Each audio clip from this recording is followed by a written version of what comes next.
There we go. All right. Hopefully that works. We do it. Hopefully we don't have sound issues this stream. Hopefully I can get into I can get a promotion in 3v3 arena in both accounts, which I don't think is going to happen. Because I forgot that it was today, and so I didn't change my defense fast enough. Oh, classic mistake. I've made that one 100 times. Yes. We will have to see if I can catch it today. Let's see. Where are we in live arena? Yeah, we're not too far away on the NOOB versus Pro. So let's start firing that up. All right, audio looks good, so we'll great. That right. All right.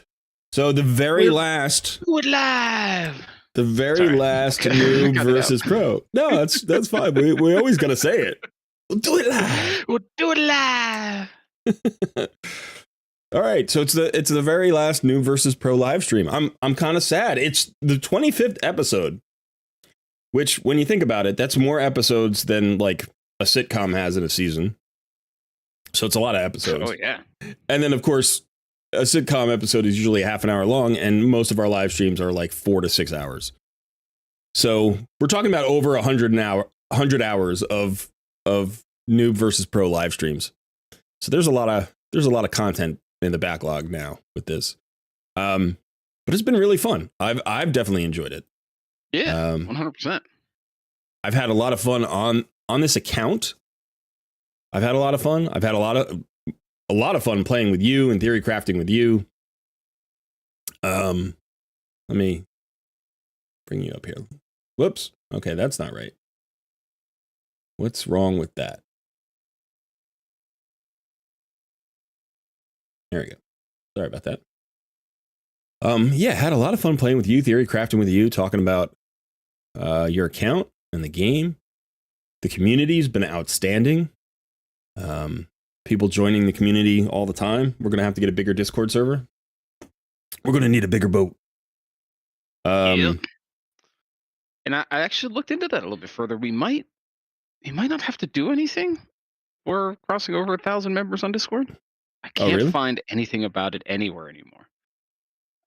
So it used to be a thing. Maybe because we've been boosted. Maybe that might be why. But yeah, we've got nitro boosts. So yeah, okay, that'd be nice if we didn't have to worry about it. I mean, I always have to worry about a second account. All right, so yeah, I'm doing all right here on 3v3 Arena. So we were just talking about your next 6-star. Did you make a call? Did you decide who you were going to 6-star next? No. Now I do have all my food ready. I've got 2 6-stars worth of chickens ready. Okay. But I'm waiting to see what the new login champ is. Okay. It feels like login champs have been really good. And if it's a solid champ, I'm just gonna level that guy up straight to 60. If that's not the case, then yeah, I'll be twiddling my thumbs for another week or so trying to figure out. Well, I think you have good options. So it's not like, I mean, if you have 2 6-stars worth of food, you could go ahead and 6-star one, somebody that is going to add value. Now, obviously, like if you can do it during a champion training, or you can do it during, like there's all that stuff. Right now, I'm just leveling up food for the next fusion. So I probably won't 6-star somebody before the next fusion. But I'm going to try to get as much food ready as possible because I want to do that fusion. And the thing is, if I kind of hope it's like a mediocre champion, because I'll do it on my NOOB versus Pro account just to do it, just so I can show and do the content, do the videos, so that people can see how it's done. But simultaneously, like, then I won't have to do it on my main account. Because doing it on my new account, doing it on my main account, like simultaneous is a problem. And also, we may actually be running an account for the HH. Like, I've been checking his channel. There's been no updates. At least there were no updates as of yesterday about the new free-to-play challenge for 2024. Let's see if he did one today.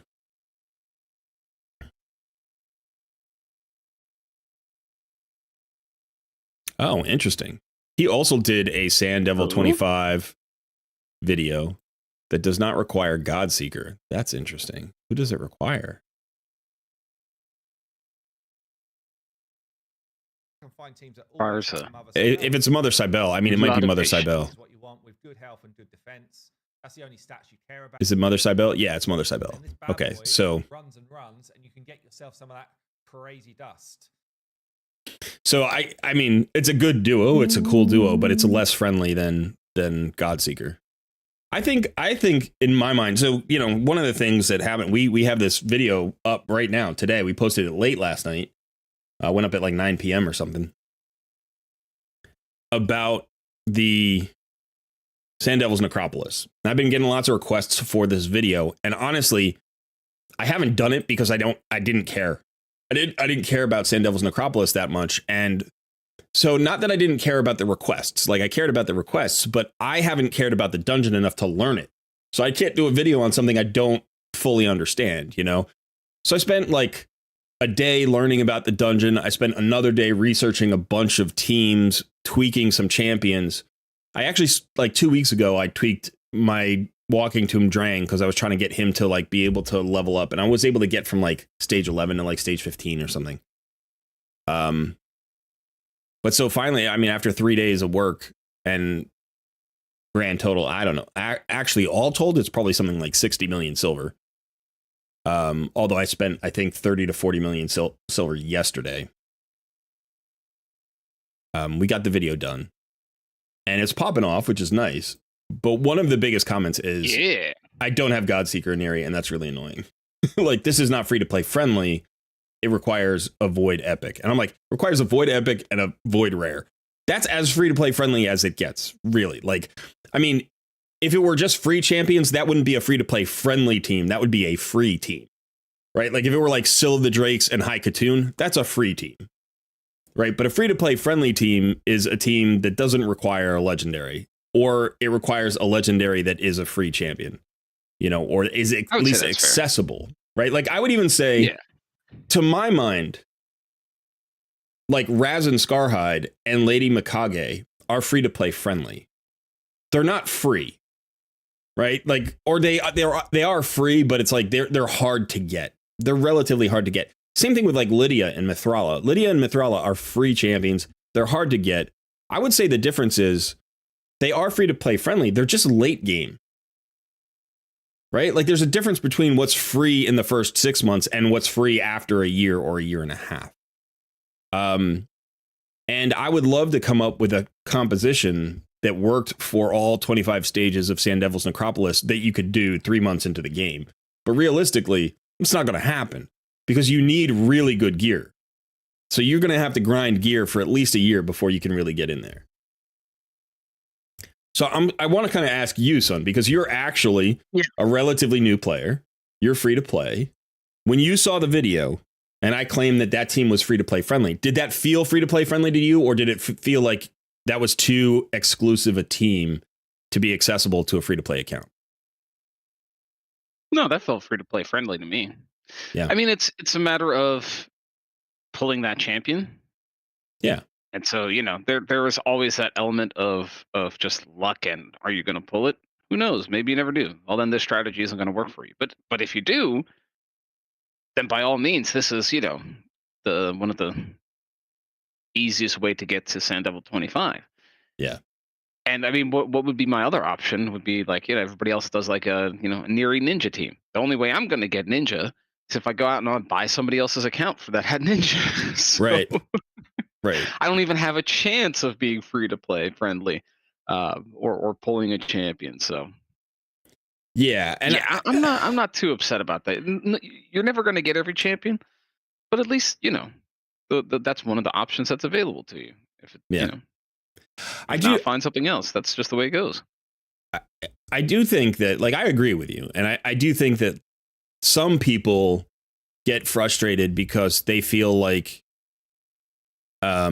if they don't have a champion and they're free to play on their account, then if a video doesn't apply to them, it's not free to play friendly. You know, it's like, well, I don't have Godseeker and Eerie, so it's not a free to play friendly video. And it's like, I know it's a Void Epic. Yeah. I know it's a Void Epic. And you're not going to get every Void Epic in the first 6 months. Like, you're not. Yeah. But, like, on my main account, I'm 2.5 years in. I've probably had 90% of the Void Epics in the game for a year. You know, like, there are ones that, like, once you start collecting champions, there are ones that become your sort of white whale. Do you know what I mean? There are ones that you want. We know mine, right? Mine isn't even a Void Epic. I think we know yours. Mine isn't even a Void Epic, but it's like there are always champions on every account that just due to the RNG and the nature of gacha games, you don't get. And for some people, that'll be Godseeker and Eerie. You know, I have 2 copies of her. I've probably gotten 3 copies of her, or maybe 4 in 2.5 years. I think I got my first one. I got to say it was over a year in.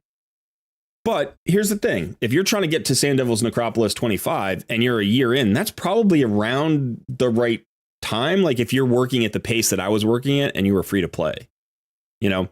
Now, some people are low spenders, but they buy void shards. There have been guaranteed events for her. There have been progressive chances for, or not progressive chance, but 10 times events for her.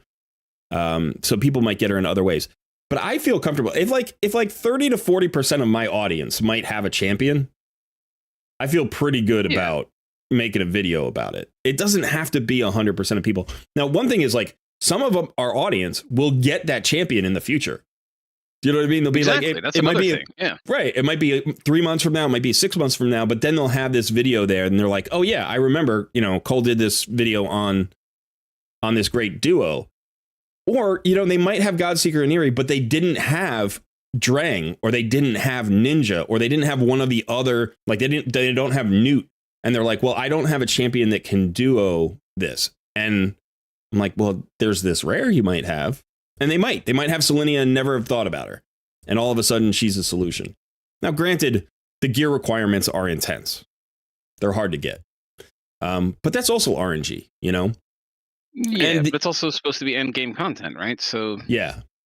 And the other thing is, are we going to fault you for needing the gear to beat the thing? Right. You know, it's like into the game. Yeah. And I think the one thing about that is like, I don't know of a composition that doesn't require crazy gear to beat that. I think that's kind of the issue. Like, how free to play friendly is it when you need god tier gear? But let's say this. I think it's possible to acquire that gear in the same time frame as it is likely that you get the champions. It's also possible to not. Just like it's possible to not get the champions, it's possible to not get the gear. But one of the things that was really interesting was, since this team composition works at every stage, you can actually like not have the full gear and still progress up. So you could get to stage 12 or 15 or 18 before your gear runs out of gas. And then at least you can farm higher up, which allows you to actually collect the oils that you need to improve your gear.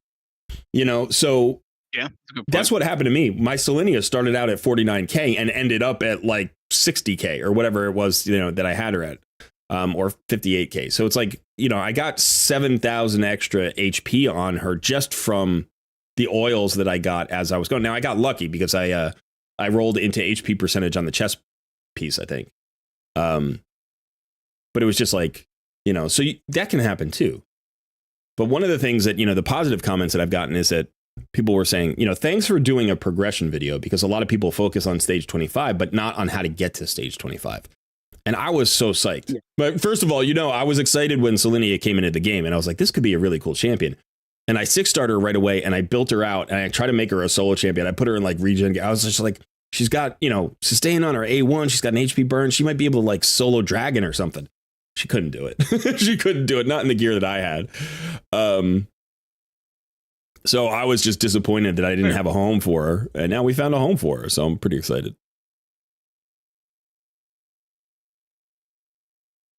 But all right, let's hopefully look completely blown out. Let's say hello to the people. I saw some talk about tissues. People are sad about the last Noob versus Pro.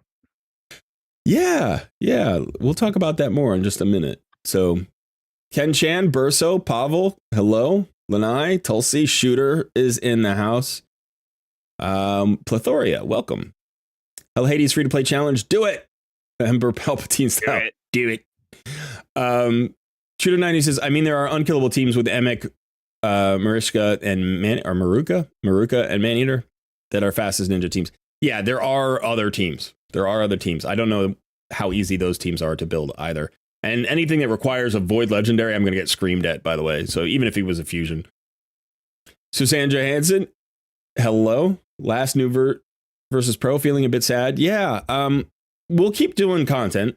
We'll keep having Sunday streams. The stream's not going anywhere. It's just going to be a different stream. Son's here just chilling on his phone, just talking on the stream. It's just like, hey, how you doing? All right. Yeah, no, I'm just talking to 100 people right now. Yeah, no, I'm popular. Aren't you? Hey, people love me. You know, I gotta go. I gotta run, babe. All right. Have your people call my people. All right. Oh, come on, man. What are you doing? Just in the middle of a stream taking a phone call. Like, no. I'm just going to mute them. Don't worry. I'm here for you. Hey, let's talk. All right. Let's catch up. All right. That was good. Hammerhawk sitting with this. Premier Craft, good to see you. Let's see. Wicked Gaming, Thugzilla. Epic Champions are still very accessible to free-to-play and low spenders. It just comes with time that's put in the game. I agree. McKiller, hello. Marco, good to see you. It was the most free-to-play friendly team there is. I would not worry too much about it. I agree. I literally haven't seen a more free-to-play friendly team for Sand Devils. So I appreciate the support. Stinky, hello. Good to see you.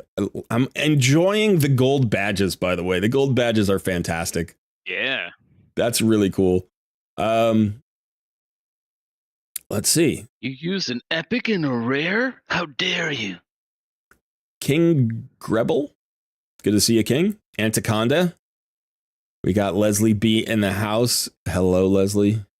Skrills. Son, show me your Brogni build. That's what Skrills says. Go ahead and show me your Brogni build. Kieran Brown. Good to see you. Crash down in the house. Team Colred. You've been using Selenia in 3v3. That's interesting. Move your head for a little bit. Cool. Like that? Ready. Screenshot it. Snapchat it. Don Kelly. Sabik. Ruthless. Sergeant Toxics. Hey, Colred and Son. Lou Mac. Lou Mac, the answer is yes. And also, the answer is less for me. This is Son's main account. Yeah. This is Son's main account, so he's not going anywhere. And I honestly, I haven't slowed down. I haven't slowed down. I haven't slowed down yet. I like that word, slown. I should start using that. But okay, so yeah. Yeah. Yeah. Definitely a thing. So Big now. We're still playing, and in fact, I haven't slowed down at all, really. There's a little bit of pressure off me already on it. You know, like I'm not too worried about missing, you know, a mission or two here or there.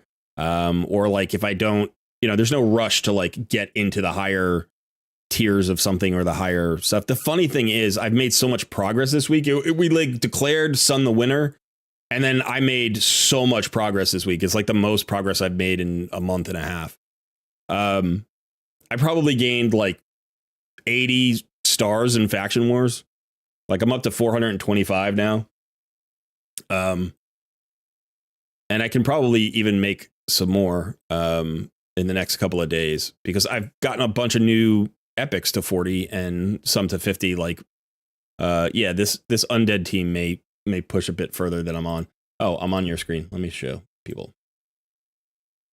Yeah, so I decided to actually gear out Dark Elhain and put her on the team, and that made a big difference. Yeah, and so I've got to decide what to do. I think I'm going to pull Dragus or whatever his name is out of there. And I built my Grinner to 40. And that's a huge difference. Like just getting your Reviver to 40. Like if you have a rare reviver at 30, he's just going to die, so he doesn't have the chance to revive anybody else. But so I'm going to get more stars here. I got to gold 5 in arena, and I'm crushing gold 5. I mean, the thing is, my defense gets taken on a lot because it's got relatively low power, so I do lose battles quite a bit. And it keeps knocking me into gold 4. But I should be able to finish the week in gold 5, no problem. It's actually quite fun. Let me see if I can find a decent... Let's see. All right. Somebody asked me to explain my clan boss team, so I'm pulling that together real quick. Okay. Because I am quite happy and proud of it. I like it. Son, you're too tiny. Yeah, well, there you go. It's a little bit better. All right, so Tiny son for the people. So hey, this is just... Listen. This is almost overkill, this team, because I have this 6-star Wukong now, who almost does the job on his own. And then I've got Georgia behind this Wukong who's just oh, I'm one shot in everything. So he just crushes stuff. I've seen him one shot Duchesses, and he one shots Pythions. He one shots UDKs. It's kind of ridiculous. He's very good. So yeah, gold 5, no problem. That's finally settled, which is nice. That feels good. Let's see. Yeah, let's see this team. This team is pretty tanky. So I'm giving up 32,000 player power here. And this is some, if they have, yeah, I was going to say, if they're in Stone Skin, this is going to be kind of interesting. This is a very tanky team. Let's see if we can. All right, so now we got to decide who we want to try to kill. Probably Harima.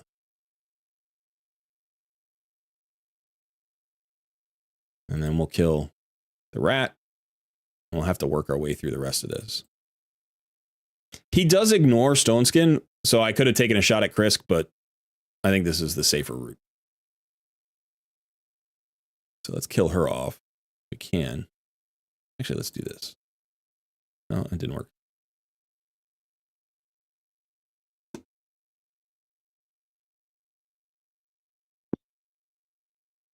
That was his A1. Ooh. That was his A1 hitting that hard.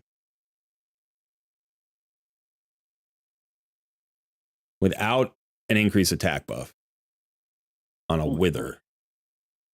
Look at that. He just one-shot Krisk. Just one full health Krisk with shield. Just one-shot him. No problem. Crazy strong. Yeah. So anyway, he's been really fun. All right, let's go check out big screen for a second. Yeah. See the clan boss team. Let's do it. All right, Wentworth. So I figure probably the easiest way is with a little clan boss calculator here. Make it a decent working size. Oh God, it's so gross when it's so little. Sorry.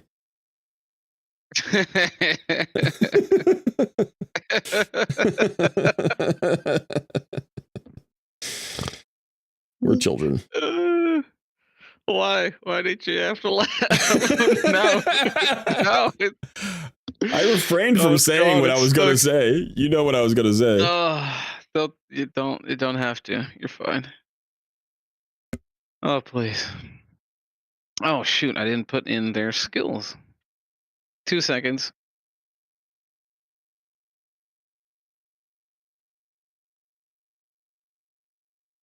Okay.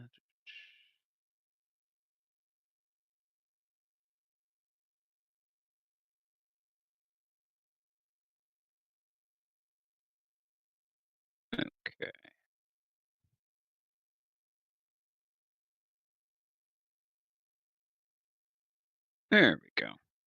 That looks a lot better. All right. Yes. So my clan boss team is Geomancer, Brogni, Miscreated, Taragi, and Fane. So it does require a little bit of setup. But the base concept is everybody is constantly shielded and ally protected, based around Brogni, making things either A, affinity friendly for Spirit by just changing his A3 around a little bit, or just blocking the stun otherwise. So on the clan boss A1, Taragi goes first. This is actually important, which we'll come back around in just a little bit. Miscreated Monster uses his A2, which gives a shield to everybody. Then Brogni extends that shield or grows it with his A2. So that covers the first AoE. For the second turn, Taragi uses his Ally Protect, and that gives everybody else but him a shield, and that covers the second AoE. And on the third, Miscreated uses his Ally Protect, Brogni puts up his shield and his block debuffs, and then that covers the stun target pretty well. Now, the reason that I mentioned Taragi is going first here, Taragi doesn't get a shield when he uses his Ally Protect. And if he goes before Miscreated Monster, he has one less tick on his Brogni shield, which means that when Miscreated Monster uses his A2, it overrides the Brogni shield that would otherwise have run out by this turn. Instead, he gets a fresh 3-turn shield here, which gets extended and carries over into the second AoE too, and he also has a shield for that round. And then, unless it entirely gets broken, everybody is kind of covered and shielded all the way through. Still has room for improvement. It's a 3-key right now, but it's doing pretty well. Fane is, well, she should always be using her. Fane is always using her A2 on the clan boss A1 for the decrease attack. Geomancer should be like this, using his A3 for the HP burn. Then he does the A2 on the clan boss A2, because if the clan boss puts up an increase attack, that can remove it. And then, yeah, that's pretty much it. It's the explanation. So it's a 1-to-1 tune with one 4-to-3 champ. Yeah. And that's just because Miscreated has a 4-turn cooldown. Right. And this is we did that video on 1-to-1 speed tune. And I've gotten a little bit of feedback. I've gotten a little bit of feedback from some people who are like, 1-to-1 doesn't do great. And like I've done some takeovers where we've talked about 1-to-1 speed tunes and they haven't done great. Mm-hmm. And 1-to-1 speed tunes. 1-to-1 speed tunes are a good introduction, I think. They're a good introduction to speed tuning. Right. And it helps you to like conceive of a team composition. And the nice thing is it's the most flexible because you can bring most champions in as either a 1-to-1 ratio or in your case, like you can mix in a 4-to-3 ratio or even 2 4-to-3 ratio champions or even 3 4-to-3 ratio champions. It's possible to do that depending on the way that you're constructing it. So like with your team, if you had too many 4-to-3s, it would mess up the Ally Protect. So, or the shield or the Brogni block debuffs or whatever. Like it's hard to mix in too many 4-to-3s if they have 3-turn cooldowns, right? So, but the idea is by starting with a 1-to-1, you can kind of learn the basics of speed tuning. And what we see here is you're getting a 3-key Ultra Nightmare with what's basically a 1-to-1 speed tune. So it's entirely possible. And by the way, these are not God tier champions. These are, you have Brogni, who's phenomenal. I'm not saying that, but it's like when you think about like God tier legendaries, like it's not a team full of that. It's like you have mostly epics on the team. Granted, you have Geo. Hey. Right. The king of epics. But my point being that like you've gotten the maximum value out of the champions that you have. Like there's still probably some progress there. I don't know if that tune will get to a 2-to-1. A 2-key. It potentially could, right? Like there is some potential there, but the fact that you've gotten your 3-key Ultra Nightmare in 4 months, like I know some people do it faster, of course, but you're a new player, you're free to play, you know what I mean? And you are able to just continually progress and get to a 3-key Ultra Nightmare. Now, a 3-key Ultra Nightmare, 1-key Nightmare, like that's the first major milestone in terms of like really locking down the mid game, right? Like if you can get your 3-key Ultra Nightmare and your 1-key Nightmare, now like you don't have to change that. You don't have to change that for 6 months. You can live with that for 6 months because you're getting, hopefully, if your clan's clearing both, you're getting 4 copies of the top chests, right? So that's going to get you books. It's going to get you shards. It's going to get you good, good drops on kind of trashy artifact sets. I mean, Immortal's good. Immortal's important. And Cruel, I guess they're not bad. Cruel and Immortal are both good. But, it's very random. But every day you get pieces, so over time it's going to just help you collect good pieces of gear. And now you can start focusing on other things like Doom Tower and Hydra. So having that unlock is just really nice, especially if it's every affinity. If it's a 3-key on every affinity. That's that's so good, man. You did so well with your clan boss team, and without an unkillable, the nice thing is actually for affinity. So for void, it's a 3-key, but for affinities, I think it's actually a 2-key in most cases. Yeah. And that has to do with how the clan boss attacks. I think it's on the A2, void does like a single slam. Whereas on other affinities, he does 4 hits back to back. And I think that gives more procs of my Brogni and Geomancer. Gotcha. Because he's technically getting hit by multiple hits from himself. And that makes it I've hit 35, 36 million on Magic Affinity.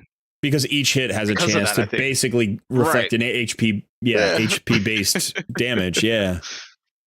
That makes sense. So it's a lot more, it's some RNG in there, but it has the potential. Yeah, that's very cool. Oh, man. All right, let's see what people are saying.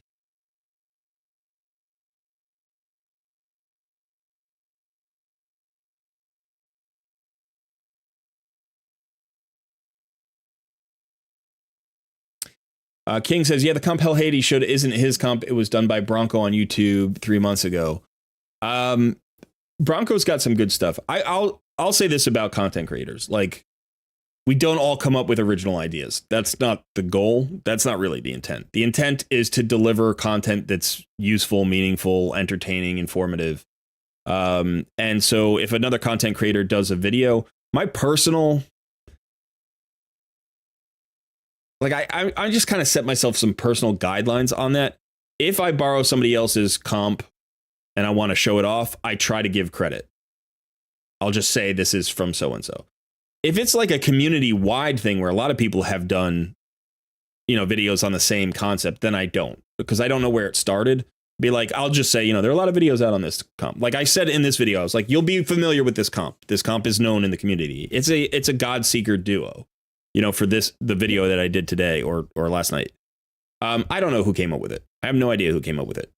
I've watched at least half a dozen, if not like 8 or 10 content creators do a video on this duo.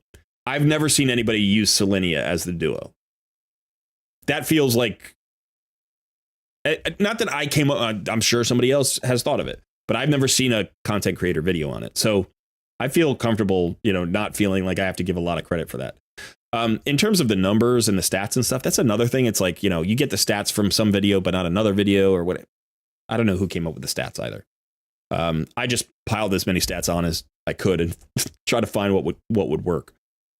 So it's kind of interesting. But I do want to say, like, most content creators usually shout out somebody else if they use somebody else's comp. And they may shout out somebody and you may be like, oh, but that's actually from somebody else, because we don't all know. I don't get to watch every content creator. So if I picked it up from HH, I would say, I learned this from HH. He may have gotten it from somewhere else, but who knows? Who knows? Is a Sloan a word? Sounds like it should be. It should be. It's not.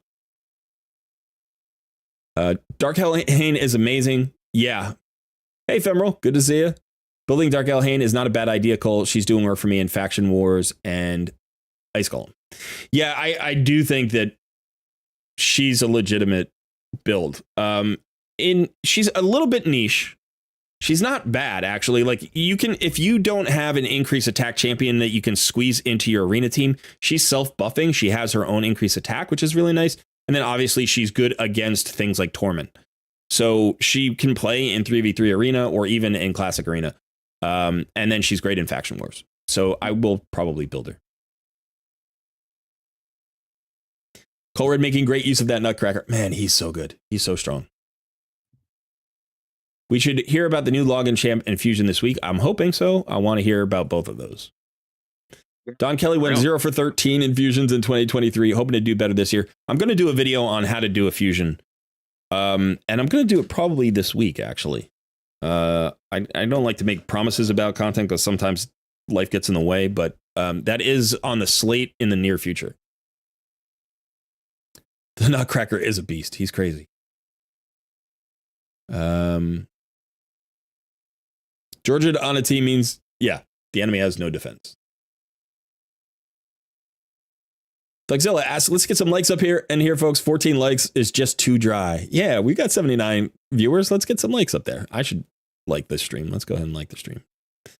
All right. Thank you. Good reminder. Subscribe. I appreciate all the reminders. That's always helpful. Wentworth pulled Tyrant in the ×2, so I'll include him in my team. He adds another layer of ally protection. Tyrant is one of the best ally protectors in the game, probably, because he also has a passive that reduces incoming damage by 10% when there's an HP burn on just nasty. the target. So you've got increased defense and ally protect on the same skill. It's on a 3-turn cooldown, and then you've got the passive. He's really, really good. In fact, I'm building mine. Smoky Bone says, my 1-1 traditional teams with a 4-3 Anchorite for buff extension is easily 3. Yeah, I really like Anchorite for that reason. I think he's a nice addition. People overlook him a little bit, but he's very good. Mike says, trying to build the Godseeker duo for Sand Devil right now, but I am just depleted of resources from Cursed City and Hydra comps and trying to go for Necmo. Yeah, it cost me 40 million silver to get that comp. Now, granted, it wasn't 40 million silver just on those two champions. It was probably about 20 to 25 million on those two champions.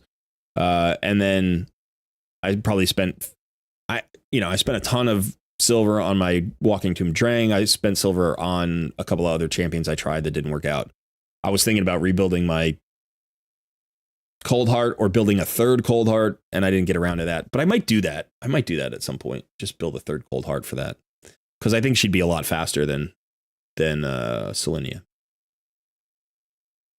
Flexzilla, how do I get a gold badge? Is that a membership thing? Yes, it is. So if you sign up for a membership for the YouTube channel, you can check the prices and the offerings right on the main page there. You just click the join button and join any of them. You get a badge. So even the lowest tier gets a badge. And you start off with a black and white badge. You can see Leslie B has that black and white badge down at the bottom of chat right now. And then after 1 month, if you re-up your membership, you get the gold badge. After 2 months, you get a purple badge. And after 6 months, you get the official Colred Plays color logo. So that's just one of the little perks. It is. I really like it. I think it's pretty cool. It's very helpful to me too. To see it and be like, oh yeah, that perk, like to know how long people have been around for.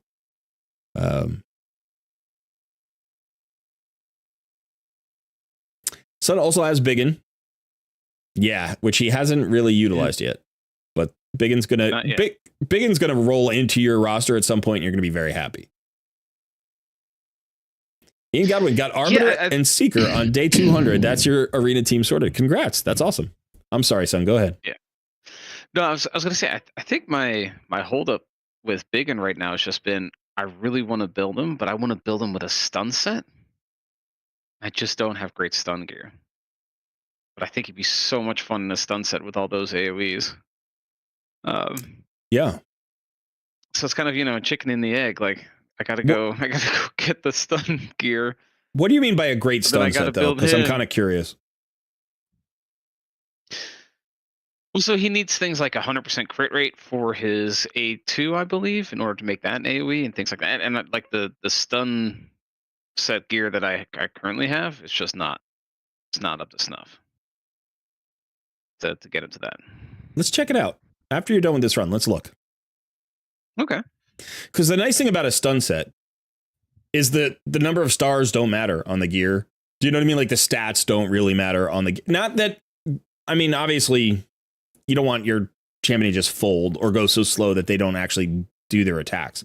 But my point is, three-star stun gear has the same exact chance of proccing a stun as 6-star stun gear.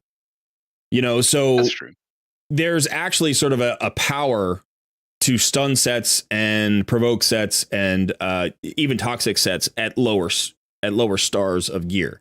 Meaning you get more of their power early on. Are you ready to see this satisfyingly clean list of gear? Yeah. Oh, it's so nice. You only have 217 pieces. You did a gear cleanse recently? Yeah. Last night, actually. And all of my gear is rolled up, too. For the most part. Nice. But stun set, where are we? There it is. Don't have a whole lot of pieces. Let me get me out of the way here. Now you're giant and I'm small. But okay. All right, so let's just look at the pieces. All right, so this is the thing. Maybe you have cleansed some pieces then, because like you've done a massive gear cleanse, and you might have had like 4-star gear or even 3-star gear that could have like fleshed out the stun set. But so speed is good. Let's see. I mean, you said you need 100% crit rate. Before we do this, let's look at the champion, because everybody should know his skills. So he's got AoEs on all 3 abilities, right? But yeah, the AoE on the A1 requires a crit. AoEs on the A1 crit, yeah. Yeah. Now this already has a chance of stunning, which is nice. And then even more stuns. And then even the A3. Nice. And then the A3 decreases turn meter by 25%. And a chance. So you do want accuracy. Speed plus 2 times attacks. Yeah. Yeah. So you have the decreased turn meter. You have the decreased speed. So you do want accuracy. So basically all you really need on him, right? Well, no, you need accuracy, speed, and crit rate. So let's go ahead and look at the artifacts.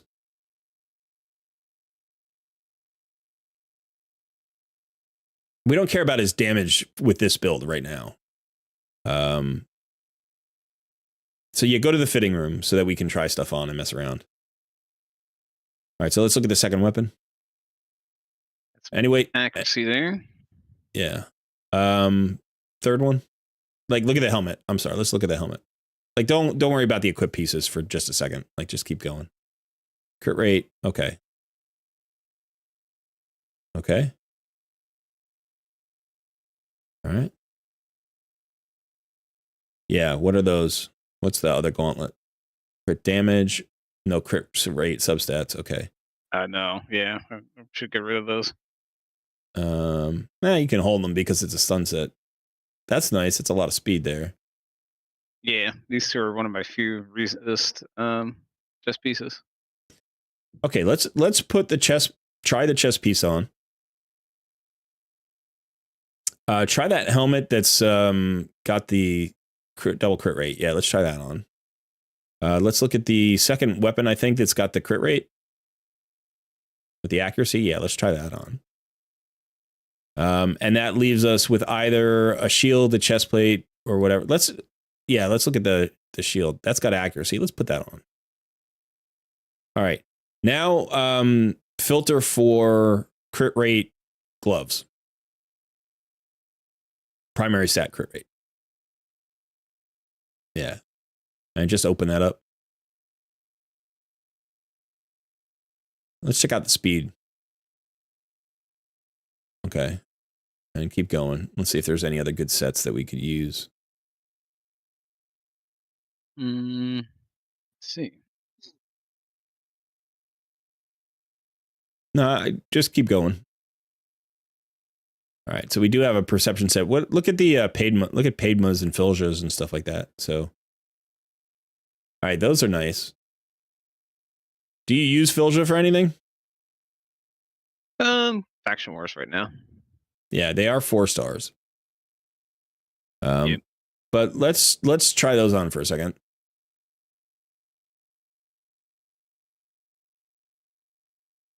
Okay, and then let's look for speed boots.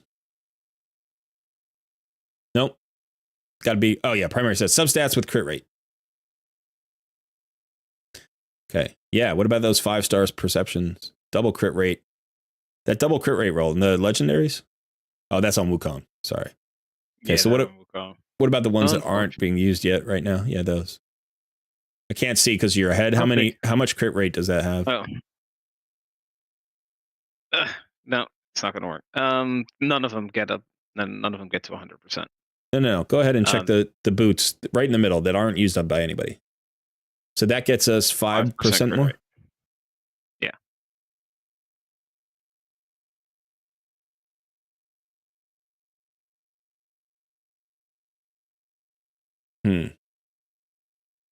What about the Madame Saris boots?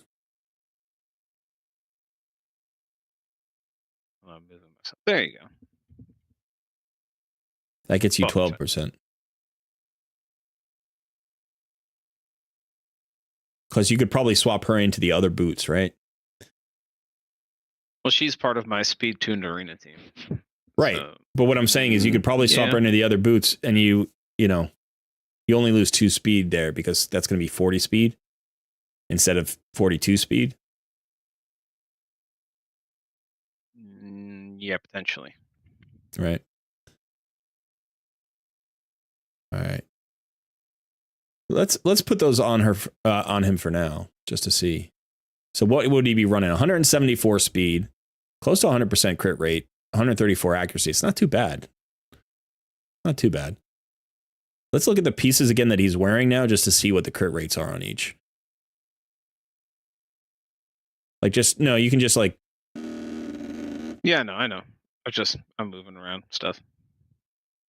All right, so that one has got a lot of accuracy, but no speed and low crit rate. So maybe we could just find another piece that has a little bit more crit rate. Yeah, I was going to see if any of these... What about that first weapon? That first weapon's just speed, right? No crit rate? Yeah. Yeah, attack at speed.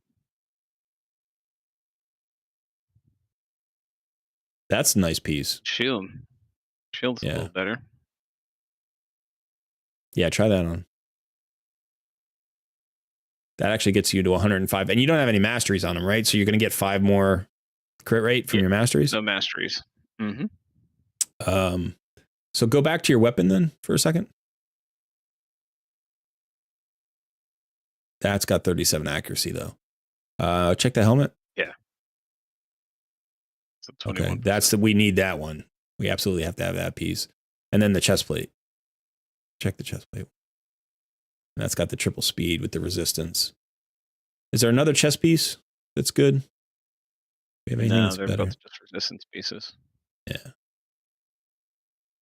I kept this one because it's the triple roll and the speed. Yeah, well now potentially we could get back into those other boots. Yeah, now we do have some wiggle room as far as. Yeah, so maybe look for speed boots with accuracy as a substat.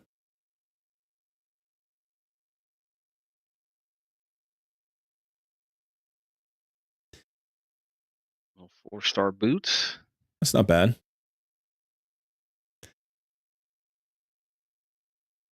We can actually still drop lower than that though, if possible. Be nice.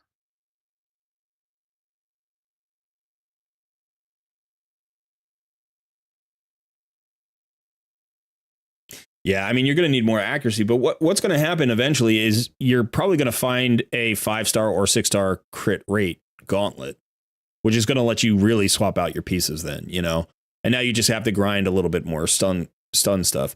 You can get some accuracy from your amulet, so you could probably get to maybe like with the amulet and some glyphs, you could probably get over 150 accuracy, which is not a bad place to start.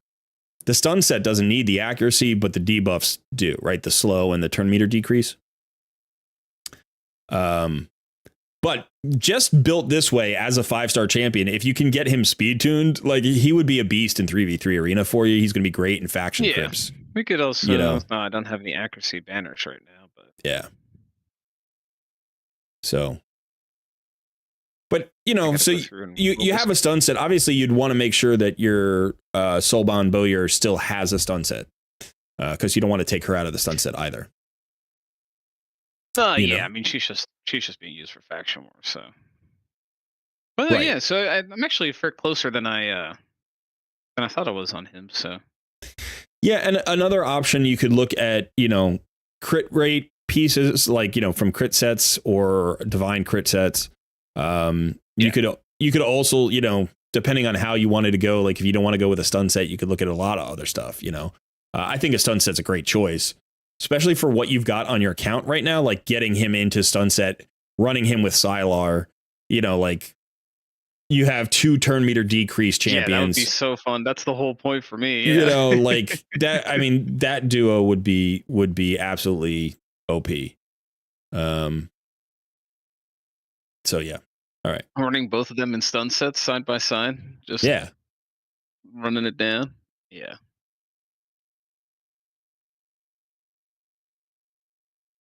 There we go.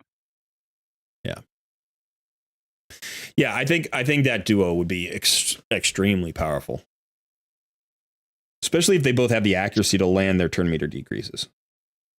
Didn't they just start a Fire Node tournament? Or am I crazy?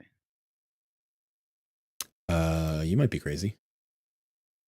I don't am know. A little crazy. No, they did start a Fire Night tournament. They did. Okay. Yeah. Well, there we go. Go farm some stun. That'll be what I'm doing after this then. Yeah, that's not a bad idea.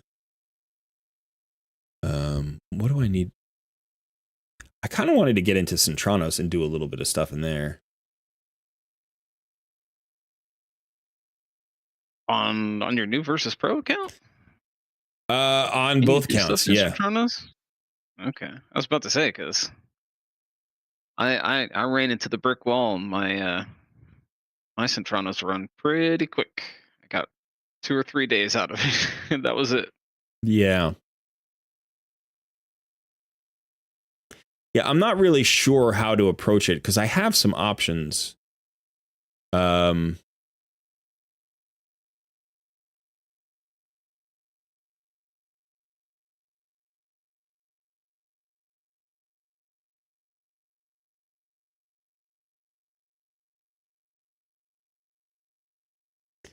Yeah, I don't know. I recently pulled a Cult Brawler.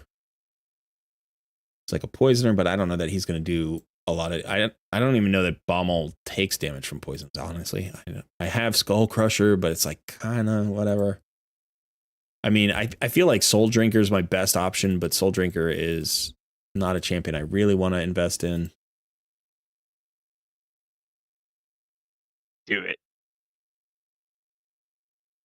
Yeah. I did get Prundar up to 40, and he's fully awakened now. And that strengthen might help.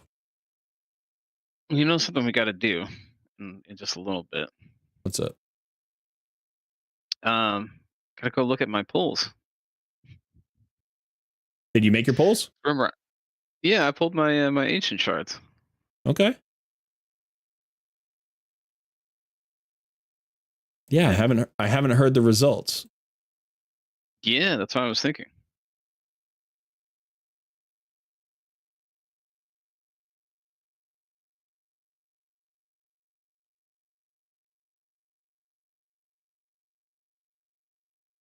Oh, by the way, let's see. Leslie B got a Theodore last week and got him geared up. He opened up Dragonheart from. Yeah, Theodore is super strong. Can't he solo all, like most of the dungeons as well? I believe so, but he's pretty awesome for what I've seen. Yeah, he's one of the better wave clearing poisoners, I think. There are a few, but he's one of them.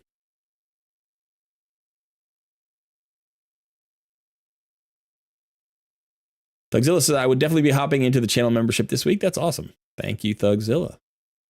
Join us, Thug, says Leslie B. Verso got Necmo far in a single 10 pull. I know about him for Hydra. Any idea how to use him in a 2 months old account? He's probably going to be an everywhere carry. I've never pulled one on any account, but we'll go look at him for just a second because that's an exciting pull. Here he is. So first of all, you got the speed aura in all battles by 19%, which is nice because I know you have high Katoon, but sometimes, you don't want high Katoon in certain places. You might have Deacon Armstrong. Again, this is the same aura as Deacon Armstrong, but it gives you a little bit more flexibility. You get another, speed aura. So that's really good. So the A1 is an AoE, has a good chance of placing a decreased attack. That's not bad. That's not a bad A1. We were just talking about stun sets. You could put Necmothar in a stun set. Now the A2 is another AoE, so stun set, right? Has a 100% chance of placing a decreased speed and a leech debuff for 2 turns. This is incredibly useful in all wave content and against any bosses that can have a decreased speed applied. So while you wouldn't normally think of this champion as a Fire Knight champion, right? Can help you in the waves, then can land a decreased speed, a leech, and a decreased attack against the boss. Plus increased speed for your team and turn meter fill of 30%, which is the big turn meter fill. That's not the largest in the game, but it's typically the largest AoE turn meter fill. And this grants you an extra turn, which allows you to get around to, those slows or decrease attack. And you get extra turn meter fill each time a debuff on an enemy is removed, transferred, or expires. So you're going to get extra turn meter fill. So he's an engine, right? He's a speed engine for your team. He's a more versatile speed engine for your team than most other champions. So, maybe not quite on par with Elva, but close. Like Lady Kimmy, Elva, and Necmothar. Like those, those are some of those great legendary speed engines. So all around carry. Definitely can think about a stun set for. Oh, hey, Wicked. All right. Good to see you, buddy. Thank you. Welcome to the Barbarians. The horde grows yet again. That's fantastic. But yeah, so definitely if you're thinking about content other than Hydra, you can think about a stun set. You want accuracy for all of these debuffs, right? For the decreased attack, decreased speed, and the leech. And then fast, tanky. Don't worry about damage. Really good all around champion. I think if you're a 2-month-old account, this is your everywhere carry. Most everywhere carries, by the way, are supports. They're not attack-based champions. They're almost never attack-based champions, right? They're almost always supports or tanks. Because they just give you so much utility. And that utility is what allows you to build the team around them. So dungeons, yes. Like Dragon, absolutely, right? The decreased attack, the AoEs to get you through the waves, the leech on the boss to keep you alive, the increased speed and turn meter fill to get you more turns. Spider, yes. Ice Golem, yes. Fire Knight is probably the biggest stretch, but I would say likely it's still a yes. Doom Tower, yes. Demon Lord Clan Boss, maybe. That's a lot of extra speed and turn meter fill, plus the leech, which is great on the boss. The decreased speed doesn't play, but the decreased attack does. So decreased attack and leech are 2 of the ways that you can extend the life of your team. And you got the all battle aura for, Necmo's just an all around everywhere carry.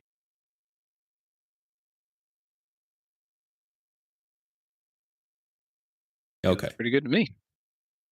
I gotta say, I like the horde grows line.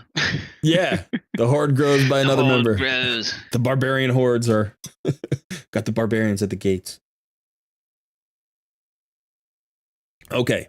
Smoky Bone says Anchorite also cleanses on the buff extension skill and has a single target full heal that also. But yeah, I think Anchorite's underrated, and I tried to talk Sun into 6-starring his Anchorite early on, and he kind of delayed for a long time, and then finally you did and put him into the clan boss team, and it helped. I don't know. Do you use him anywhere else? Faction Crips? Well, I definitely use him in my faction Crips, but yeah, whenever I just need survivability, tankiness, I bring in Anchorite as well. Like I think he's actually part of my my Ice Golem team right now. So I have Apothecary, Anchorite, probably miscreated Taragi, and then like a DPS. So just slow burn. Slow and steady, yeah. Yep. Tanky, just going. Leslie B asks, where are you using Corvus? Getting him got me a 2-key Ultra Nightmare. Honestly, I haven't even built him. I have him at 6 stars. I have him fully mastered, or like I have his scrolls at least, and I just haven't had a chance between the holidays and all the other content and the noob versus pro stuff. It's just been crazy. So I will be using him in an Ultra Nightmare clan boss team, and I have used him. Now that I'm thinking about it, have I built him? I don't think I built him. I have a very specific tune I want to use him in for clan boss, and I just haven't gotten around to it. Thugzilla asks, can Cubitus do a similar job to what Walking Tomb Drink does in Sand Devil Colred? Any HP burn champion can. The issue, so one of the things that I messed up on in the video is I forgot, and I knew this, but I forgot because of all of the chaos of putting that video together, that Walking Tomb Drink doesn't need accuracy. So all that accuracy I put on Walking Tomb Drink, it was because I was switching gear around on a bunch of different champions, and all the other champions required accuracy, and he doesn't because his HP burn is irresistible. So could you do that with Cubitus? Yes. Right? The HP burn works. Any HP burn champion works. Any max damage, like max HP damage hitter works. So yes. But you still need the stats. You need the stats to be able to survive the way you need to survive and then die. By the way, if you don't book Godseeker and Ares Revive all the way out, and instead you get it to a cooldown of 5 instead of 4. And let me double check this. I think this is the way this works. I should have mentioned this, and I kind of mentioned this, but I didn't really go over it. And then some people in the comments were like, you can do this in a better way. I was like, you kind of can. I just couldn't, and I couldn't model it because I didn't have, like, my Godseeker and Eerie, I built her out when I got her like a year and a half ago, and she's fully booked. So if you take this down to a 5-turn cooldown instead of a 4-turn cooldown, then your DPS champion can just die. Right? Your DPS champion can die and stay down, stay dead. So like everybody gets nuked out by the swarm. Let me see.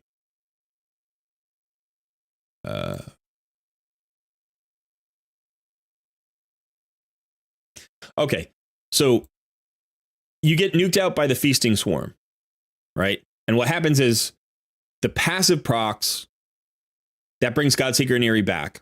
And then she uses her revive to bring your DPS back, right? Now, you get the damage out there, and then Dune Tempest happens next. And in my video, I survived Dune Tempest and then the Rage of the Sands, right? I survived all of that so that the Feasting Swarm killed both of my champions. However, the reason that I needed to do that was because Godseeker and Eerie's revive is on a 4-turn cooldown. If it's on a 5-turn cooldown, you don't have to worry about surviving the other abilities. If your DPS dies and just stays dead, when Feasting Swarm happens, the passive revive will be back around for Godseeker and Eerie, and the revive is on a 5-turn cooldown, and that times up perfectly. It's actually faster in terms of animations because you get most of your damage when the boss is asleep. So if you haven't fully booked out your Godseeker and Eerie yet, you can keep her 1 book shy in her revive. Now, obviously, it's RNG, so you want to book 1 book at a time to make sure you don't overshoot it, right? But leave her revive at a 5-turn cooldown. That actually alleviates the gear issue for your DPS because they can just die. They can always be dead. So you don't need any of that survivability on that champion. That's actually an even easier build, and unfortunately I couldn't do that build, and so I just kind of got caught up in doing the build that I could do, and I didn't think to mention that. Like I said, I mentioned it just a little bit at the very beginning, but I didn't explain it at all. So get your Godseeker and Eerie to a 5-turn cooldown on her revive, and then just build your DPS for damage and let them die. And it really doesn't matter, because all they have to do is be alive for Feasting Swarm. They get a complete reset of their skills, and then they die to the next ability. So that's easier. That's cleaner. That's easier in terms of stats. Oh, son, you're still all shrunken down up there in your corner. Let's get you up to size, buddy, so people can see your face. All right. So I hope that explanation made sense. But yeah. So any DPS could do the job. New champs? Let me get to chat just a little bit, and then we'll start talking about that, because we're falling behind on chat again. No, you're falling behind. I'm staying on top of the chat. Femoral says Nephi. Right?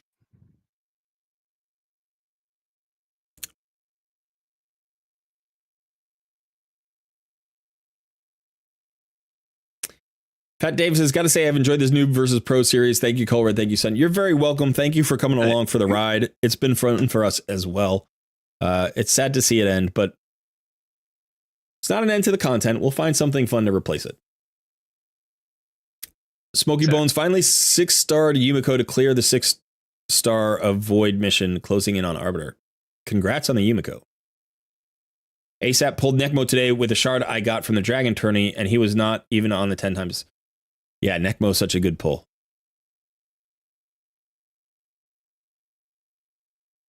Wicked Gaming says, just a little appreciation for the awesome series. When I will get a job, I will make it great.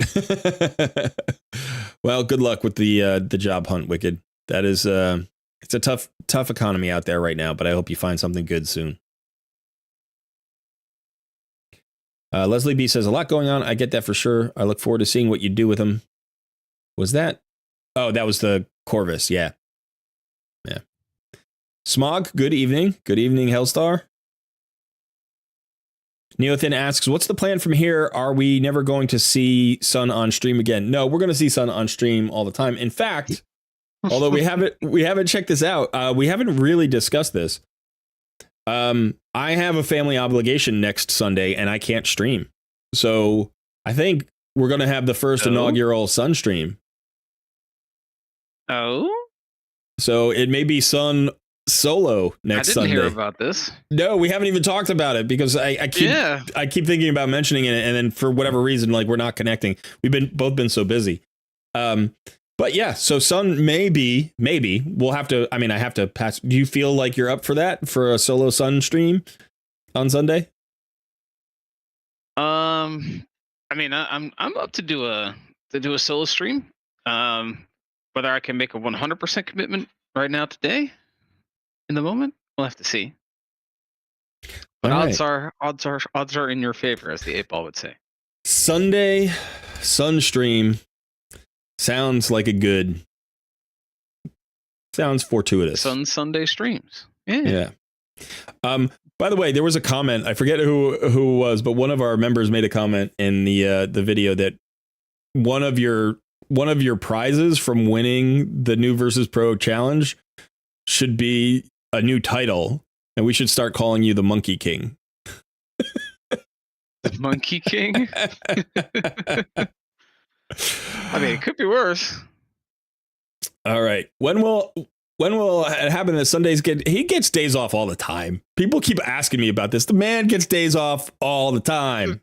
Yeah, when am I getting my day off, man? Huh? What's going on here? I'm the one who's working like a dog. No, he works hard. But yeah, I don't know. Who knows? It's something we should do, but I don't know when. Yeah, I wanted to put a poll up. We need to get some boxes up here. So what? What happened to my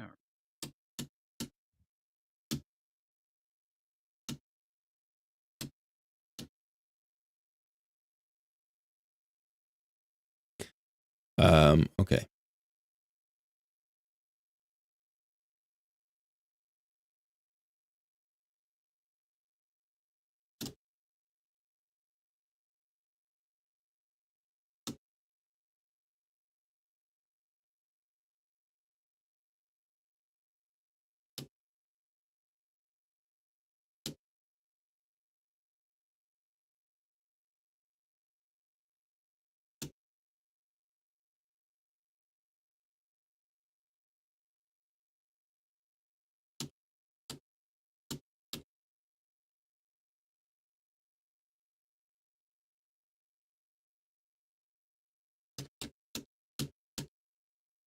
Okay, we'll get a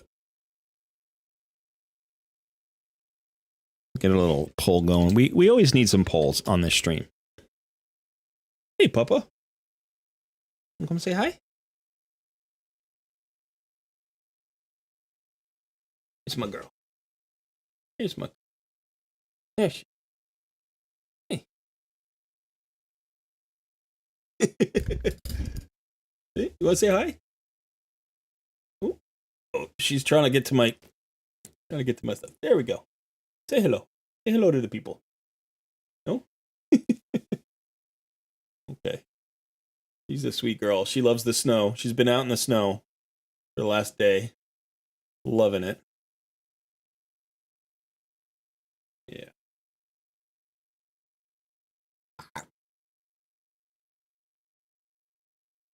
All right, Papa. Good girl. She doesn't like it. When I stream and I close the door and don't let her in, she doesn't like it. So. Yeah, we got snow last night. It's snowing right now, actually. I think it's still snowing. It is. It's snowing right now. Just a couple of inches. We got a few inches last night, and then it turned to rain, and then melted the snow a little bit. Now it's real heavy, mushy snow, and then it's turned back to snow. So,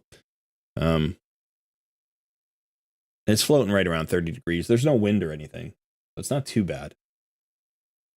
I think up north of us, we're right on the coast. So I think up north of us, there's a lot more snow.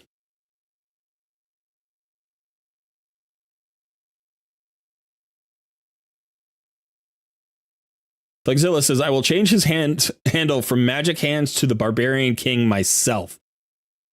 Hercules would be proud. Leslie, yeah, she is adorable. She's super cute. Her name is Piper.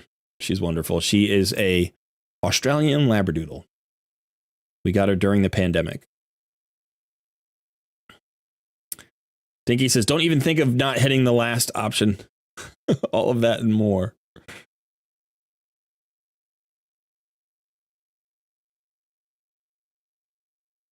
Thank you, thank you. She knows she's cute.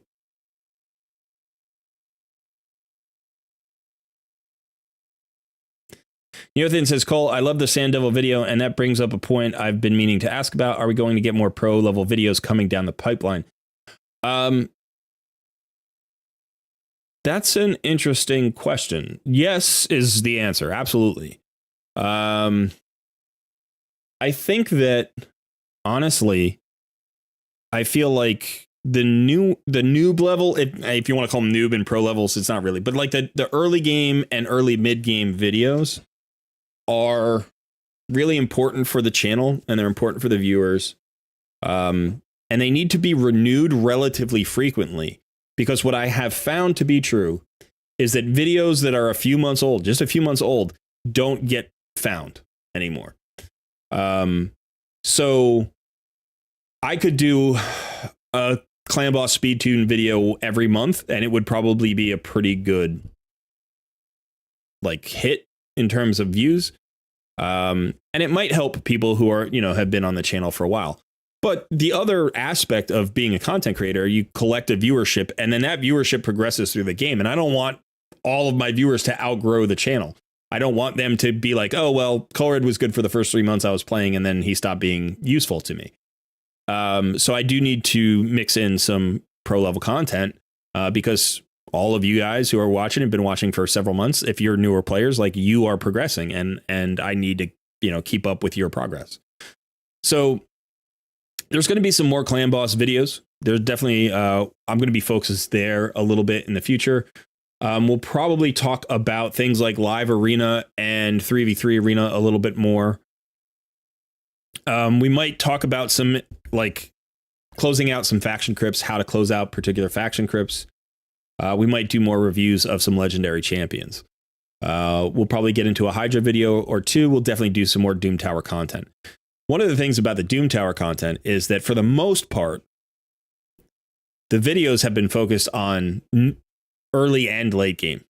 So what I usually do when I do a Doom Tower video is I show the boss, the first iteration of the boss, and I show the last iteration of the boss. And I try to, like, show the theory behind how that boss fight works, so that new players can get value and experienced players can get value. But there are also some floors that I haven't talked about. Some floors at the top of Doom Tower hard, which are just very hard floors to beat and can take their own team compositions. And that's definitely only for sort of late mid game or later, players, pro content. So I might do some videos like that as well. If you have video suggestions, if you have a video that you're looking for, we have a whole section in the Discord that you can now use. I do look through those for, probably twice a week. I try to get into the suggestion channel and look through those for video ideas. There are some good suggestions in there right now. And then also as a member, right, our members have the opportunity to force me to do a video once a month. So if there's a topic that I haven't covered that they really want covered, then they can vote for that. Yeah, that's actually a good point to add for all of our members and those who are new members. If you go to our Discord, just make sure that you tie your YouTube channel or YouTube account to your Discord. You get access to the members only area, and then there you can vote. The vote is actually live right now. We've got 2 more days for people to submit and vote on their video ideas, and then whatever video idea wins, we're going to make it. So if that's something that interests you, that's one way to guarantee it. Yeah, there you go. Yeah, we've got a question. Any advice about Tribuck Colwyn? Not much, actually. I don't really know the champion very well. He looks like a defensive based champion. Let's see. He's on my Faction Wars team. That's about it. Yeah, I think he would end up as a decent Faction Wars champion for the increased defense. You could, I was going to say you could put him in a stun set because he has 1 AoE and he has a stun on his A2, but he's single target, and he's got a single target stun and then an increased defense. I don't even know that it's worth it worrying about the stun. So probably I wouldn't build him past 40. I would get him to 40 on your Faction Wars team. He'll help you get to maybe stage 13 and then look to replace him as soon as you can, because his kit is not, to be honest, he's a pretty bad rare. He's cool looking. I wish he were better because he's a very cool looking rare, but his stats are okay. His kit is bad. I mean, if that A2 were an AoE, with a 50% chance of stun, all of a sudden he'd be a great rare. It's that's how close he is. But with only 1 AoE on his A3 on a 4-turn cooldown with a 30% increased defense, yeah, it's a pretty weak kit.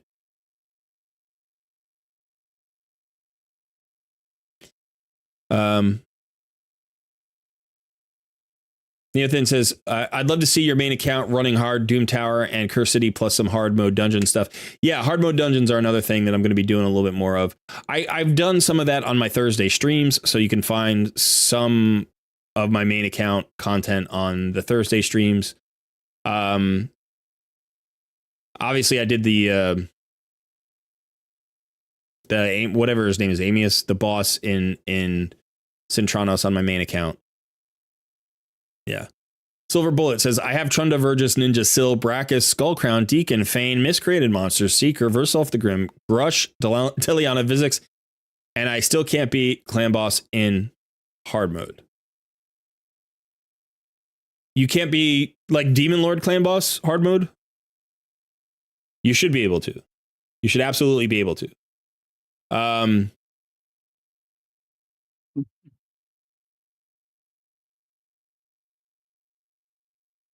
Yeah. Try this team. Try Deacon, Fane, Seeker, Ninja, and I don't know, and Syl of the Drakes. Put Syl in a Guardian set. Try that. Make sure that you have the accuracy for Deacon and Fane to land all of their debuffs. Make Seeker as fast as humanly possible. Actually, maybe even don't do Seeker. Do Grush instead. You could use maybe 2 sustained champions or Grush and miscreated. You should absolutely be able to beat hard mode. You should be in nightmare with the champions that you have. It may be that you're not running anybody fast enough, or that you don't have the accuracy on them. So sometimes it's not champions, it's the builds on the champions. That's all it is. What I would suggest is take a screenshot of your roster, put it up in the Discord section for Clan Boss roster advice, and you have tons of options there. We may even be able to get you a specific speed tune to try.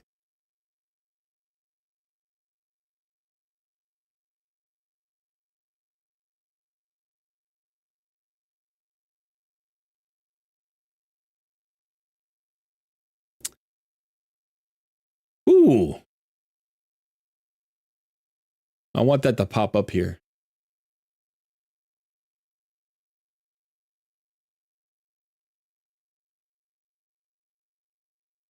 It's taken a little while. But Neothin, thank you so much. Congratulations on your Noob versus Pro win, son. Time to reward yourself with that new camera, especially with Sunday streams coming up.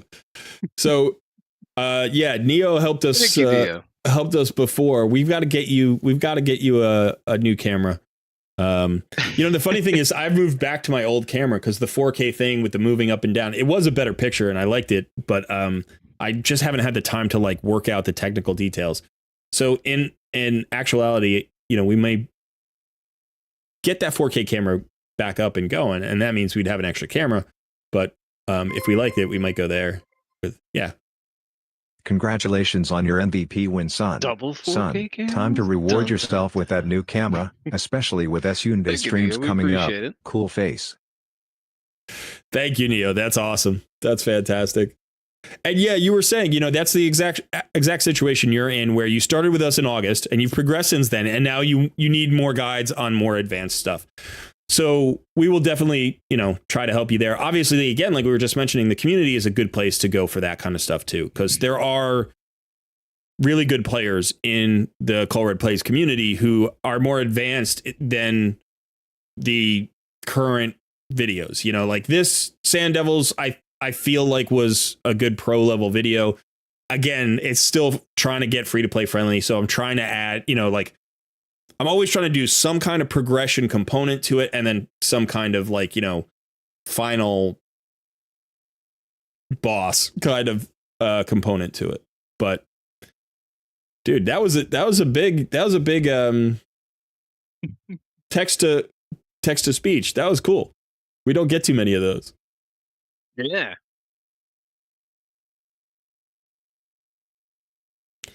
Neothins probably should be more pancakes.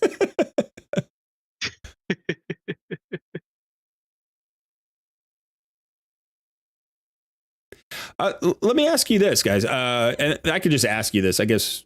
Well, maybe I'll do another poll. It's always good to do polls. Well, we still got to see the answer to the last poll. Well, some people said a trophy. Some people said a belt, but only 10% want you to get like a physical prize.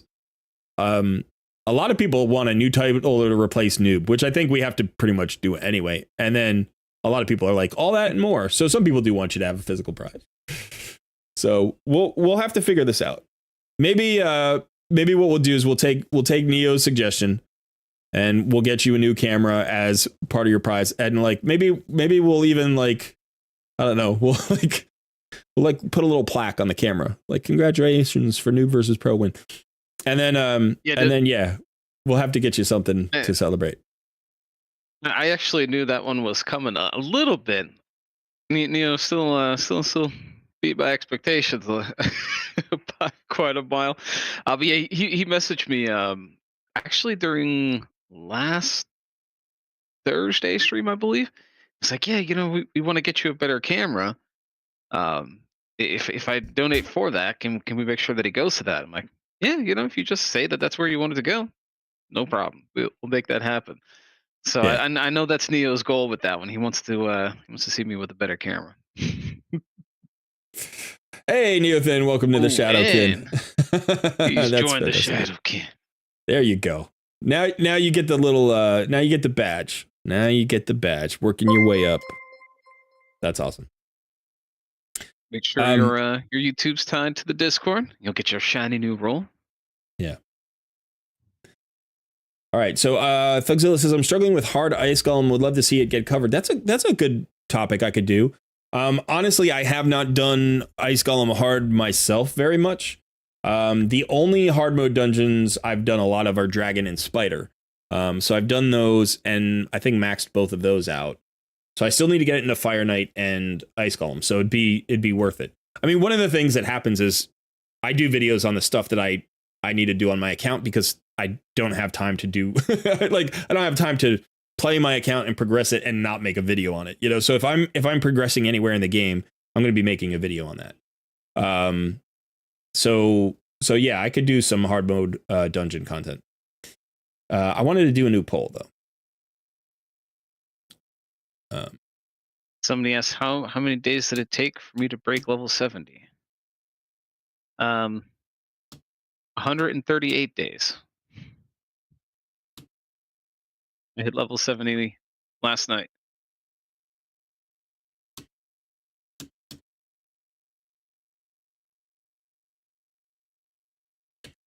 Don't really know why this team breaks on Fire Knight.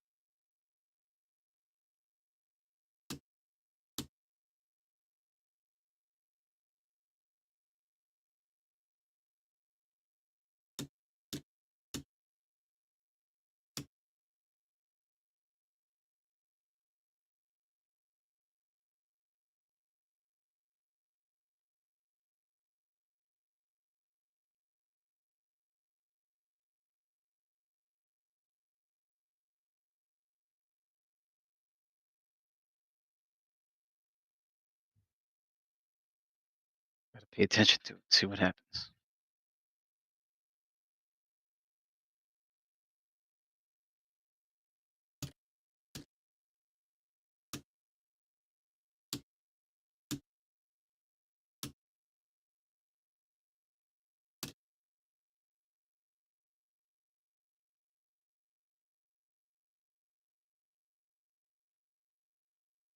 All right, there we go. Get another poll out there.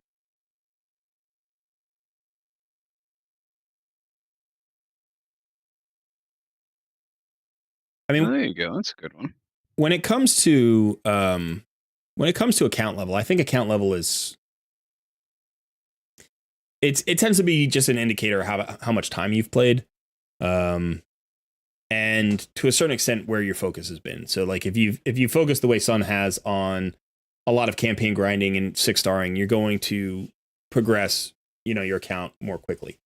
But really, once you get past whatever it is, 50 or, to unlock the Cursed City, is it at 50 or 55 now, whatever that is, then you have access to all the content in the game.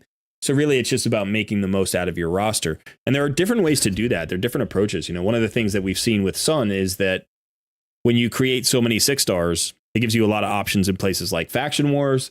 It gives you maybe more options in some other places like, Doom Tower or finding solutions for specific Doom Tower bosses.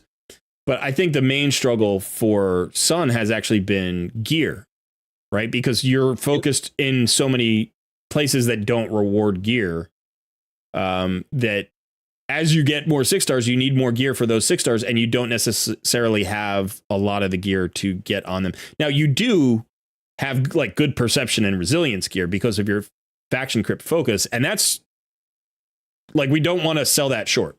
That's important. That's really good gear. But for instance, we just saw the stun set issue. It's like, whereas I have like 5 stun sets, because my focus it's those specific sets type of things, right, where I'm struggling a little bit. My regen gear is better. My stun set gear is better. So, I'm trying to do more dungeons and stuff like that. And like, I find that stuff fun too, whereas like grinding 6-stars is really tedious for me, especially after like having run 15 accounts. Like, there's nothing more tedious than just running campaign again. So I don't do it as much. But yeah, it's really interesting. Like, our dungeons are almost in exactly the same place, having approached the game completely differently. So really, your play style is up to you, but I think there's always a way to get good value out of the Like however you want to approach the game, whatever you find fun, there's usually an optimal way to like make that playstyle work. I'm actually going to get into this. I'm going to get into this Fire Knight here.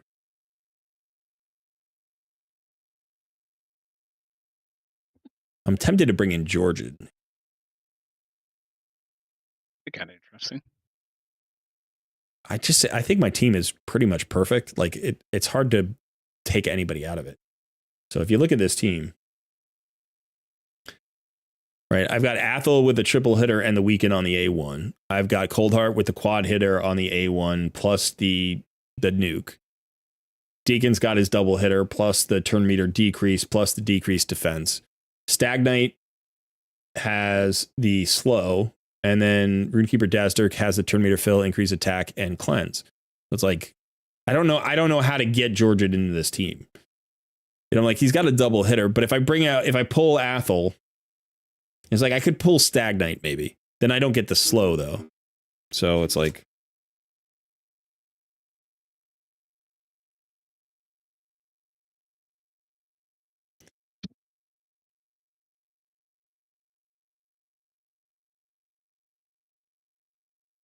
he might help me clear waves a little faster too, though.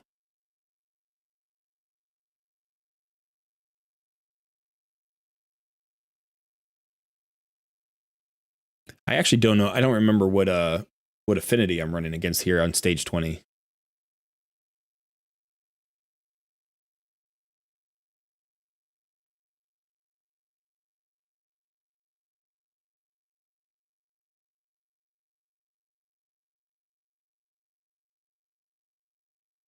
Mr. T2 Sugar says, I'm still eagerly awaiting the new Fusion news and login champion. Yeah, I think we all are. That's exciting for us at this point.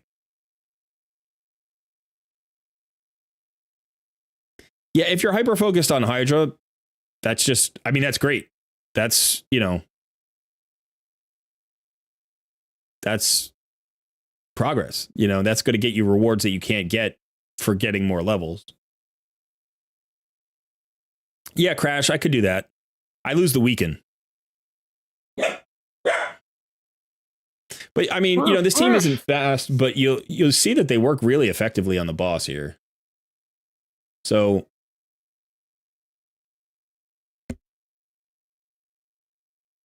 yeah, I'm trying to figure out why my team is broken. They used to break the Fire Knight shield and they never got another turn, but now that is not the case. We'll take a look at just a second. Let's yeah. But you know, this team works so well, and that slow is really important.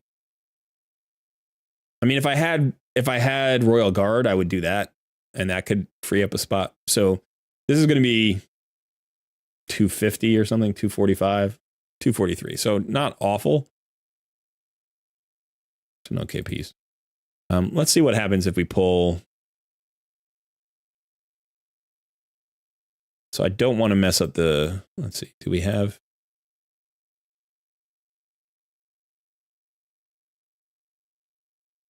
Yeah, it really doesn't matter that much. So let's pull Athel and put in Georgia. See what happens.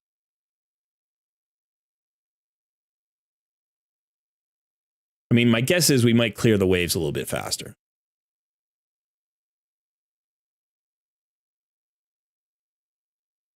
He didn't nuke out his target there, so we're not going to get the AoE.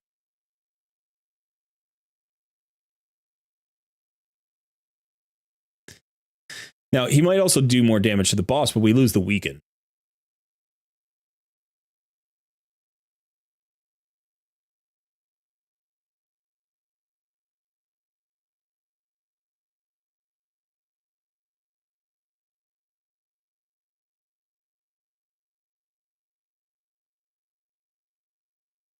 That was better. That was a pretty good nuke. The decreased defense out there. Yeah, and then the extra turn. So that's going to save us a little time on this wave at least.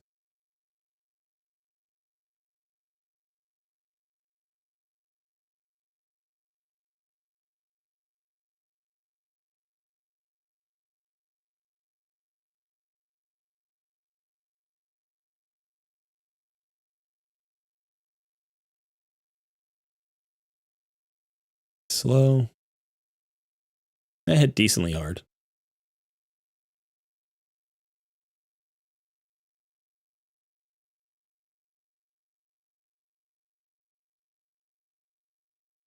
I mean, the slow makes it so that you never have to worry about him taking another turn, right? Because we have really only two turn meter reducers. We have Coldheart and we have Deacon Armstrong. Although actually Georgia reduces, I guess he reduces turn meter. We didn't have that before, so that was faster. That was significantly faster, even without the weaken. So Georgia has a turn meter reduction on his A2.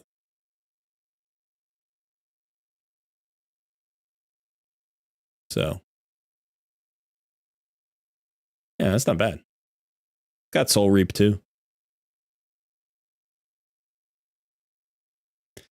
So that was a bit faster. All right, son, let's take a look at your team. What's going on? Have you figured it out? What, you're gonna hide me in a corner and then expect me to just be there when you get back? Huh? Yeah. I don't think so. Okay. Give me 2 seconds. Like I take him off screen. He just wanders away. It's like, hey man, if you're not looking at me, I'm not working. Yeah, darn right. I'm an old man. I just wander away. You're that guy at work when the boss walks around. He looks like he's working furiously, and as soon as the boss walks away, he like pulls out a cigarette, leans back, and is like, "I'm not working anymore." What? Screw this. Old man Johnson is crazy if he thinks I'm breaking my back for his. All right. Exactly. You got it. You get up more times during a live stream than any streamer I've ever heard of, man. It's like every time I take you off camera. You've never watched a live streamer. What are you talking about? Nah. I'm just making some coffee. Why are you upset about coffee? Huh? If I live stream for 6 hours, I am here for 5 hours and 58 minutes. That's what's going on. Uh-huh. Yeah, and I'd be there for like 5 hours and 50 minutes. Mm-hmm. And much happier with it. Mm-hmm. Because I got coffee.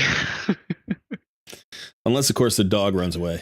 In which case, I'm not there at all. In which case, yeah, then it's sun stream time. Yeah. There we go. That's ugly. Sometimes you get an arena and you lose a speed race you don't expect to lose.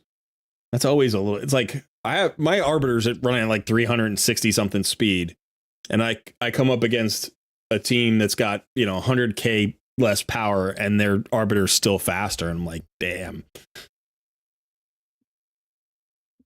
I think some people do that deliberately. They like sandbag their power to make sure that sandbag their power. Yeah.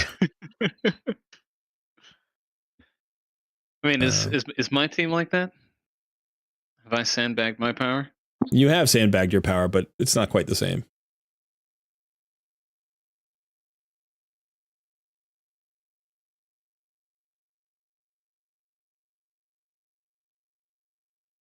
All right. I need to roll some. Oh yeah, I got these gloves. Let me roll those gloves. How about some speed rolls? Nope. How about a speed roll? Nope. It's ugly.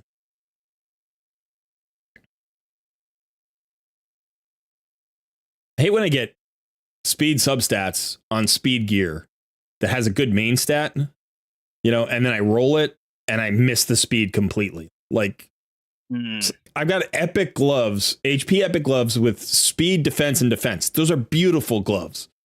Like HP gloves with defense and defense plus speed. It's perfect, epic. Roll it 3 times, miss the speed all 3 times. You're like, it's like they're still usable, but come on.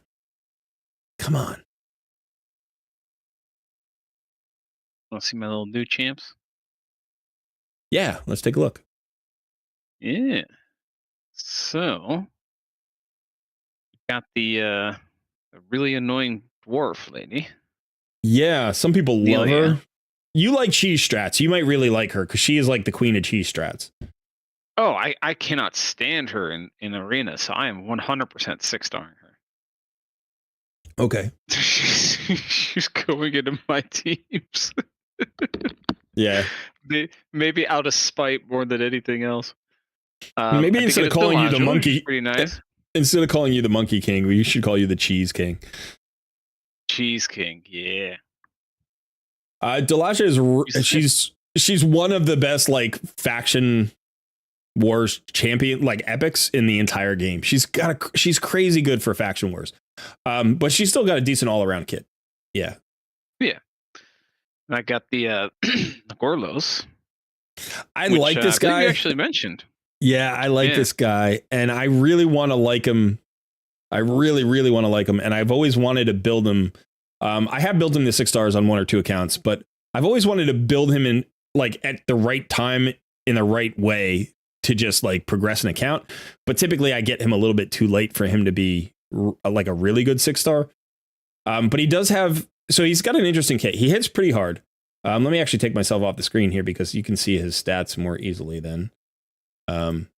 So if you go through his kit, so his stats are, we'll look at his stats actually. Yeah, we can look at his stats on the, in the index. The index. But so his A1, is fine. It's a double hitter and it's got a chance for extra turn meter, which, you have 3 different debuffs you can use, which is great. But if you go to his A2, so his A2 is 100% chance, decreased defense, which is really nice. It also hits decently hard and it's on a 3-turn cooldown. So you can make him your drop defense champion. And he's kind of like in that space where he's a half nuker, half debuffer. Like he hits harder than say War Maiden does, and War Maiden's kind of the same thing where like you can make her hit decently, but Gorlos will actually hit like significantly harder than War Maiden. So you can use him as a debuffer. And then you can look at his A3.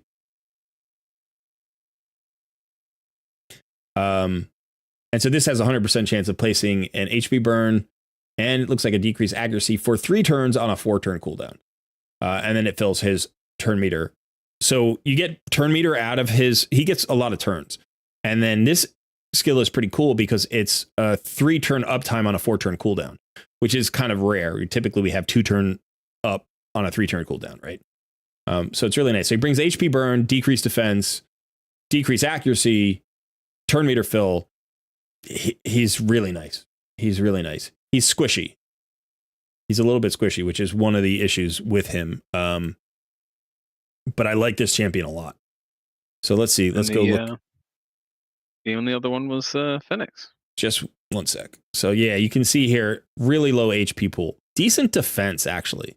So maybe not super, super squish, but such a low HP pool under 13K. Good attack numbers. It's got a little bit of accuracy, which is nice because of the debuffing. And then he even has a ally attack and doom tower battles by 30% aura, which is not bad. But definitely an underrated champ, but sometimes he's underrated because it's like when you have Wukong, it's like as a free login champion, you have War Maiden as a free campaign farmable champion. Like by the time you get to Gorlos, you're like, do I need this guy? And I would say, you can use him in 3v3 arena and faction crypts probably. But you could use him now. There's another reason to use him, and that's Sand Devils. So he could be your Sand Devils damage dealer. All right. I'm sorry. Who your last? You got Phoenix. All right. Yeah. Or Phoenix. Yeah, he's a really good champion. The last of that batch of pulls. Yeah, one of the things that you don't see here when you're looking at this guy is how hard he hits. He's got one of the hardest hitting A1s in the entire game, and that includes legendaries. Like his A1 hits incredibly hard. He's also got a block active skills that's conditional, but it's kind of weirdly conditional. So block buffs is nice.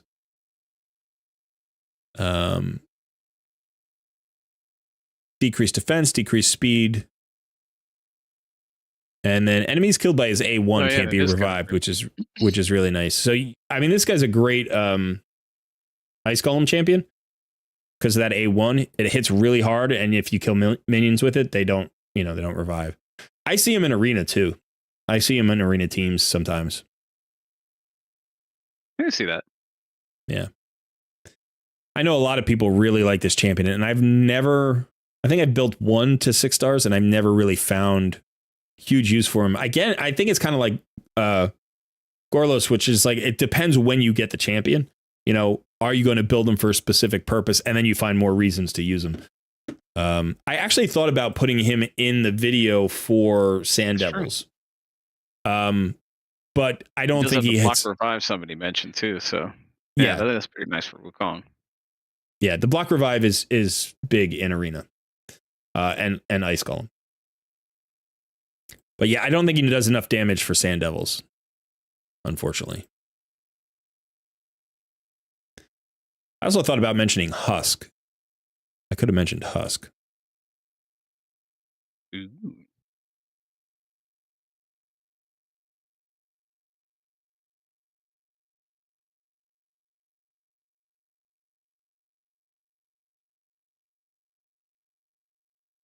All right, let's look at the poll here. Ooh, fairly evenly split. Specific champion guides. 24% of people want to see specific champion guides. I haven't done many champion guides. I think in the we're closing in on 6 months. Almost 6 months we've been doing content. I've done like 4 champion guides, maybe. Yeah. Maybe. I know we did the Drake ones. I remember that one immediately. We did Syl. I did Artak, right? Artak, yeah. I did Cardiel, but that was more of a showcase. We had the Wukong effect video. It was kind of a like I've done things that are kind of tangential to champion guides, but I haven't really done very many specific champion guides. So like I did a Genbo kind of arena nuker guide, but it wasn't really for Genbo. I was just using him as the example, so it kind of doubled up as a Genbo guide. But yeah, so people are asking for all of it, really. More clan boss and Hydra, hard mode dungeons. Hard mode dungeons, I think people want to see as they've progressed.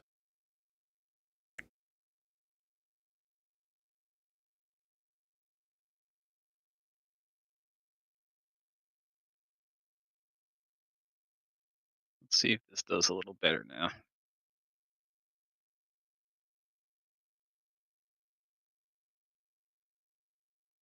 Somebody said, Plethora says, you guys didn't do a shard pull video? Got to see magic hands in action. Yeah, I didn't pull shards on either account this 2 times event. So that's why we didn't do a shard pull video. And also there was just chaos going on. So we didn't get to a video on Friday at all, unfortunately. Thugzilla says, Athel is great. She's too overshadowed by Kale as a starter. I really like Athel. She's my favorite starter champion. I think Kale is better, but I don't care. I don't like to run Kale. I prefer to run Athel. Are you going to set up a free-to-play to coincide with Hell Hades? We are thinking about it, yes. We're thinking about doing some teams. If we just need more information from Hell Hades. He hasn't come out with a new video, talking about it. Magic hands, hot hands. He's the magic man. Magic man. Midas touch. Hell Hades free-to-play guest feature, maybe featuring Cole Red. That'd be cool. I'd love to go on the channel. I know he knows who I am. Yeah. I don't know if he cares who I am. I know that he knows I exist. I'm aware that he is aware of my existence. Oh. Crashdown says, I seem to miss the speed substats on banners constantly. Very annoying. That is annoying. Yep. Cornelia Cheese Doom Tower. Oh my God. Hammerhawk says, I sometimes have the best ideas during dinner. Sunday stream to pull viewer mystery shards. No other CC is doing that. You guys have a hit on your hands. Sunday stream to pull viewer mystery shards. That would be something. Viewer mystery shards only. For sure, there's no one who pulls mystery shards. Phoenix is Beasley for Ice Golem. Built him. Yeah, he's so good. Interaction with your audience is very important, son. This is Hammerhawk giving you a little bit of advice for your Sunday stream. Yeah. That's one thing I'm fairly good at. Hellstar says, just hit level 91 and still am a noob. Yeah, the account level doesn't necessarily mean much in terms of account progression, right? It's just about time in the game and how much you've run campaign for the most part. But it can also indicate like your activity level. Because sometimes you see somebody who has like, all the login reward champions and their account level is still like 75 or something. And you're like, okay, so they've been playing for 2 years, but they're only level 75. So they don't play that much. That just indicates how many hours they put into the game. Whereas Sun's been playing for less than 5 months, and he's already level 70. So clearly he puts in more hours. Phoenix and Necrit together in Arena is great. Necrit is great with a lot of champions, but yeah, I could see that combo. I wish I had a Necrit. I don't have him on any account.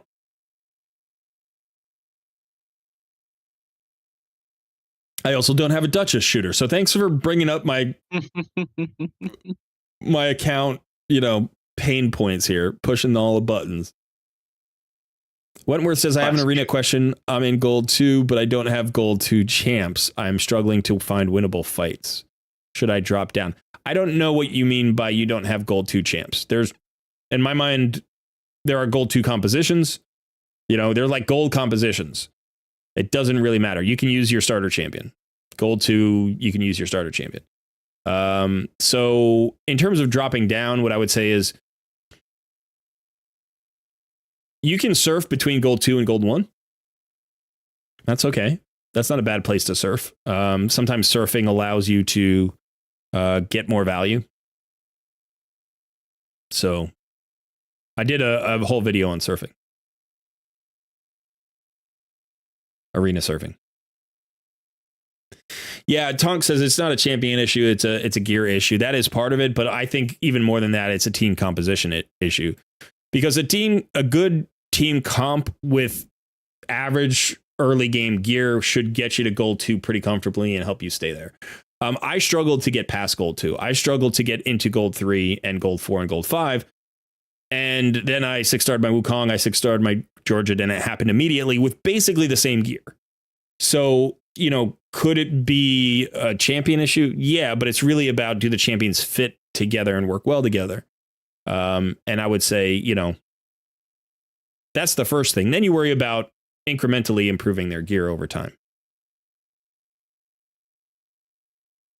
Silver says, I am level 4-ish. I'm sorry. Go ahead, son. No, I was going to say, and I also added on to that a little bit in the chat.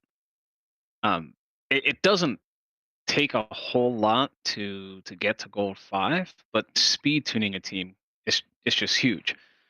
In that, it's come up in the videos, but my arena team was less than 100k power when I got to gold 5. It was Apothecary speed up into Deacon speed up with decreased defense into Hoffery's attack plus Wukong A2. That's it. They were just speed tuned, going as fast as I could make them. Less than 100k power. Didn't have great gear. It's definitely doable. Yeah. Silver says, my Arbiter team. I am level 40-ish and my roster and gear are very bad. Yeah, I mean, you can get unlucky, but I think also part of it is just learning the arena. I highly recommend manualing your fights in arena. I highly recommend being experimental with your roster. I highly recommend watching videos about arena. So if you can find any content creator, I've got some videos on arena, speed tuning, all that kind of stuff. That'll help. I think that almost any roster I've ever seen in the first, say, 30 days can get out of silver. Oh, I gotta get my coffee. I know there are players who are stuck in silver. I know that there are players who are stuck in silver, and they have good rosters. You see it. You when you're in silver, you're looking at rosters. You're like, this is this crazy roster. How are these players still in silver? And it may be a misunderstanding of how to gear properly. Not that they don't have the right gear. They just don't apply it in the right way.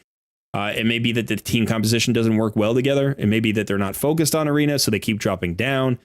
There's a whole bunch of stuff, but kind of unlocking arena takes a certain amount of knowledge, and you have to get that knowledge either through trial and error, or you have to get it through some trial and error and some watching videos, or talking to people.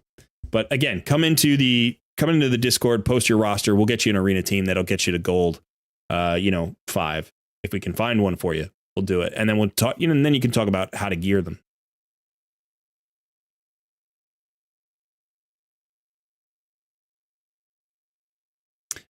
Tomas says, my idea is having live voice chat with a viewer while pulling their shards. That way chat hears their reactions. Family friendly people, of course. Yeah, we originally had more viewers in voice chat, and it becomes chaotic and a little bit inefficient, and it's hard to run well. And that's not necessarily the viewer's fault. That's us, but it's just hard to manage. I don't know about that one, man. What's that? You said, I don't know who's like, if it's the viewer's. It's not. Let's just say it's not automatically the viewer's fault, but sometimes people are just crazy, man. You gotta. We all know this to be true. Well, I will say this: a viewer who comes on a stream has a different idea about what the stream is about than the people who are creating the stream, right? Like, as a viewer, you get invited onto a show, and you want to talk about this, and you're excited, and it's like it can be. The energy is not focused. The energy is celebratory, or the energy is like excited. And that's great to see, but simultaneously it's like, we're trying to accomplish a certain style of not performance, but whatever you want to call it, like we're trying to create content that has a certain focus. And so sometimes bringing viewers into the chat just breaks it. And I'm not experienced and skilled enough to, make it run smoothly. And I don't think that's the viewer's fault. That's just the reality of the situation. Like, if you get into a show that you've been watching, and you get your takeover, and you're all excited, and you want to ask 100 questions, and you want to say, hey, I love the show, and all that stuff. It's like, that's great. But simultaneously, that means we're getting distracted from the actual takeover that we're trying to do and present to the rest of the viewers who didn't happen to get their takeover that week. Do you know what I mean? So I love the excitement, and I don't really blame the viewers at all. Yeah, but it is. I just find it hilarious in most cases, but it's definitely a thing. It's just been easier for us. And then there's all sorts of audio issues too, because like some people are too loud, some people are too quiet, some people, for whatever reason, like we have a large international audience, and there are a lot of different accents. And I generally do pretty well with accents, and I would never disparage anybody who speaks multiple languages. Like, I would never do that, because I don't. But that can create a communication barrier where sometimes just typing out is easier. It's easier to read chat than necessarily figure out, what somebody is saying while I'm trying to multitask and do 7 things. And, I'm getting hit with an accent that I'm not familiar with. So yeah, it's about streamlining. But yeah, it could be fun to do, just like, maybe we'll do like one stream a month where we just open it up to viewers and let it be chaos, and knowing that that's what it's going to be going into it could kind of be fun, and I was thinking I would definitely do that one. I'd sign up for that. Yeah, that could be fun. So you're right. We could do something with that kind of thing. Hit me with your crazy. I like it. Right. Just remember, the band hammer is strong.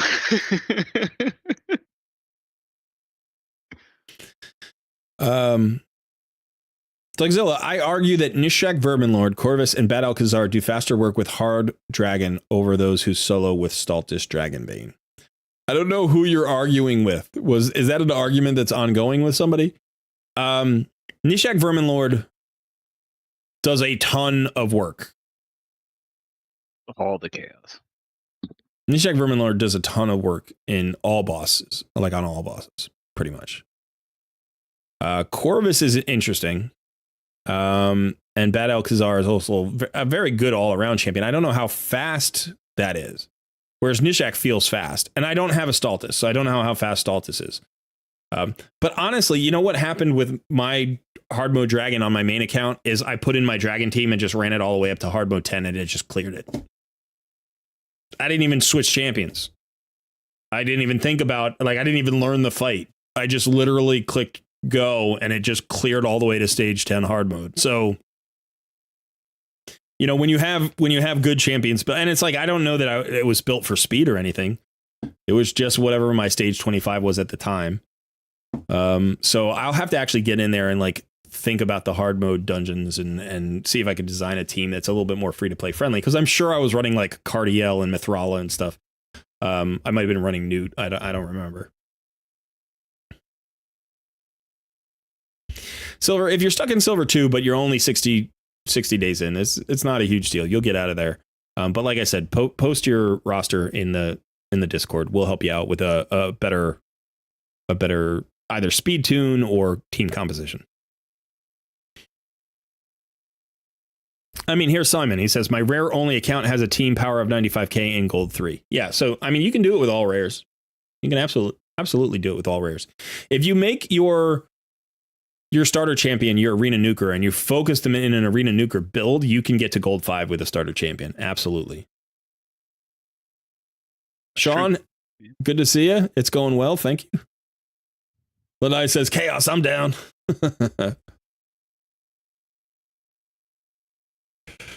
Tomas says, yeah, I did radio for a bit, and I know that callers, guests can hijack a show. Absolutely. Yeah, I did a tiny bit of radio in college. We had a college radio station, and I had a friend who had a show, and I went on the show a couple of times. And it was fun. But like, unless you have a call-in show where the chaos is the entertainment, right, it can be really tricky to bring in people. It's like you sort of have these three areas. You have like professional interview guests, like, okay, I'm bringing in, you know, like a politician, or I'm bringing on an actor or something. I'm going to interview this person, and they are the show. And so they can, you know, it's just a one-on-one interaction, and that's fine. It's kind of like what you do when you do a collab, like what I did with Jay Giggs and MTG Jedi. You know, it's like I just sat there and asked them questions, and whatever they said, I just riffed off of that. And that's fine, because that's the only X factor, right? It's like, it's all about that person. So whatever they say is kind of cool. And then you have the other situation where you have a focused purpose where you're bringing in a lot of people and you're trying to help them. I'm trying to inform these people, you know, my opinion, my best efforts to improve their accounts on Takeover Tuesdays, say. And in that case, like, it's not really about them at all. Like, it's not about their, like, it is about their account, and it is about what they want out of their account, but it's not about their personal life. It's not about, you know, it's not an interview style thing. We're not asking questions about them and getting a response. So those are the kind of the extremes. And then you have the middle ground, which is like, just bring people in to say whatever, you know. It's like, okay, but you know, that's not focused at all. Like, you know, so you have focused on one end where it's all about the content. You focus on the other end where it's all about the person.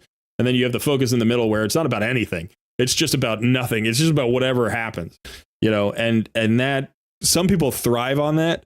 And it's a little bit tricky for me. That's not necessarily my strength. But it could be fun. It could definitely be fun. It was an argument with your brother who's also watching this. I gotcha. He likes what we're doing. Well, I'm glad. I appreciate it.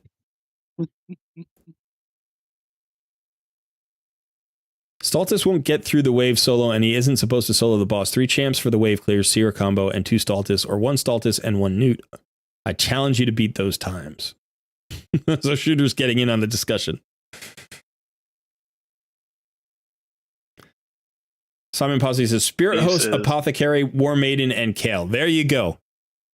Turn meter increase, increase attack, decrease defense, nuke. Beautiful. Classic old school, all rare arena team. The only downside to that arena team is that you don't have a second turn meter fill, so the speed requirements are a little bit higher on everybody. But otherwise, I mean, that's perfect. And Spirit Host is farmable and War Maiden is farmable. So, Image of Steve, who would you max out first, Geo or Dark Elhain? I can't imagine not maxing out Geo like the instant that you get him. On almost any account. Like the scenario under which Geo would take a back seat to somebody, those are really limited. Like you do a 10 pull and you get a Duchess and a Geo at the same time, and you're like, well, I'm going to level Duchess first. I'm like, yeah, okay. You know, it's like, but I mean, there are really good champions that I would say would take a backseat to Geo. You know, Geo's just, he's a solution for some tough problems. So he helps. Spirit Host at 279. Yeah, that's fast. Dave said, hit the like button. It's free. And 14 likes is weak sauce. Do we only have 14 likes right now on the live stream?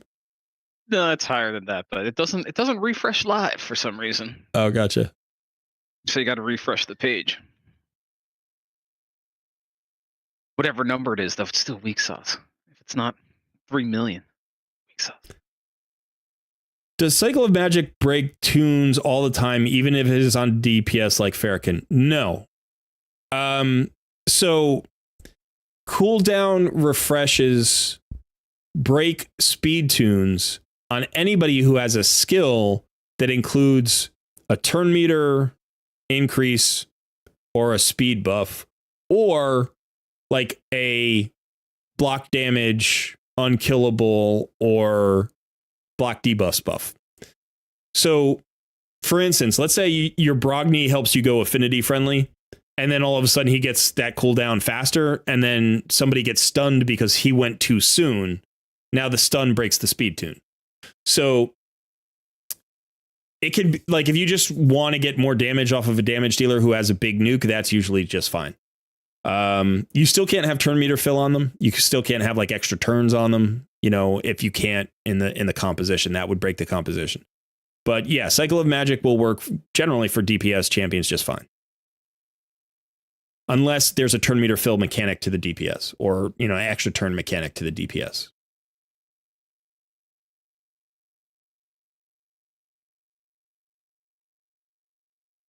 Hey, Kate is here.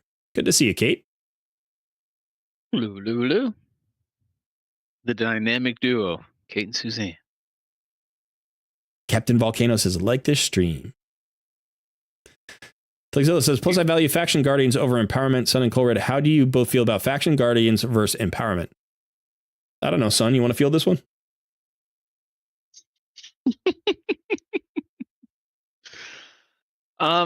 So I had a little bit of a struggle with that maybe a week ago or so, where I was trying to figure out how much I really do care about empowering in well, I should say my Faction Guardians, specifically for rares, because I felt for a lot of factions like Lizardman, for example, why am I trying to hold on to 10 spots in my vault to empower some rare Lizardman? Just, I don't run any. It's never going to do anything for me outside of Faction Wars. So after like some discussion and stuff, we decided there are a couple of factions that having those Guardians for rares is helpful. But I think once you get beyond that, you start looking at epics and legendaries. I mean, it's empowering every epic, every legendary, and you're always going to keep those. You know, when are you ever going to feed epics and legendaries? I wouldn't. So I think it's a lot more valuable then. Well, I don't really know much about empowerment at all. So that you're going to have to tell me. Yeah, so I mean, I think I agree. In fact, on my main, I have every Faction Guardian that I can filled. I have the rares filled, I have the epics filled, I have as many legendaries filled as I can fill. Empowerment on legendaries tends to come down to specific champions. There are some champions where they're so powerful, empowered, that's the goal. That's the goal. Now, there are some champions you want to run 2 copies of. Like if you got Newt, if you got a second Newt, don't empower him. Right? Don't get a +1 Newt. There's no reason to have a +1 Newt. You want 2 full 6-star built Newts, because that would just crush content in ways that other accounts can't. Then there's the actual debate about when you do it. So for instance, like if you just get a duplicate of a legendary, you know, the nice thing about putting them in as a Faction Guardian is that benefits all of the legendaries in that faction. Whereas in empowering that champion only benefits that one champion. And a +1 is weak, right? Like when you empower, let me double check. Like, let me go do the, where's the thing?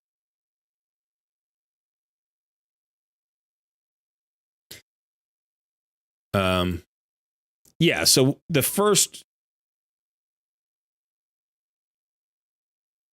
empowerment, it looks like here I'm getting 10% HP, 10% attack, 10% defense, 15 resist, and 15 accuracy. It's not that crazy strong, right? Like as you get up to a +3, +4, it gets stronger and stronger and stronger. So like if you have 5 copies of a champion, you're like, well, should I make 2 faction guardian pairs? So, because 4 of them will give you faction guardian pairs, or should I like +4 this champion? In a lot of cases, the +4 may be more powerful, but it's hard to say because again, do you have other legendaries in that faction? If you have 10 legendaries in the faction and you run 10 legendaries, then faction guardians may be more important than 4-starring one of those legendaries. But again, it depends on which legendary. So yeah, I mean, I have not +1 to anybody. I haven't even +1 my ninja, and I have a noble just sitting there. Like I could +1 my ninja, and I probably should because I will never use noble for anything.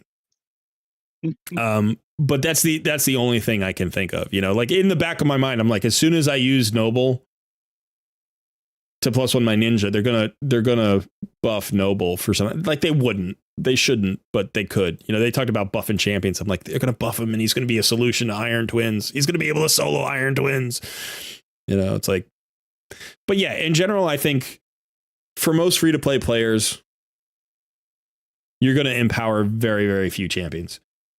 I have a dupe arbiter. I'm like, I'd get more value out of another 5-star arbiter than empowering my arbiter. But if I got enough arbiters to get a speed boost out of my arbiter, then I would, right? Like if I got 4 copies and I could get the +15 or whatever speed it is that you get when you empower, it's like I would do that. But until I get that 4th one, I'm not going to empower any of them, right? I'm just going to keep throwing them into faction guardians. So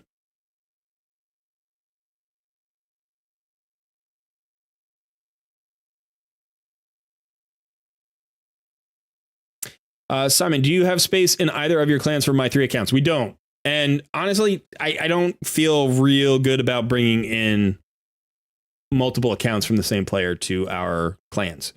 And it's not because that can't work out. A rule. We don't. Yeah. We don't allow that anyways. Yeah. The reason that we did that.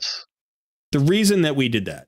Like you can bring in one alt, like it doesn't have to be your main account. You can run one account, any account you want with us. Yeah, in it our doesn't clans. have to be your main account, but you can't have more than one account. Yeah, an alt account to whatever account you have.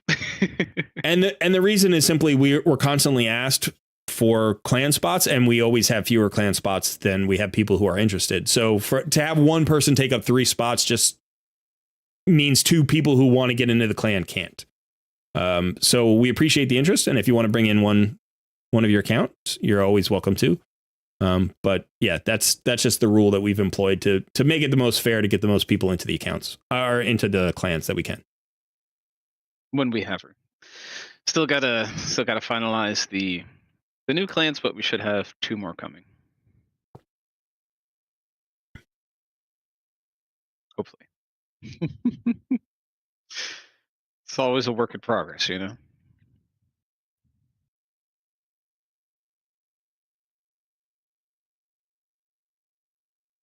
How are you doing on Doom Tower Hard, by the way? I'm it's my plan to burn down my energy and go mess around in it. I'm on stage 20, and I've gotten the spider down to about 20%, and I think it's possible for me to beat it. I just haven't sat down to really try hard enough. Floor 20 hard mode. Yeah. That's exactly where I am. I'm actually thinking about doing it right now. Like, oh really? Yeah. Yeah, my trouble is I still haven't really pulled a cleanser. My only option is my 50 spirit host. Yeah. That I use for normal, and I don't think she's gonna cut it, but maybe worth a try. Yeah, the cleansing issue is tricky. Yeah. I'm actually thinking of doing kind of a weird comp here. I'm gonna try it, see if it works. I have 2 Doom Priests, you know? Sometimes in Centranos, I just bring in both Doom Priests. I'm like, why not? Let's just see if it works. And it often does. Yeah. It's like, you know, I mean, it feels silly, but at the same time, it's like, okay, that's a lot of heals, a lot of cleansing. So here's a question, and tell me if my thinking is wrong, because I kind of wanted to answer it. Somebody said, Easy Money Sniper said, I pulled a seer pretty early. Should all my focus go to her now? And I feel like the answer to that should be no. And pulled a who? I'm sorry, I was looking at a seer. A seer, yeah. They pulled a seer pretty early. Should all my focus go to her now? And my answer to that question would be no, and let me know if my reasoning is correct. Because to my understanding, seer can one-shot and just destroy waves, right? But the gear requirements and the fact that you have to build a team around her in order to even get to that point means that without those two, she doesn't get there, right? So does she really have to be an immediate focus the second you get her? I don't think you're going to get much value until you're at a point in your account where you can actually build the team around her and the gear that you need.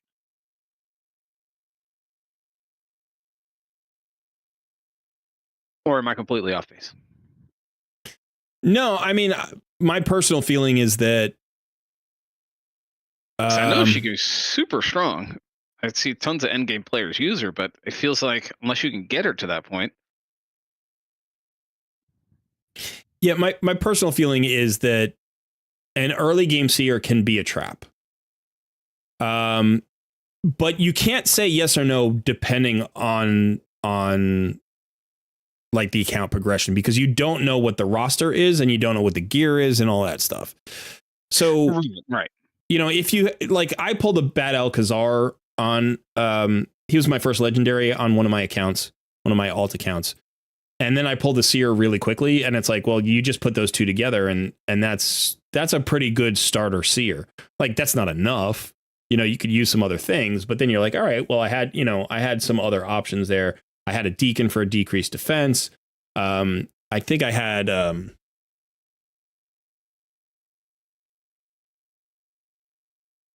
there was another champion who was giving me increased crit damage or increased crit rate. It's like, okay, so I you get a couple of shields or something, you get a shield set. Like, a shield set can boost your seer's damage. So if you have access to a decent shield set or a champion you want to put it on, that can be another buff to strip. So there are ways to get the seer going. If you're an experienced player, you probably will find a way to make your seer work, and you'll know whether or not you can. Yeah. You know, but so I don't want to say hard yes or hard no. I want to say you're right in the sense that it takes a team around her. But it, depending on, you know, how knowledgeable you are, you may be able to be creative with that team and make it work. So. Yeah. Yeah. And of course, you know, that it always, bears on some assumptions. Like, I'm assuming when you say early game, like, I pulled her pretty early, that to me means in like the first month or two. And I would say for you talking about me on that account? No, I'm saying about the person that asked that question. Okay. Like, they said, you know, I pulled her pretty early on. I'd be like, pretty early on to me is like in the first month or two. And then odds that you're going to have everything you need in the first month or two to make it work, probably like 95% are not. Yes, I mean, there's always some assumptions there, but yeah, I would say what we said makes the most sense. See, it's funny that you know, when you say pretty early on, you say 30 to 60 days. And like, for me, pretty early on could be like first 6 months, you know, because it's just relative to how you've been playing. Like, you are still early in your account to me. Do you know what I mean? Like, you're You're not even at Sill of the Drakes yet. So it feels, but again, when you start a new game, you don't think, oh, 6 months investment is not that long. Like 6 months feels like a long time. And then, of course, every account is different based on how many hours you play it. You know, so it's like a 6 month account could have 300 hours played, or it could have 3,000 hours played. You know, it's like 3,000 hours would be a lot, but sure. It is the kind of thing, like, this is a game that does get played in the background. I play this game more hours per day than I typically play any other game, because I can, you know, hit auto battle on my phone and put it down, you know, or I could hit, you know, progress up Doom Tower and put it down. And so it plays for 40 minutes without me actually touching it. So there, you know, there are differences in that, but I guess my point being that, like, you know, sometimes, like with you, how long did it take you to pull your first legendary? You got Brogni. When did you get Brogni? That must have been like 8 weeks in, 9 weeks. No, probably even longer than that. So it's like, you know, there are situations where 10 to 11 weeks, maybe. Where when you think about it, you're like, that's still pretty early. It doesn't feel super early, but, you know, so you pull your first legendary from a shard, say 2 months into your account, you know, 60 plus days into your account. Like that's what happens, you know? So when I think about, like, if somebody has, say, like you, like how many legendaries do you currently have on your account? Including like Wukong. I have 3 total. That's a very new account to have 3 total legendaries. One of them being the free login. You know, so it's like when you hit, you know, 10 legendaries, now you're like, okay, now there's, you know, I've got 80 something legendaries on my main account, you know. Now, granted, if you're pulling, let's say you're pulling, you know, 25 a year, you know, maybe 30 a year. You're getting 30 a year through fusions, through rewards, through shards. And so not just pulling, but you're getting 30 a year, you know. So it's like you only have 3 and you're, you know, approaching 5 months. It accelerates. You know what I mean? It gets faster. It gets faster once you can start doing fusions. It gets faster once you know, get 6 clan boss chests every day. It gets faster once you're clearing Doom Tower hard mode every rotation.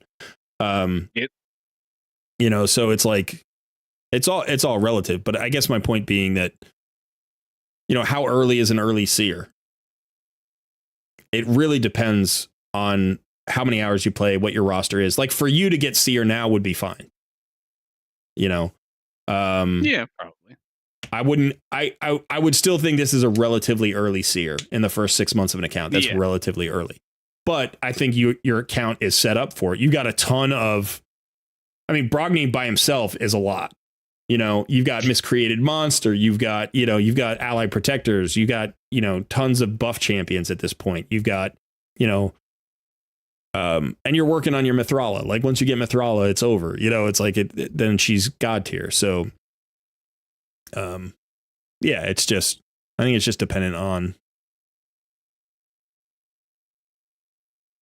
you know, the person's advancement in their account, I guess. Yeah, for sure. But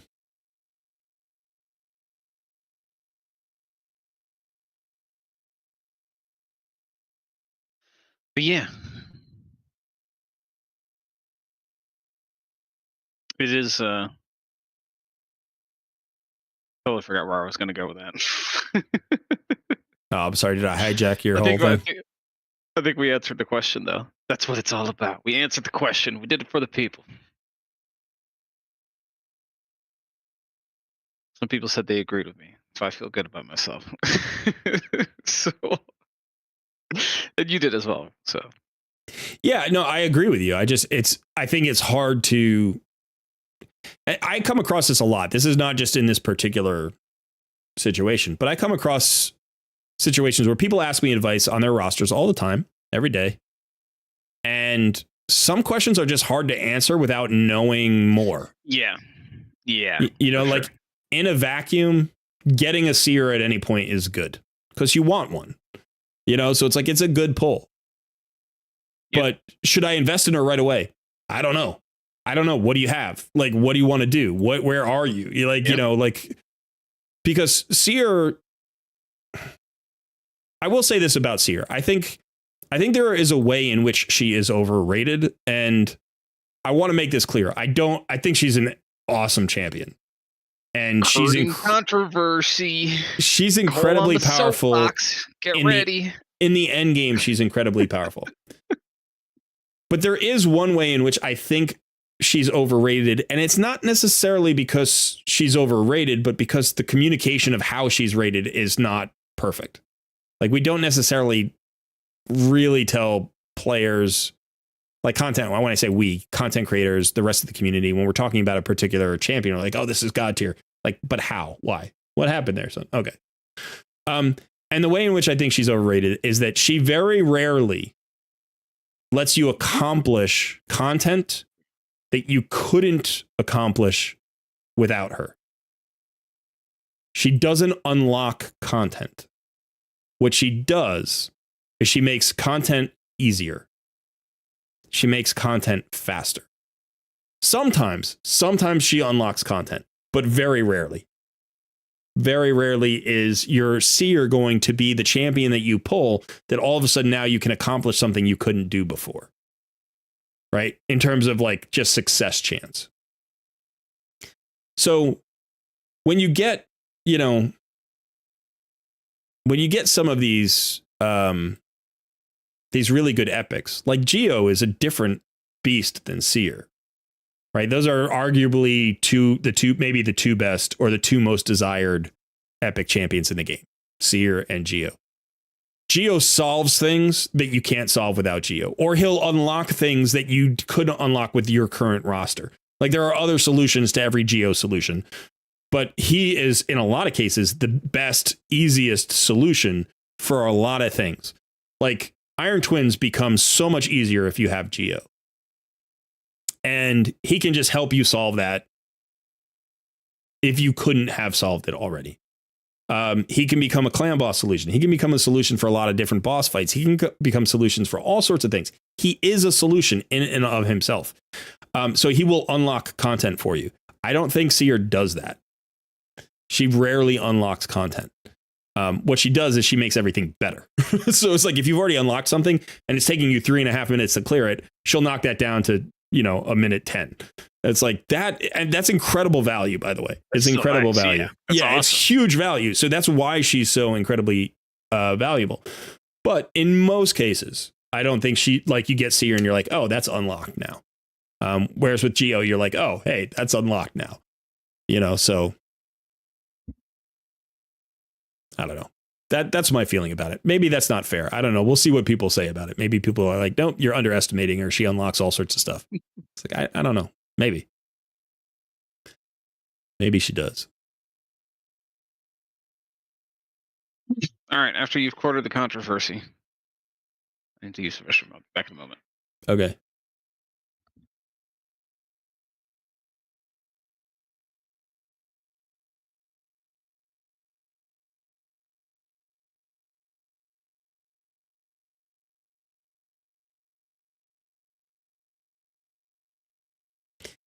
Flexzilla says, my next argument, running food champs in dungeons is terrible considering time on champ leveling.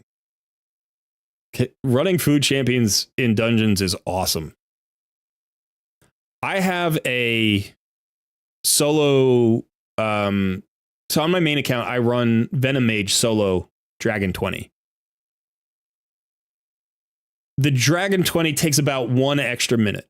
So it's about it's like a 2 minute, 16-second clear, something like that. It's like 2:16. It might even be a little bit faster than that. And my normal fast dragon clear is something like 58 seconds. So it's like a minute 20, something like that. I don't even know. I would have to go look at it. But it's a little bit like it's 1 minute extra, and I can run 4 food champions with that Venom Mage. So when I'm running, 5,000 energy into Dragon during a fusion, right? So 5,000 energy is 250 runs. I'm running 250 runs.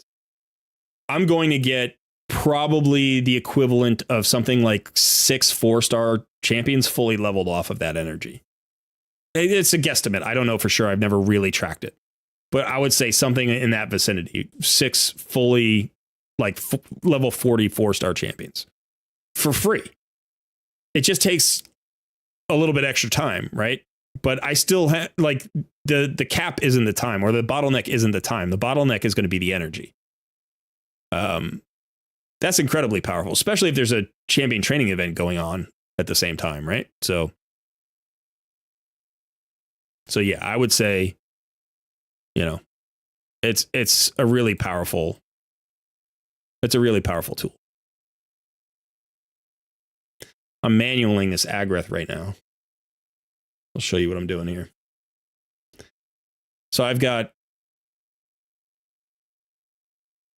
to hold the Heartseeker for this moment. Although I do have the heal reduction, I will die if I trigger the counterattacks. So I've got to use the Heartseeker then, so I can get around to Wukong. Oh, by the way, I can do the cleanse here. Where's the cleanse? There's the cleanse. So I've got 3 cleansing champions. So I can strip the buffs with the Wukong. And so I have to hold that as well. And then I can just nuke everybody down. I think this is going to clear. You can see I'm already 7.5 minutes in, so it's going to take me 40 minutes to do this clear. But it's because I've been talking.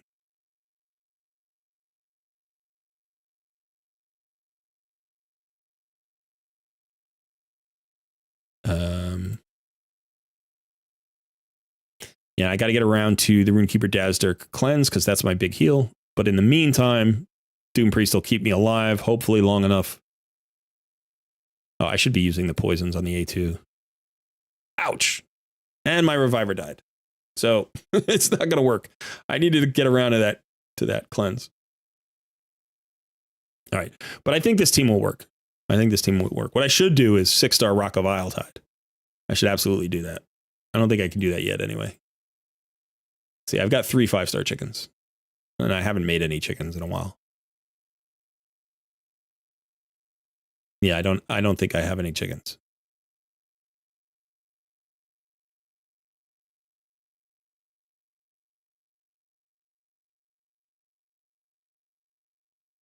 Jim Flop says, I don't use my Geo at all. See her is in almost all my dungeon teams. Okay, that's fair. Well, without her, I wouldn't play the game anymore. I use my Seer a little bit. I've started to use her a little bit more because Shooter is mad at me when I don't. And so he's cajoled me into using my Seer more. And honestly, she's nice value. She's nice value.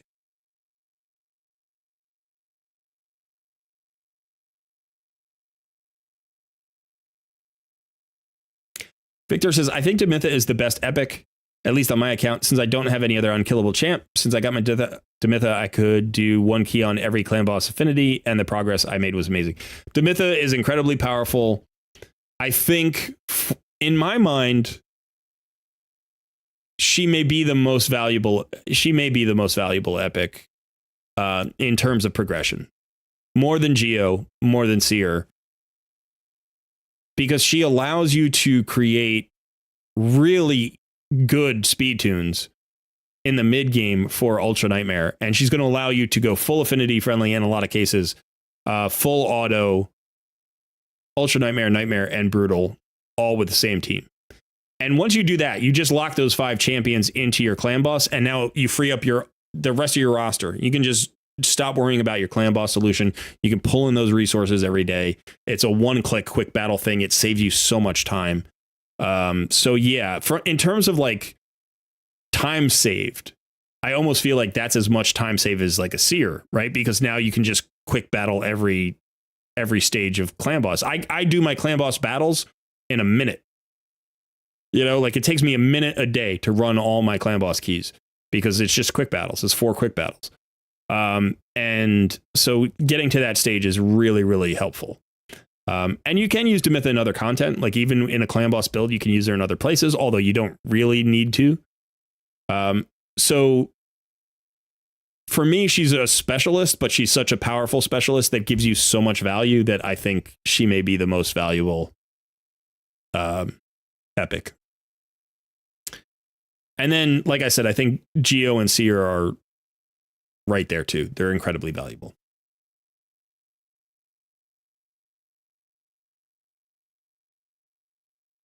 Jim Flop says, well, who runs Dragon 20? I mean, Dragon overall is a bad dungeon late game, and then 20 only for some food champs.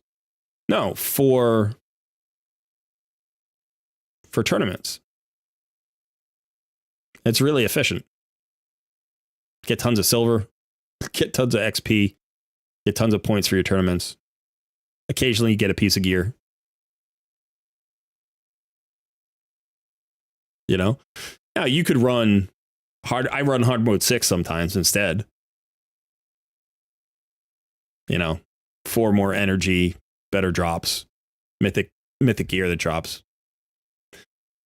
But when you say, well, who runs Dragon 20? That just dismisses like 95% of the player base. It's like, Dragon 20 is great. Those plebs. Dragon 20 is awesome. The Dragon 20. You know, it's like, I get it. If you're an endgame player or you've been playing 3 years or you're a big spender, you're a whale and you don't run Dragon 20, okay. But Dragon 20 is a great place to run. Really energy efficient, good for tournaments, good gear drops. You know, you can run it. I would love to run my solo champion at stage 25 instead, you know, or in a hard mode. Like I'd love to run a solo in a hard mode, but I just haven't gotten there yet. I haven't gotten around to that, you know, and I've been running Venom Mage as my solo champion for 6 months now. So. Silver, hey, Colbert, just got my first Lego Gaius the Gleeful. Congrats. Great bomb champion. Great bomb champion. Really good in arena. I don't have him, so I don't know how good he is PvE, but I imagine he's pretty good PvE as well. Only 40 minutes, another spider takes me like an hour. Yeah, I just gotta commit to that. Son, are you back? You're back. Okay. Who, me? Geo is also good for another spider. Geo is good for another spider. He's good in a lot of boss situations. Once you properly put in time to build a correct seer team with the help of a seer buff calculator, she will be in all of your teams. Yeah, probably. Probably. You know, again, assuming you have the comp around her and the gear for it to work. Yeah.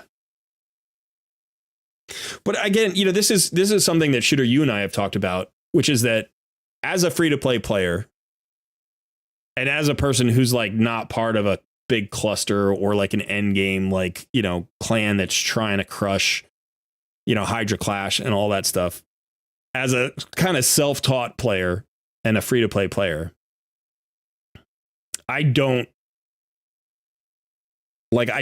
min-max in the same way. Like, I look at champions differently. My first goal is high success chance. My first goal is never speed. Do you know what I mean? Once you get to end game and you're already clearing everything and you start thinking about, well, what are my new goals? My new goals, well, I've got, you know, Fire Knight down, Fire Knight 20 is down in 3.5 minutes. Let me get it down to 90 seconds. Let me see if I could do that. You know, let me start. And then you're like, oh, well, I can do it with Seer. And then you're like, well, what else can I do with Seer? Well, I can clear Doom Tower, you know, a lot faster with Seer. It's like, great. You know, so it's like, then you start to put those things around. But at that point, when you're in that point into the game, you've got the gear, you've got the champions, you've got that mentality. I'm still unlocking new things. Like, I'm not trying to farm Fire Knight hard mode 10. Like, I haven't even looked at Fire Knight hard mode because I still have other stuff that I'm working on. Like the Sand Devils thing that I just did. That felt like pretty good account progression for me on my main account at endgame, you know, getting to stage 25 finally, because I've been stuck at stage 15 for several weeks. And before that, I was at like stage 11 or something.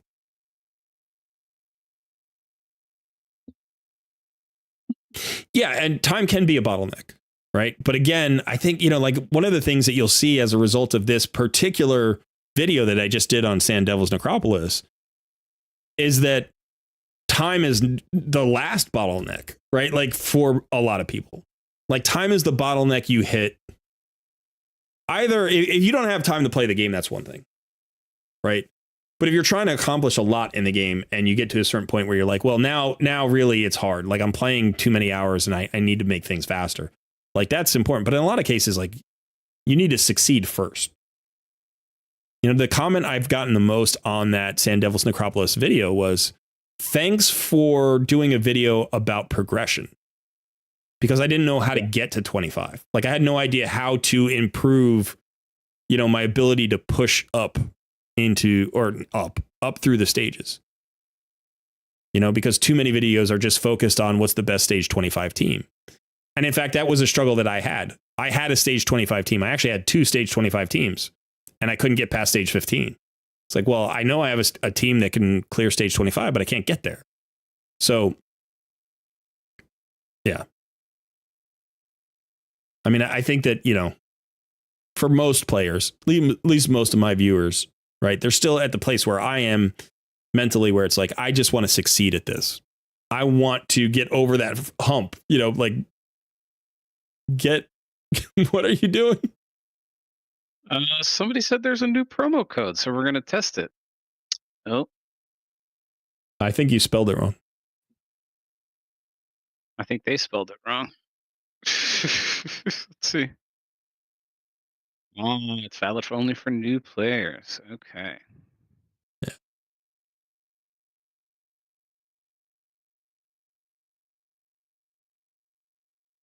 All right, son, you're in the lead. I'm taking my break. I'll be right back.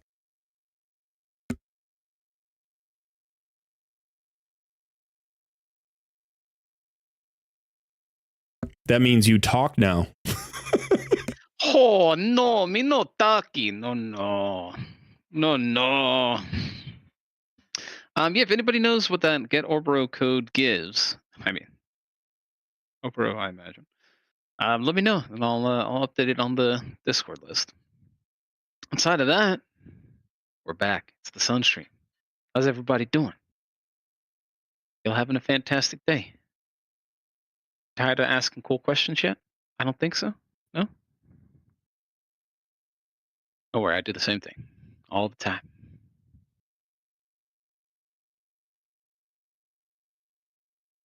Yes, Kate. I thought it would give Obro the champ. I think isn't she Shadowkin? I imagine, probably not legendary. Yes. Oh yeah, they did the little animated short thing with her.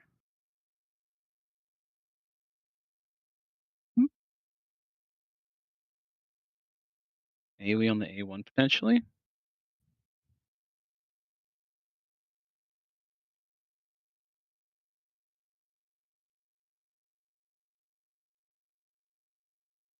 Oh, that's kind of interesting. A 3-turn revive on death. And they receive, fail, or perfect fail. And it has, okay, that's kind of cool. Tonk, what's up, Tonk?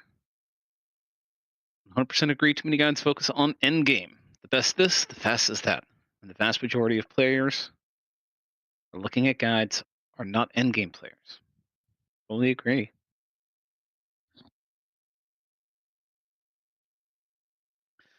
She's the Hydra mischief tank. Gotcha. Yeah, unfortunately, I'm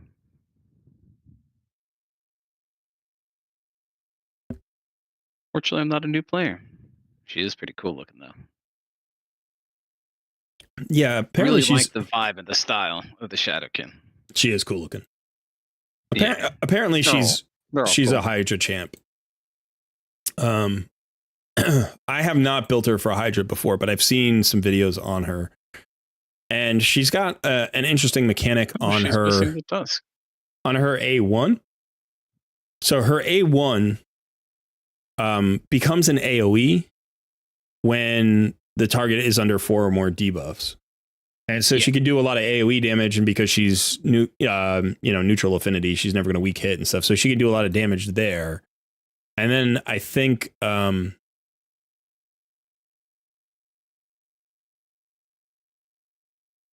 she boosts her crit rate and crit damage, so you can build her with 70% crit rate.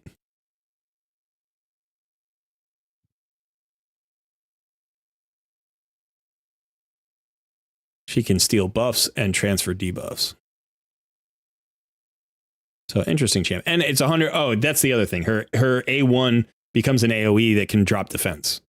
So you have a 50% chance of an AoE drop defense. So she supposedly does a lot of damage. There's some kind of build around her. I don't know if it's a counterattack build or something.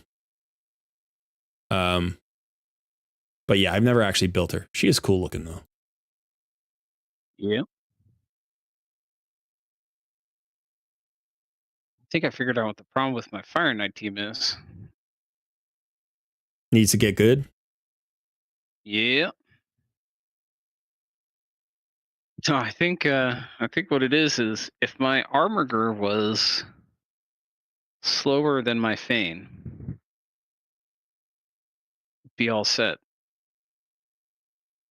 I can't get him slower without removing. I don't know how I would do that. This is why you have 3-star speed boots, you know? 'Cause they give so little speed. I need some weak sauce speed boots right now.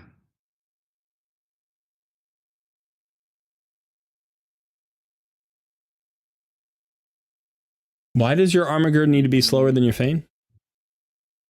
So what happens is on the first turn against the Fire Knight, Armiger does his A1 before Fane, which is before the shield gets broken. So that doesn't reduce his turn meter, and so therefore at some point, if there's a bad cycle, he'll start taking turns again because he gets he breaks out of the turn meter control. Fane's in your clan boss team? Yeah, exactly. Gotcha. So she can't go faster. Yeah, slowing down your Armiger is generally not like something I would advise. I understand, like in this particular case, the turn order matters. But you may. I mean, it's still 100%. It's just not efficient, so I don't like it. Now you have Royal Guard. Royal Guard is great for Fire Knight. So you might want to bring in Royal Guard. That's true. He's got a 4-hitter, he's got a slow, and he's got turn meter decrease. It depends on the affinity. Like he's weak affinity here, so it's not as good. Is this Fire Knight 20? Yeah. Yeah, so it can be a little bit of an issue. Although generally the slow will still land because I think each hit like gets turned into a weak hit individually. It's like, so you still have a pretty good chance of landing that slow. And right now on this team, you don't have a slow. Nope, unfortunately.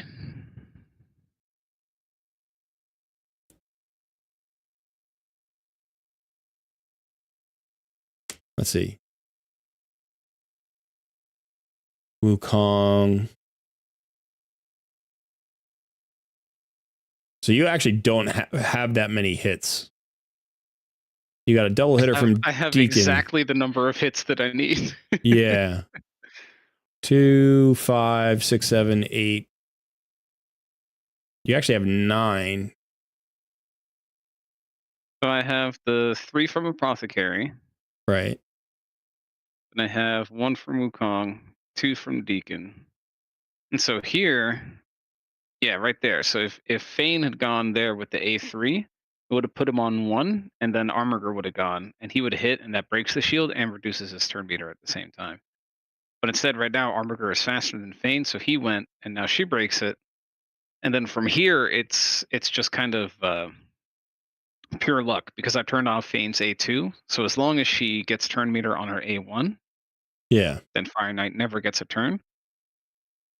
But if she misses that a couple times, then it's done so. Now I could turn Armiger onto only using the A1. So even if I get the Fire Knight low, he won't use his A2, but I don't think it really makes that much of a difference. Yeah, I typically turn off Armiger's A2. I like that max HP hit though. Yeah, it's a nice hit. I mean, once you get your cold heart, your problem's solved, right? Like then you don't have an issue anymore. I mean, right now you only have Wukong for wave clear, which is a little bit tricky. Like if you can find a champion who does decent wave clear plus has a turn meter decrease, that's always a bonus, you know.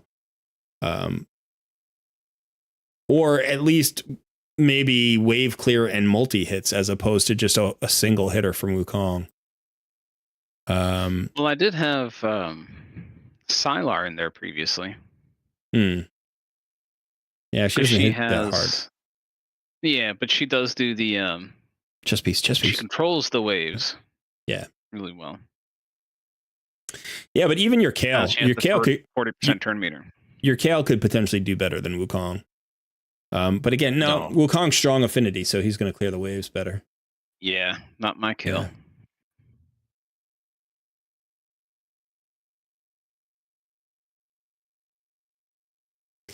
Marco says, sad boy. I still am stuck on stage 16. My Neri and Dreg Ninja are not doing it. The passive revive is screwing me. Yeah, that's probably just a speed issue. So depending on if your Neri is fully booked or not, like if you're on the 5-turn cooldown, I think I mentioned that before. I don't know if you were around for that, but if you're on the 5-turn cooldown with her revive, then the DPS can die on the next turn. So after the Feasting Swarm wipes you out and you do the double revive and you hit, the next thing is like the Dune Rage or whatever it's called. If that kills your DPS and you're on a 5-turn cooldown, that's fine, because then after the next Feasting Swarm, the cooldown is set up to get the revive again. That's the easier way to do it. If you have it booked fully down to the 4-turn cooldown on a Neri, your DPS needs to survive. But you still need the speeds. You have to have the speeds in the right place. And for Godseeker and Neri, the higher you go up, right, the faster that Godseeker and Neri has to run. The other champion, the speed doesn't matter that much. Like the DPS doesn't really matter. You just need to be matching the boss's turns. So, you know, anything over like 180 will work. So it may be that your Neri isn't surviving. It may be that your Neri isn't going fast enough. It may be that the other champion is dying at the wrong moment and your cooldowns aren't set up the right way. So it could be any of those problems.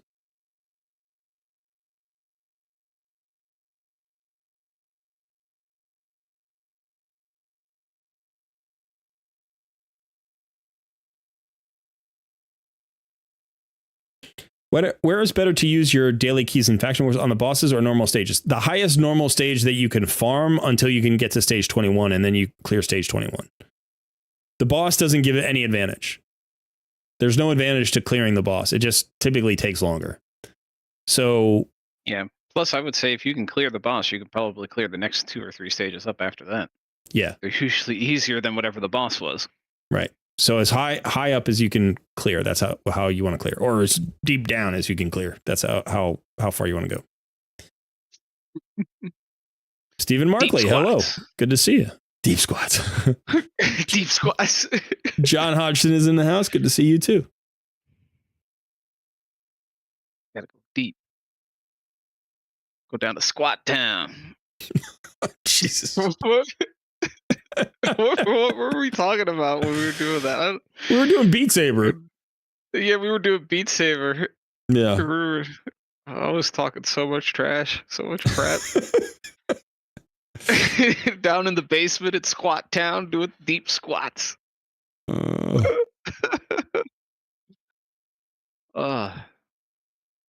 so good. Okay.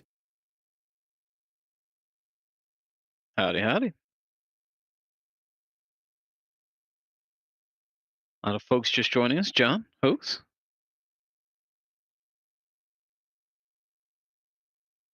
Wicked says, well, I have some factions done. I guess I should go for the last boss. Yeah, if you're completed the faction, then you just farm the highest stage, no? Yeah. Yeah. That would be the highest stage you can get to.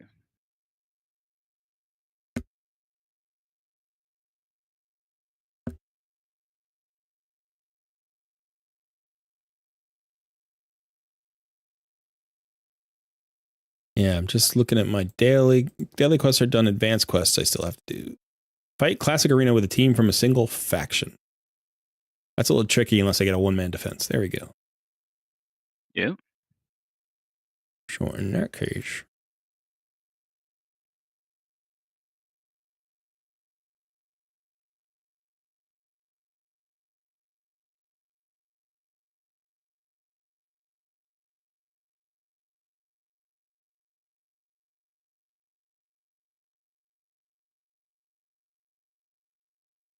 John's been watching the football, the sports. Sport ball. Sport ball. Hit. Goal.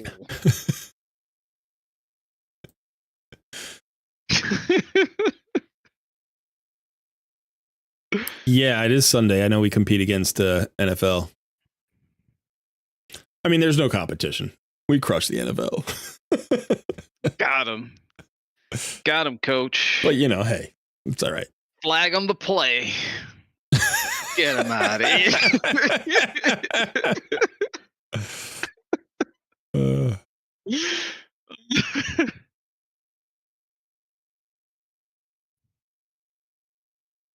Somebody's got a Paragon cheese team in the arena. It's so annoying. I'm like, all right, whatever. I just gotta wait for my Wukong to strip the buffs. But if I can't, like, if he's got enough resist, yeah, he's got enough resist.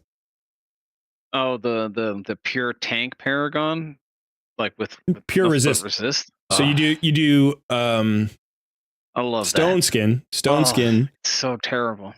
It's fucking lame. I love those troll teams. I don't like people who like teams like that. Like they're just bad people. You're just a bad person. Oh, it's so terrible. It makes me so happy. Can I ignore unkillable? I forget. Like the other day, somebody posted it was yeah. Who's the mythical dwarf? Is it like Frolny or something? I don't think that's his actual name. What's this? What's the mythical dwarf?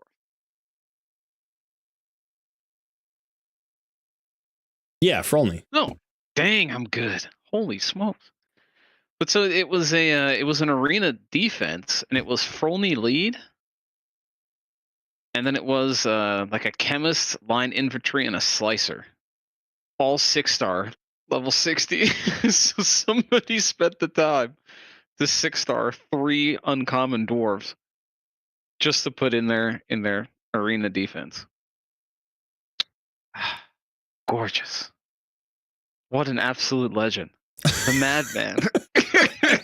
Why would you do it? Why would you do it? It's so beautiful. I love that kind of thing. There's something wrong with you, man. I wake up in the morning for that kind of thing, right? That's just so good. It makes me so happy. I feel like there's something on the inside of you died. It's the thing that's supposed to make you hate stuff like that. Yeah, that was killed a long time ago. Yeah. I have no hatred for anyone or anything. If it's terrible, terrible cheese strats, you just got to appreciate them.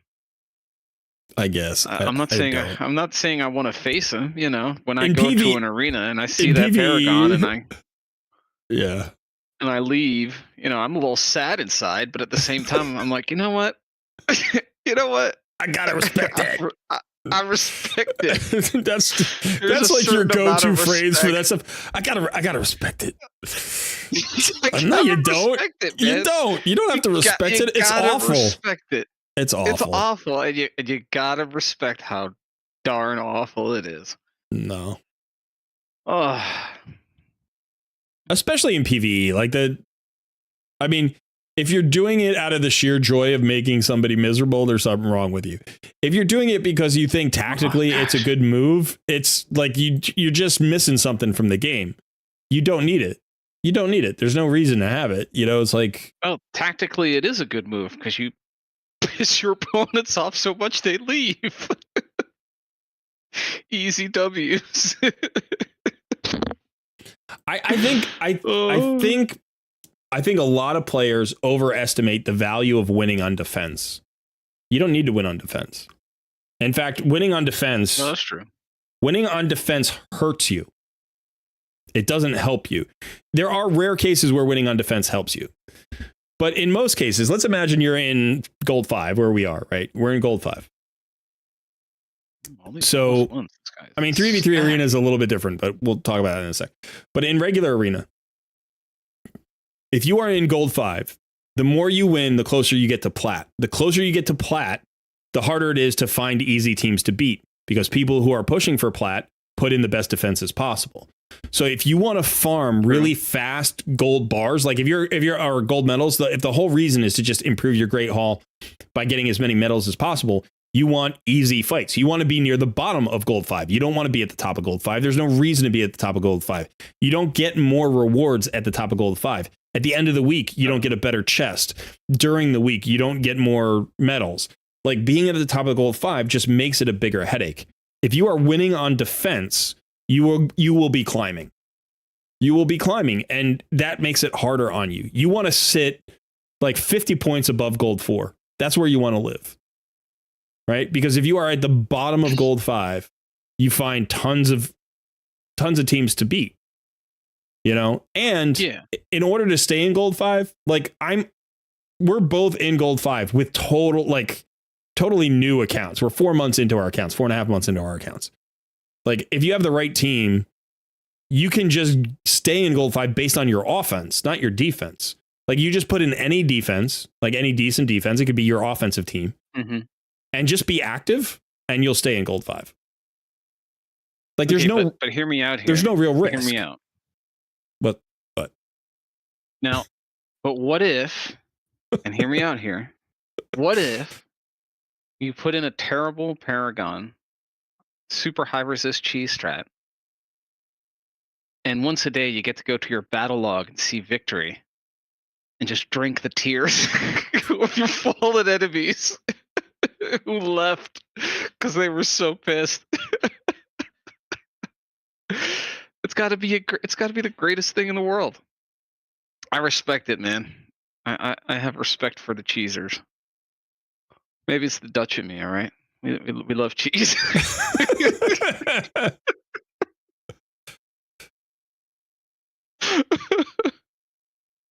No, like, for instance, there. Remember when I did that short where I was like, let's all put in a one-man defense so we can like beat this thing really easily?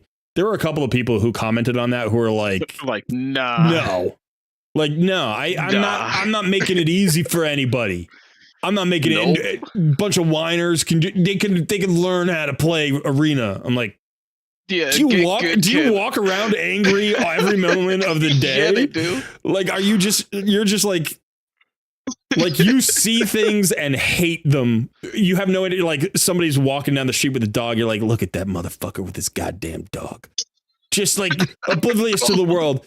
It's like, wait, what are you doing? You're picking up dog shit and walking your dog. Like, go get a real job. You know, like, what? Why are you angry? Why are you angry? You don't need to be mean to people to be better. Like, you don't have to be horrible. It's like, you could just be nice. It works. People like nice people. It's like, nobody likes me. Yeah, there's a reason why. Yeah. And you're still here satisfied. Just satisfied. Satisfaction. If there were a reason for the competition, I mean, let's be honest. Classic PvP, classic arena is not PvP. No. It's PvE disguised as PvP. Right? Like, you're fighting the AI. You're not fighting a real person on the other end. Right? You're not. And so, like, you don't even get to enjoy it in real time. You literally have to do what you're talking about, which is you either have to sit there and giggle, imagining, like, people are going to be making everybody angry. You know, like, you don't even know that it's happening. Two guys felt the pain of the Paragon today. You know, it's like, or You know, it's like, so yeah, you either have to imagine it or you have to log in literally and be just like, I'm just going to go look at my defenses every day just for that little thrill of feeling just like bask in the glory. Like I never look at my defenses. I literally never look at my defensive record. Why would I ever look at my battle log? Feel the I don't hate care. flow through you. Do it. Jeez, the arena. I don't want to be inhabited by that feeling. I'm trying to help people. You know, like I'm literally like I made a YouTube channel to help players reduce their frustration in their day. Yeah.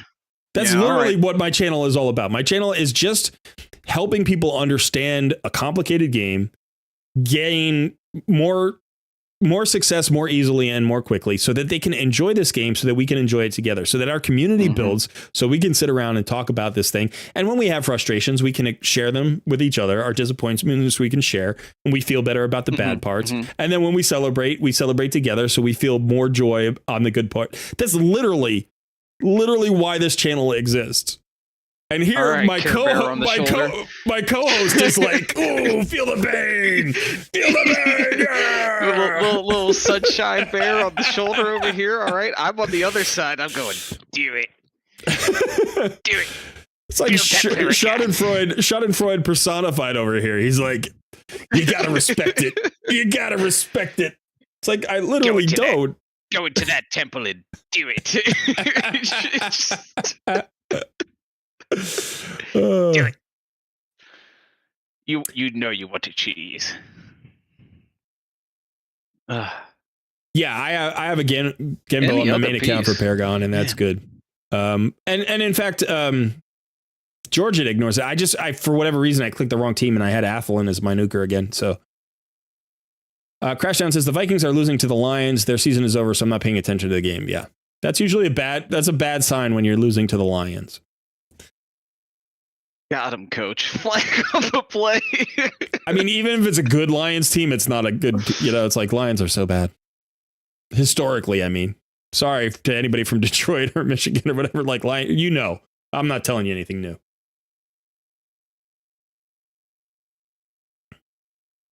Wow. Yeah, I used WUKONG, but he had enough resistance to resist my WUKONG.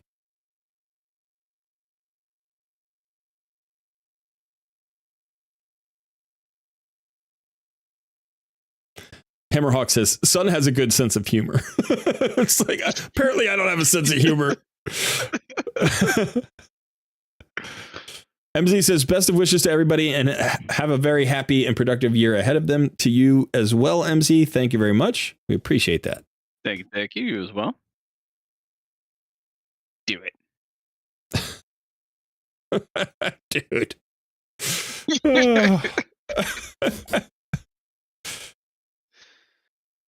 Believe him with the real message, Sneak it in there. All right, we gotta put up some boxes. Let's see.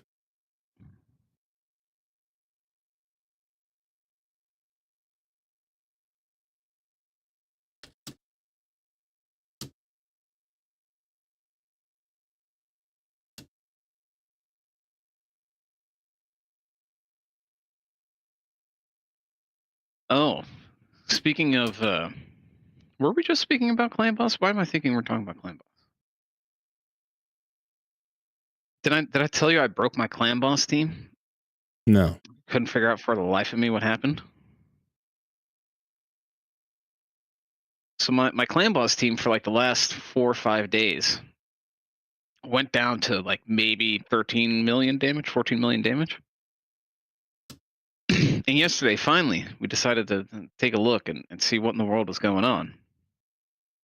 Had some folks in the Discord looking at me, looking at it with me. I'm like, all the speeds are right. Everything is correct.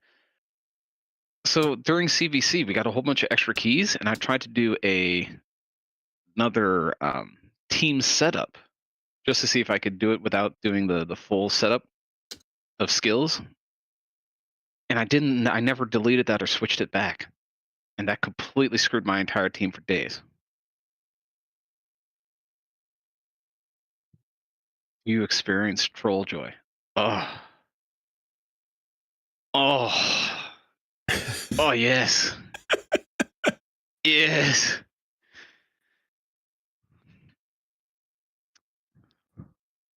Oh, feel the Calls troll. a snowflake for asking. I knew somebody was going to jump on that. I just had to put that there.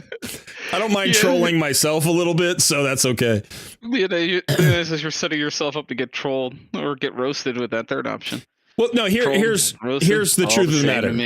Right? Like everybody who answers calls a snowflake for asking gets troll joy. Like it's literal. It's an actual moment of troll joy. So whoever clicked on that is getting troll joy. I did have to pause a moment and decide between those two. Who doesn't love a good troll? It's so good.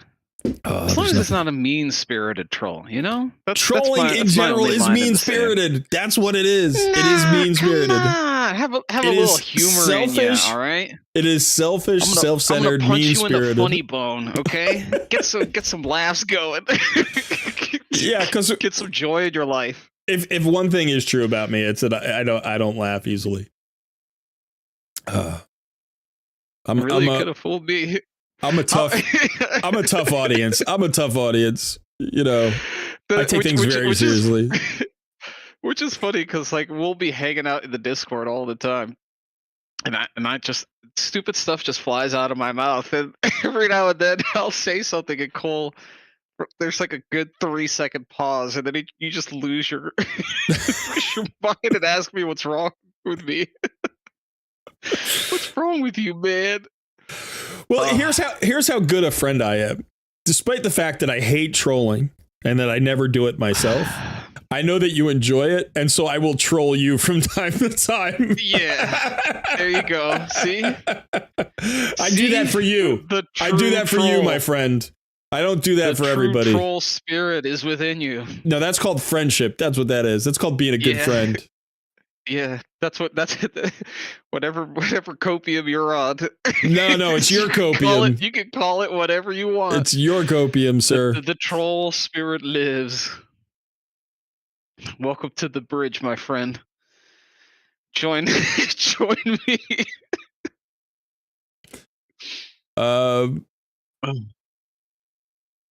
All right, so we got a question here. Burzo says, any tips on a full auto spirit keep? Sure. Cold Heart, if you have her. That's the easiest. But you can turn meter control. You could also turn meter control. Turn meter control is nice. If you have a buff strip, turn meter control is great. Looping it. Are you going to add a Tuesday roast to Tuesday takeovers? No. Roast. We have roasts on Sundays. It's a Sunday roast. That's traditional. Treat trolls in arena as a learning experience. I will say this. I get a little bit of pleasure out of crushing troll teams. I actually go out of my way to obliterate troll teams. Typically.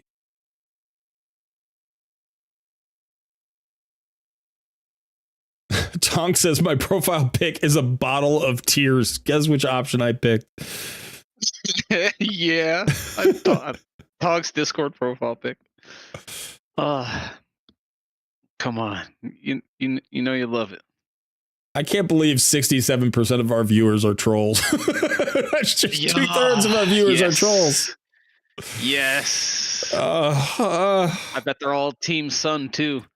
The best team. The glorious. That's probably true. And the reason they're Team Sun is because they're like, I'm going to watch a channel called Colred Plays, but I'm going to root. I'm going to root for his editor against him. That is very troll. All of Team Sun is trolls. If you're a troll, please join Team Sun. This isn't Sparta. This is Squat Town. We're in the basement. Deep squats, trolling. Oh, it's so good. What are you? I think you like that more than it deserves to be liked. Deep squats. So much more. Deep squats. The funniest thing to me is nobody has any reference for that except for us. So everybody else is just like, what is this guy talking about Squat Town and you're deep literally, squats? And why you're literally trolling 93 basement? people right now. and I like that alone makes me so happy.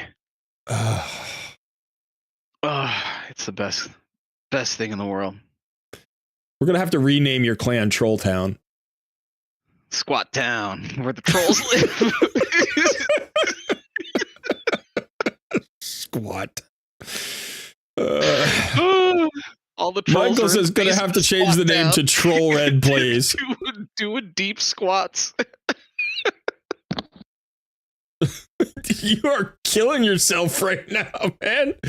You are slaying. Unfortunately, you're not slaying trolls. I'm in literal tears. I can't.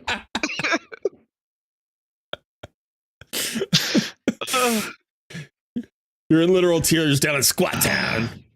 Down at Squat Town in the basement with all the trolls doing deep squats. Just.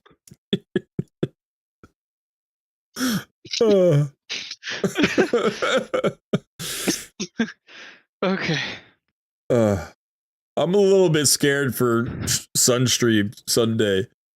I've tried so hard not to break out laughing again. I don't know what's gonna happen. Right. I don't know what's gonna happen. I feel like I'm handing over the keys of like my brand new car to my teenage son, you know? Like that's what I feel like I'm doing.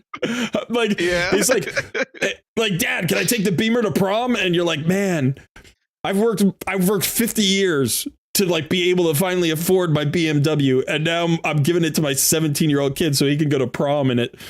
Like I'm not getting it back in the same shape.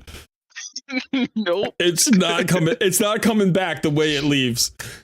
It's like Ferris Bueller's Day Off with the Ferrari, you know? It's like we'll just drive it backwards. We'll just Oh man.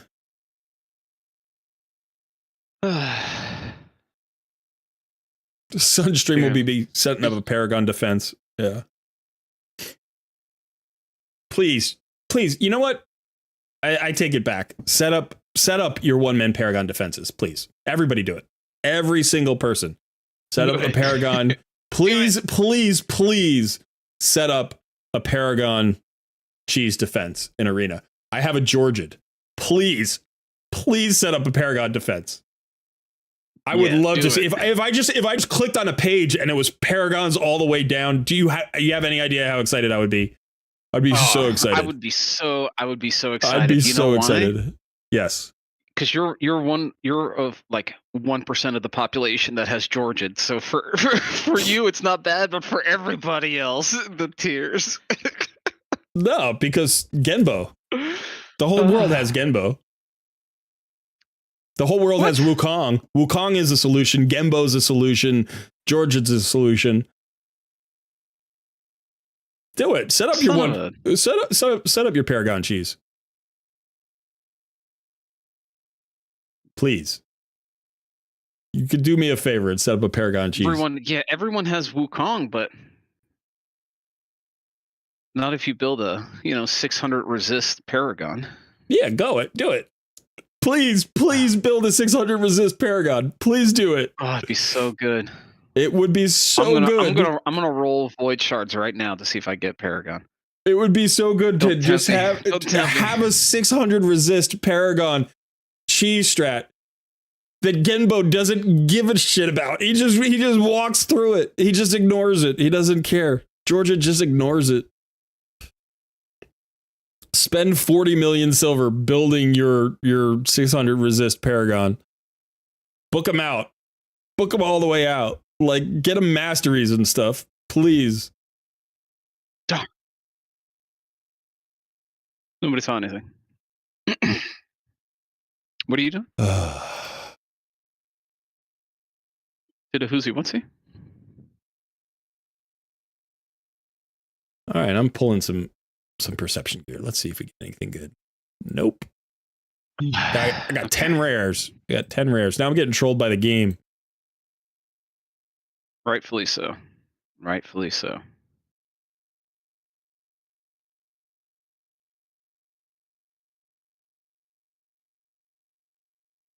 I got 10 4-star rares. What kind of crap is this? Oh, well, hey, 10% attack for my epics and skinwalkers? That's not bad. I'll take it.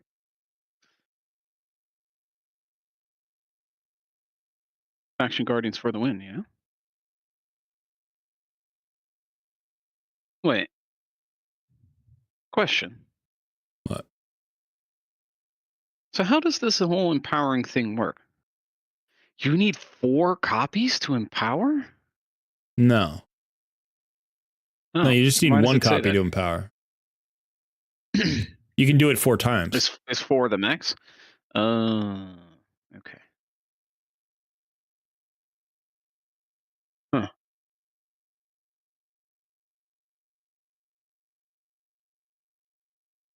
Fancy.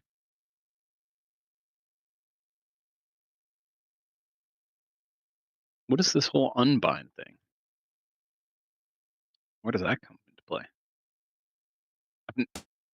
I've never heard anything about this.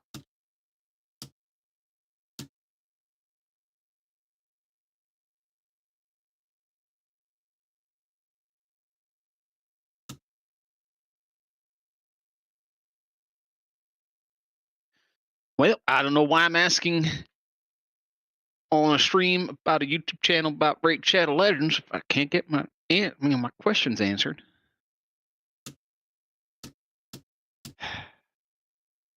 Are you trying to get your questions answered by somebody? You hate to see it.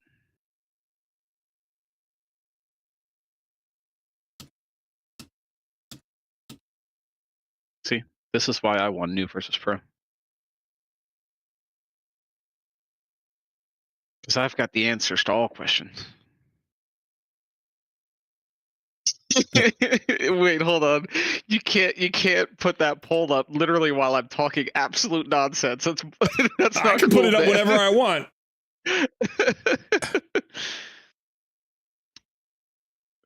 Especially while I'm literally rambling on for complete nonsense. Oh, that's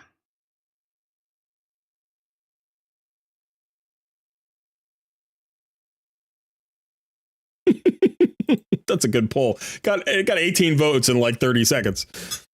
yeah, it did. No, and I'm very upset. You'll learn. You'll learn. With Unbind, you can throw away dupes. It's horrible value. Never do it. Okay. Yeah, don't unbind champions. Hopefully they'll fix that at some point, or just take it out of the game. I wish they'd just take it out of the game so we don't have to look at it. I just don't understand what they mean by unbind. Like, to me, unbind sounds like you unbind them from your account. You throw them away. You throw them away to get tokens to buy other champions, but it's bad value because they're unbind as in unbind from your unbind from your life. Yeah. Okay.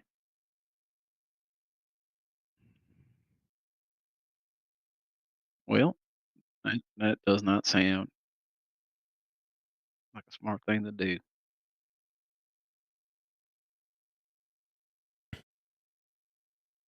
What was the result of the vote? For which one? On my speaking nonsense? I don't care. He's hilarious. That's 36%. Yes, we speak the same language. That's 36%. No, and I'm very upset. Explain is 28%.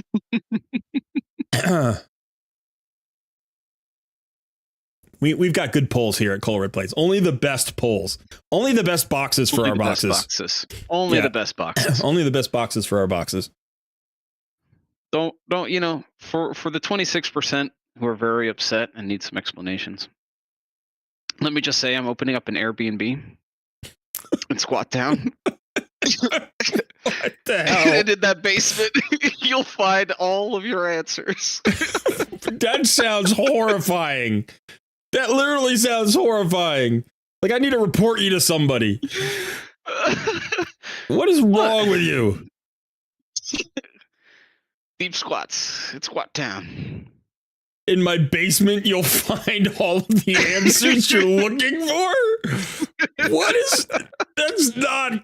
No. Look, Cole, if you never think about what you're going to say, Dude, you can't say stuff like that looking the way you look. You can't do that. What do you mean looking the way I look? With the beard and the long hair and the glasses and the shit-eating grin. Can't say that kind of stuff to people. I don't look trustworthy? Huh?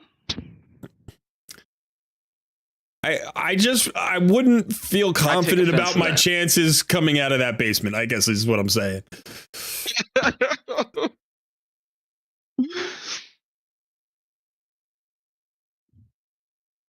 Ooh. That is funny though.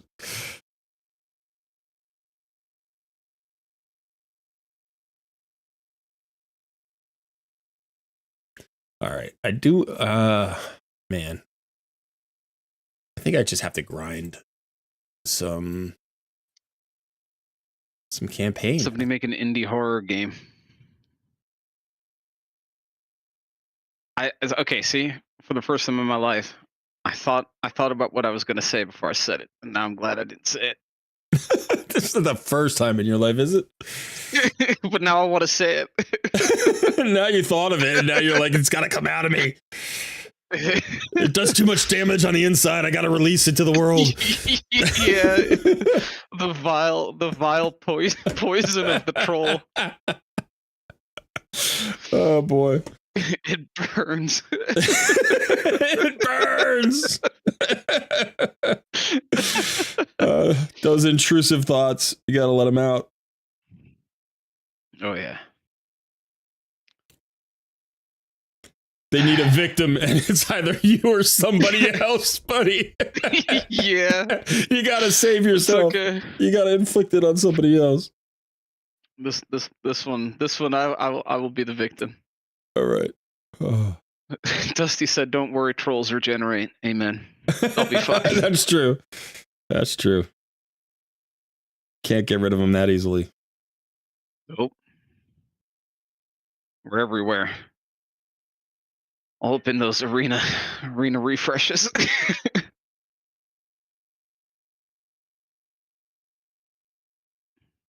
All right. I got multi-battles going on my main account. I got multi-battles going on my Noob versus Pro account. And you're just running faction grips. So this is a good time to talk to people.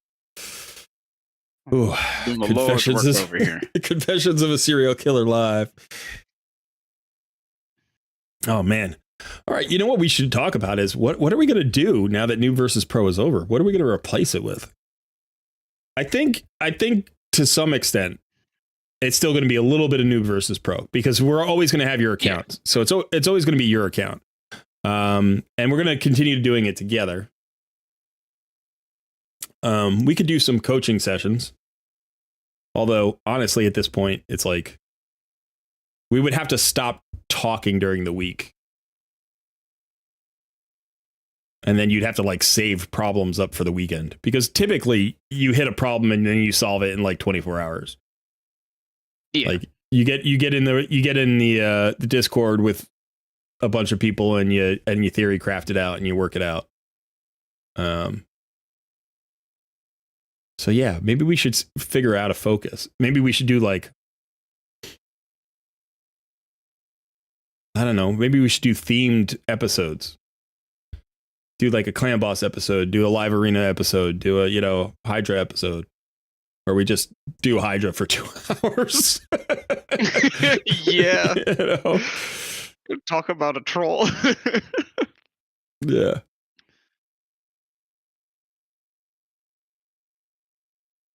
All right. Oh, that would be such a great stream. Can you imagine the two of us sitting here in absolute silence, zero communication, just staring at the same Hydra for 3 hours. No talking to chat, not even acknowledging their existence. We're going full Blue Man Group on this thing. All right. Dude, that sounds like 80% of streamers. That's what that sounds like to me. That's what streaming is for most people. Most people stream and they're just like, hey guys, what's going on? So beautiful. Yeah, just playing some League of Legends. What up, though? No, that's cool. And then 30 minutes later, like, oh, hey, guys. It's like, yep, so we won that one. That was good. Oh, that's funny, Joe. Ha. Ha. You're like, what? What is going on? Like either narrate what you're doing out there so in that the chat. so that people can learn. Be like, okay, so what we're doing here is we're taking on blah blah blah to do this build. Like that's fine. That's great. Then it's informational, even if it's not interactive, or be interactive. But yeah, I struggle watching streamers sometimes. There are some streamers I really enjoy, and all of them are active. None of them are just like, oh, I'm good at the game, watch me play it. None of them are just like, some of them are fun. Some of them are chaos, like chaotic and funny. Like they'll be on stream with their friends and they'll be playing, a first person shooter or whatever. And they'll be screaming at each other and making jokes and barely interacting with the chat, which is fine because it's just like, you're just watching people be crazy, and that can be fun. But most of the time I like streams where people are either really interactive or really informative. But yeah. Kate, have a good evening. Good to see you. Have a good night. Noob versus Pro Progression Wars. hold on. Yeah, we should well, you know what that makes me think of? We should either I go up there, you come down here. Mm-hmm. And we go to I'm not going to your basement. No. That's for after stream. Okay?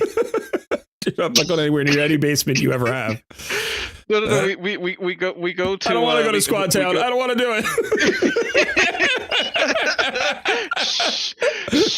I don't want to go to Squad Town. No, you can't make me go. You can't make me go to Squad Town. You're all right. We're not going to Squad Town. I don't trust you at all. I don't know what that is, and I don't like it. You like boxes. I don't want to be in boxes. That's where we're going. We're going for the boxes. No, but gosh, I can't think of the name now. But one of those like those auctions for like the storage wars. Yeah, like one of those storage auctions. Right. New versus Pro Storage Wars. Oh, that'd be so great. Yeah, because we make so much money. We may as well just throw it away. I 15 grand. Dude. 15 grand. We could start a channel. New versus Pro Storage Wars. You get $7. That's your budget. Like, what can you get for $7? You gotta turn a profit.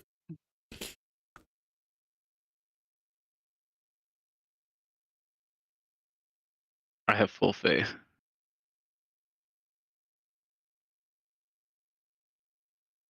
No, one of the things I was thinking of is we might do this HH thing. We might do this HH free-to-play challenge. So that would be kind of interesting to check in on Sundays and do the HH free-to-play challenge. So it would still be a free-to-play challenge stream. It wouldn't be New versus Pro anymore. It would be, we'd have to come up with a cool title. I don't know what the title would be. But, Team Sun versus Team Cole. Apparently, we just chased away like 10 viewers with our whole discussion of Squat Town. We were closing in on 100 viewers, and then a bunch of people left. The worst part is I was about to say Hell Hades free-to-play Squat Town Troll Challenge.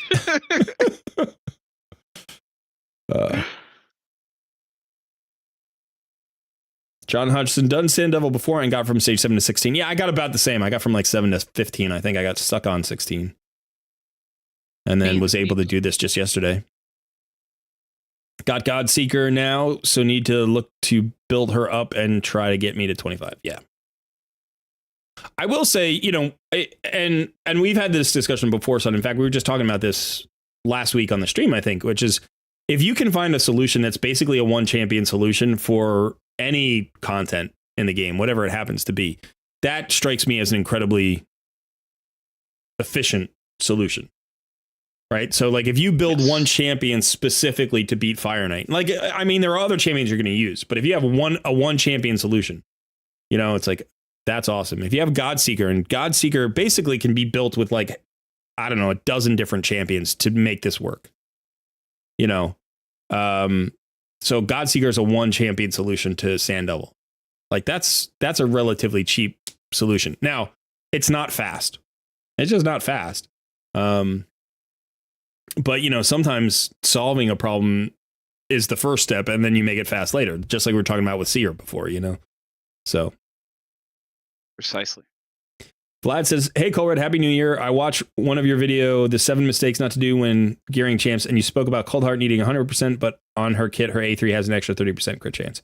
I may have misspoken, but yeah, it only has, you only need 70% crit rate for Cold Heart. Absolutely. Take it down. Take the video down. He done goofed. Misinformation. Misinformation. I have built Cold Hearts with 100% crit rate because I wanted to maximize the value on their A1 and A2.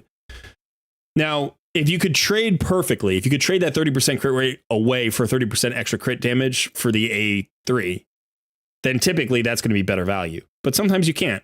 And so, like, rather than sit on 85%, I've just gotten her to 100%. But you don't need 100%. 70% is all you need.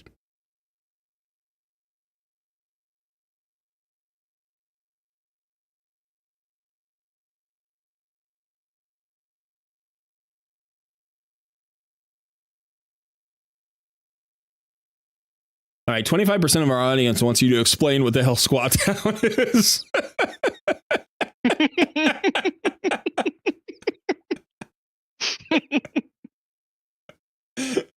I don't know. It feels pretty self-explanatory to me.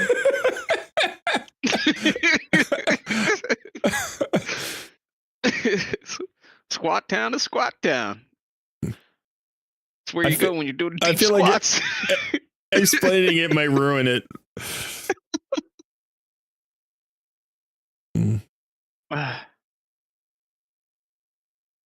See, Dusty agrees. It is.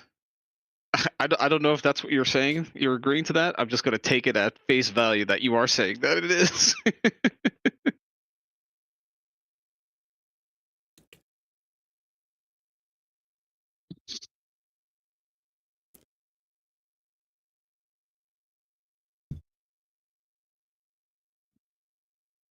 Are you being a lucky dog?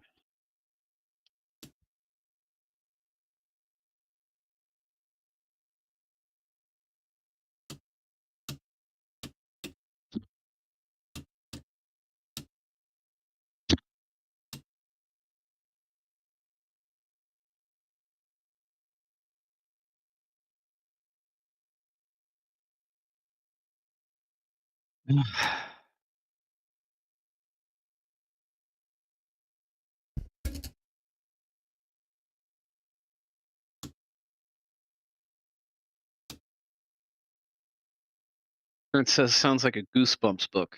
The basement trolls of Squat Town coming to bookstores near you soon.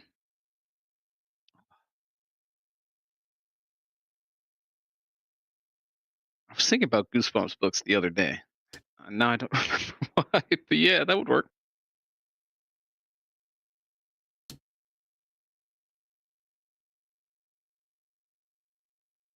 The Squat Town is a happy place. Where the trolls go to drink tears.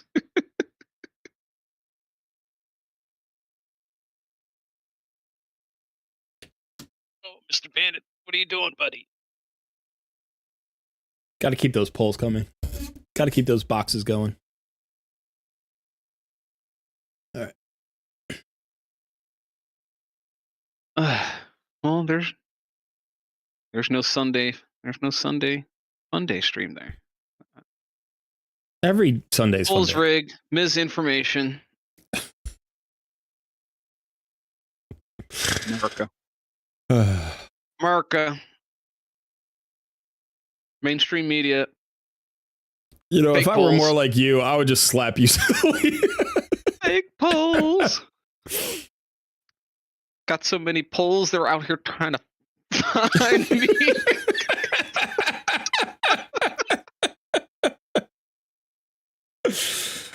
Oh man. You know what's gonna happen someday? One of our personal jokes is gonna leak out onto stream, and it's gonna be the worst version of that joke. And we're gonna find ourselves in a bit of trouble. I'm gonna have to apologize. I'm gonna have to make a video apology. Public apology to hundreds of people. Gosh, how I would love to see that.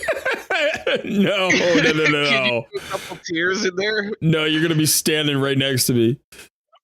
Yeah, I'm gonna be standing right next to you, beaming, all smiles. Yeah, Vlad. If you want to focus on her A3, just need 70% crit chance. Kieran Brown says, sounds like a Goosebumps book. The basement trolls of Squat Town coming to bookstores near you soon. Oh boy. What was the give up streaming altogether option? You know, I know you're trolling, Mr. T, but you're literally in our stream. Like, unless you're hate viewing right now. And I love a good hate viewer. It's also so good. Hate me while you watch me. Don't forget the ukulele you make when you make the apology video. I missed the viewer mystery shard pulling option in that last poll. Sorry, Hammerhawk. I'll include that one in a future poll. Yeah, next Sunday I'll pull your mystery shard for you.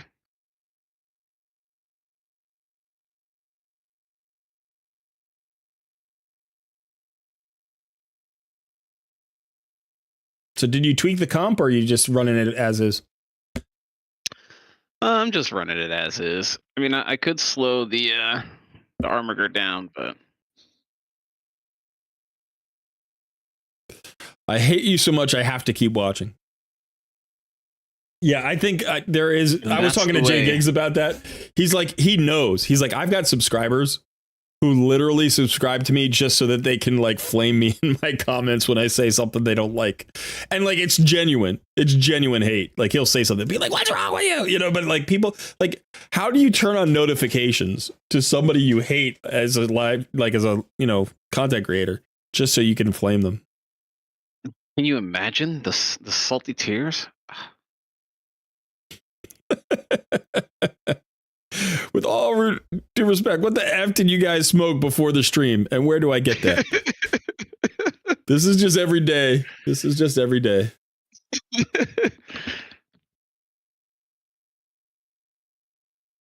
Doggo was giving Sun the honey. Yeah, that's Bandit. That's how you know you've made it cool, when the haters subscribe. Yeah. and they hit the bell and turn on notifications. They're like, I want to know when this is going to say something I don't like. I want to know. I want to know. Trying to find them. Oh man. Just wait if I ever start talking politics on stream, man, then the haters will come out of the woodwork. There's no political, like, there's no place, there's no location on the political spectrum that you can occupy. Not a single space where you can occupy it and not have people hate your guts for being there. Right? It doesn't even matter. Like, if you're all the way, like, you know, hyper conservative, if you're hyper liberal, if you're in the middle, if you're anywhere else, like, it doesn't even matter. Like, there are people who are progressive who get hate from other progressives for not being progressive enough, right? And then there are conservatives who are the same thing. It's like, you could be conservative and then other conservatives will hate you for not being conservative enough. And it's like, or you could be in the middle of the road and everybody hates you because they think that being in the middle of the road means you lack all conviction. You know, you're like, oh yeah, you don't believe anything because you're in the middle. You know, it's like, it's almost like you're pussyfooting around putting champions in their designated tiers in a tier list. Okay, sorry, I got it out. We're not rehashing that, by the way. Yeah, we might be. Yeah, but it's just No, it's just funny because it's like refuse. if I ever wanted to just court the trolls, all I would have to do is say something political. It doesn't even have to be anything you believe. It doesn't have to be anything you believe. It could literally be anything. It could be like, you know, if we changed roads so that the asphalt was white, it wouldn't absorb as much heat from the sun, and that would help global warming. Dear God. Like, somebody be like, asphalt can't be white. And this man, it's like, where does he work? I want his job now. like, what? White asphalt? I'm about to end this man's whole career. My whole life, asphalt has been black. It can't be white. And, you know, somebody would say something like, what? Like, you know, global warming is a myth. What are you're perpetuating this for? Like, you know, like people would go and, yeah, Tong says, sounds racist to me. Yeah, that's what I was going to say. Cold Red Plays makes a racial statement. Roads should be white.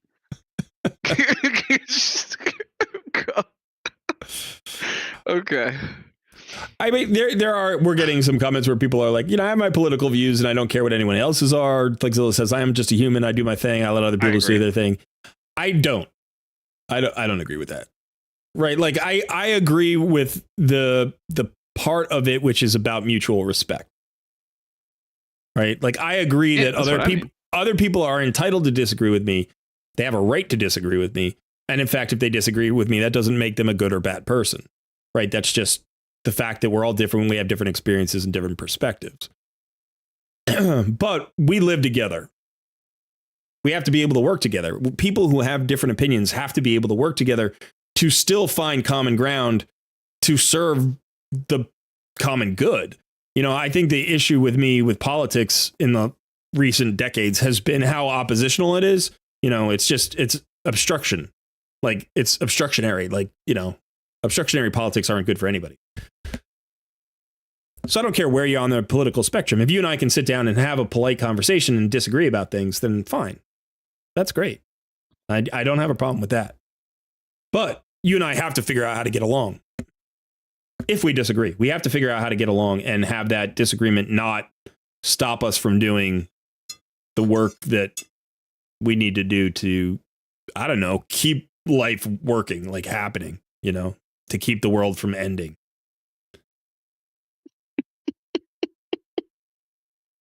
So if you're a content creator, you kind of have to care. Steven added the sun glare would also kill all the drivers, even better for global warming. Got him. Yeah, and I don't mind. I mean, I understand the live and let live kind of mentality. I understand that. And honestly, it's definitely not the worst scenario in the world, right? It's kind of built around the idea of mutual respect, which I kind of appreciate, but it's also a little bit isolationist, I think. So, you know, in community, it can be hard to work that, especially since not everybody feels that way. You know, like a lot of people are like, no, I'm going to get my nose in your business. You know, it's like, okay, then if you're going to get your nose in my business, then we're going to have our noses. Everybody's going to have their noses in everybody's business, which means we have to cooperate. We have to figure out how to work this. So, what are the politics of Squat Town? Great question. You do deep squats. There are no politics in Squat Town. Deep squats, then you get back to me. Squat Town is where politicians go when their careers are over. Yeah, no. It's like if you've had a scandal, if you've had a political scandal, welcome to Squat Town. Come on.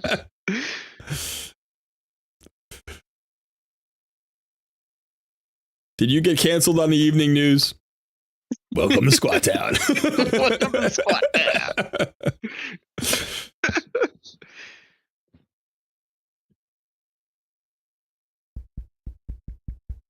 Carl can solo all of the potion keeps.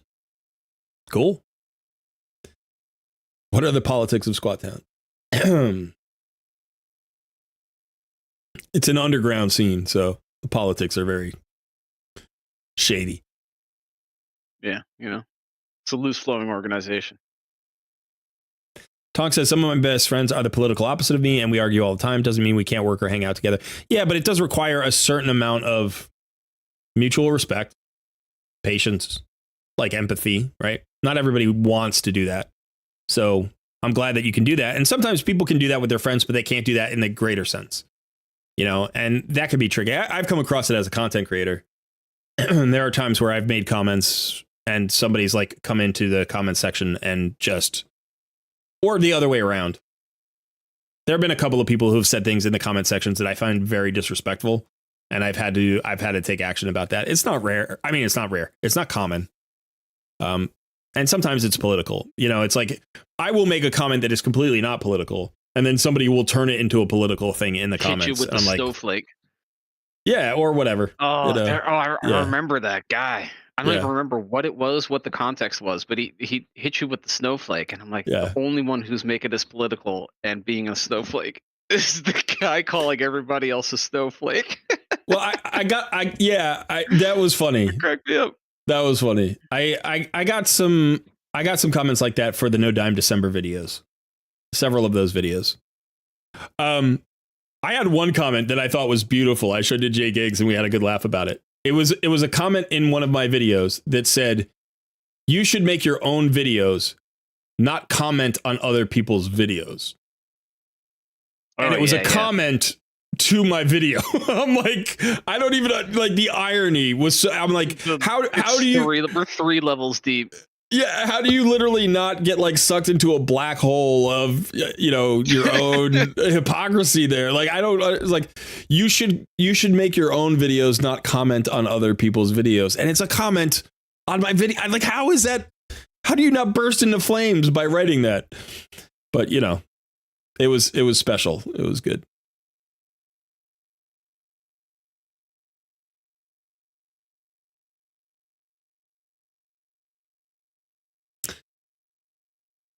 Brian, I don't know that there was ever a time like that. I think there may have been a space like that. You know, there were times where, because the lack of social media when we were younger, the reaction wasn't as swift or harsh, or like people took a breath and thought about things. You know, it's like, because it mattered, because it was a personal discussion as opposed to an anonymous one online.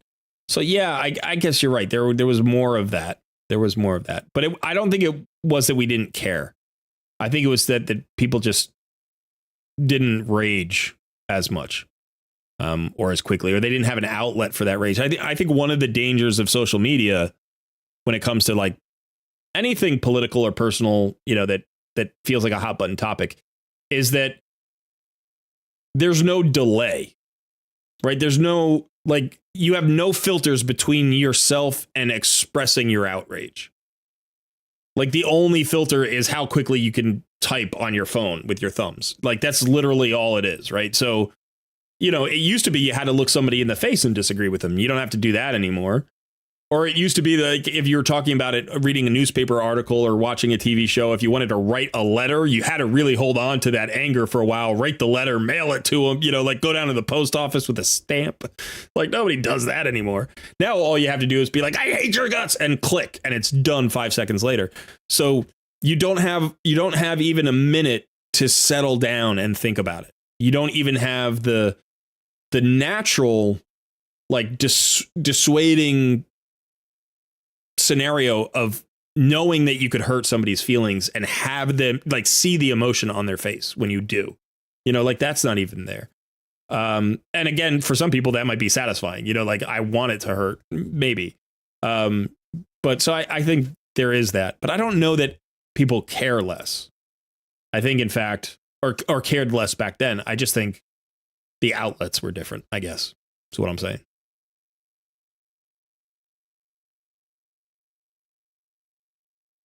They need to go to Squat Down. Sun is the Barbarian King. Dude, every title, any title that is coming out, like I have 0 titles. It's literally my channel. I have no titles. Yeah. I have no titles. You're the Monkey King, Hot Hands, Magic Hands, the Noob, Sunstream, Sunshine, the Barbarian King. Like, what the hell is going on? I feel like I feel like a dictator must in the days before a coup. Like I thought I was secure, so but there's starting to be a little bit of a creeping feeling of suspicion. But by the time that I know it's coming, it's going to be too late. Whisper in the winds, my friend. Yeah, Thomas. Whatever you say or do, there's someone for it and someone against it. And the outrage is, I am not.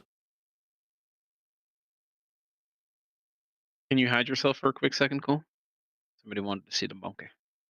Okay.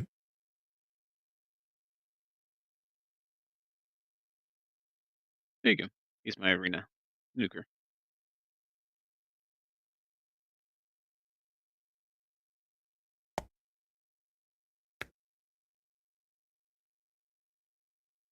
Could have better crit damage glows, but they're my prerogative.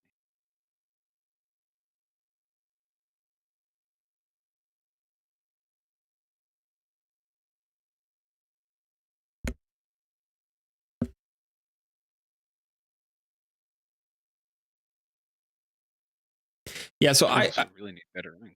I hesitate to like. And the coup is complete. Got him. I just asked real nice. Hey, would you mind moving out of the way for a second?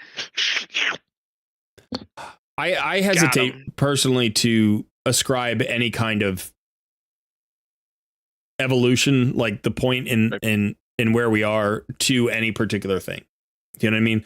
Like, it's not uncommon for people to say it's a generational thing, or it's, due to this thing or that thing or this trend, or it's, like, I don't think it is. I think it's just every age has its personality. And this is the personality of our age, and it's a mix of everybody. It's, when we start pointing the fingers at other people and say, like, it's their fault, like, that's when we're missing out on our own participation in what's going on, So I definitely don't think that. But Stephen Markley says the political objectives of Squat Town is to replace all school lessons with 6 hours of doing squats. Wait on, I missed that one. Where was that? The political objectives of Squat Town is to replace all school lessons with 6 hours of doing squats. Deep squats. Deep squats. Deep squats. Deep squats. None of those shallow squats. None of those weak ass shallow None of those squats. shallow snowflake squats. All right. Dougzilla says people project insecure ideals by digging political objectives out of general statements or opinion. Colruyt. Example: I use a veteran discount at a restaurant. Some feel offended. Some ignore it. Yeah, that's a strange thing. That's a strange thing. I tell you what, they ain't doing deep squats.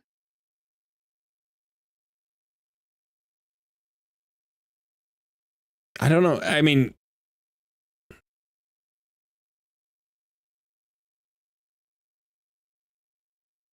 yeah, I'm not prepared for a deep dive into the political world right now. It's like I'm enjoying the stream too much, but I do get up for this kind of thing.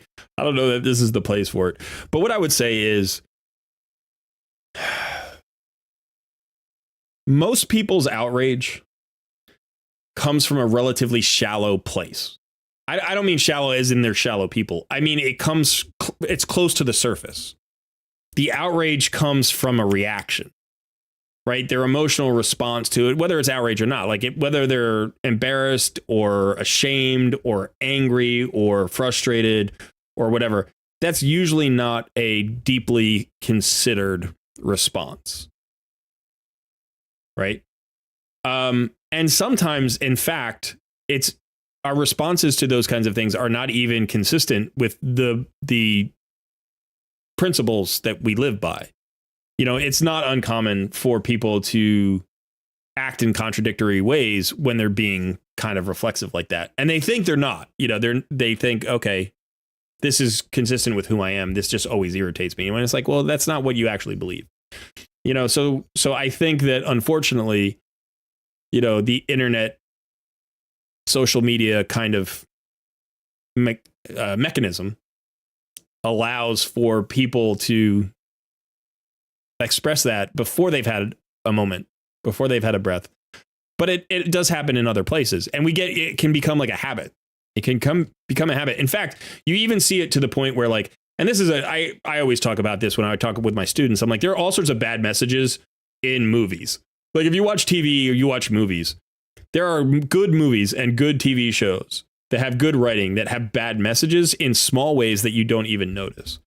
Like, there's one message. Check this. I mean, some of them are memes, but there's this one line that I hate.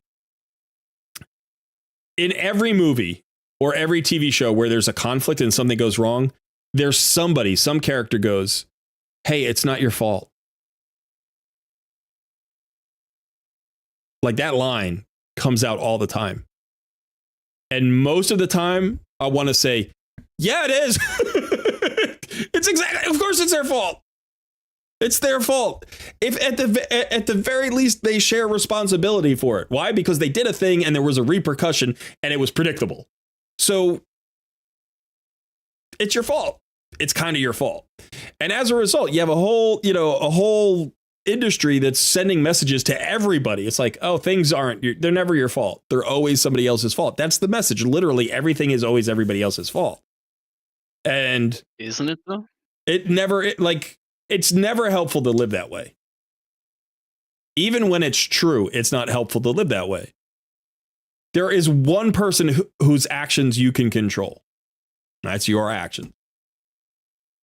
So why walk through life thinking about all of the things you can't control and being pissed about it, when you can say to yourself, well, it was beyond my control, but there is something within my control. I can control my response to it. I can control my approach to it.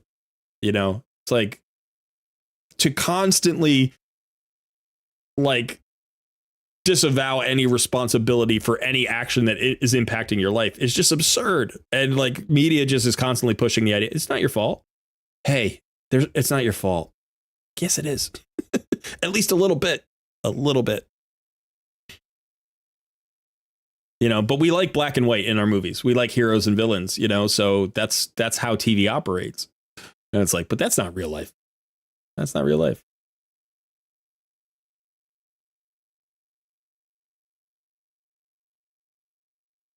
Cole red-handed. I see you there, Stephen Markley.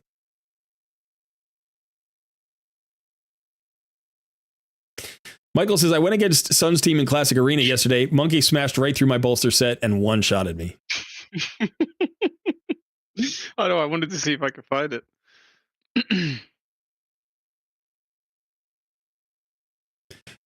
We like tier lists with boxes too, says Tonk. Yeah, we do.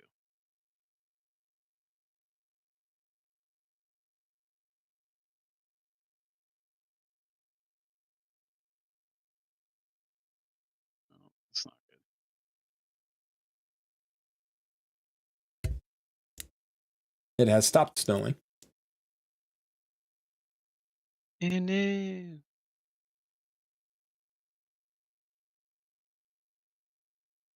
I'm surprised nobody used the soapbox emote during my little speech there.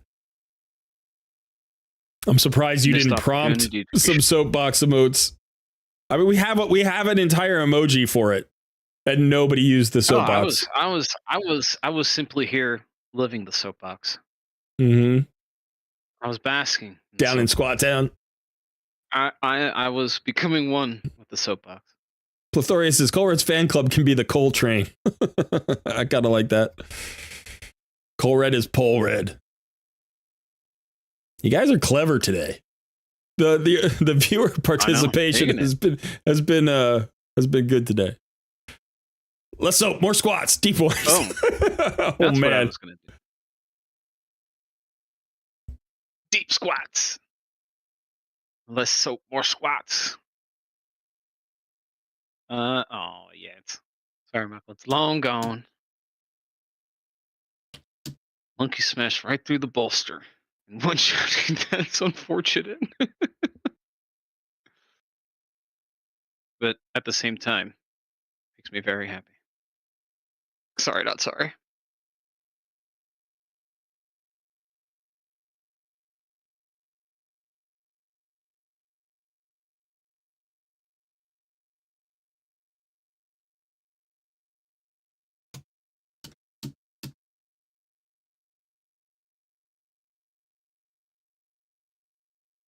Hmm.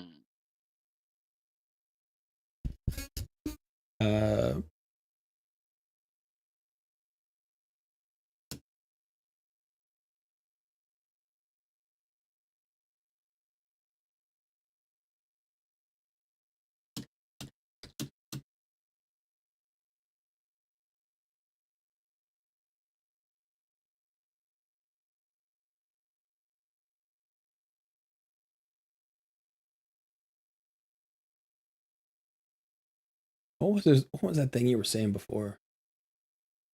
Deep squats. No. No,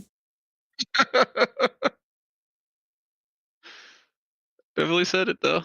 no, there's something you say all the time that I preemptively said earlier. I've forgotten now. Dark side of the sun. I don't know. You tell me. What are you thinking of?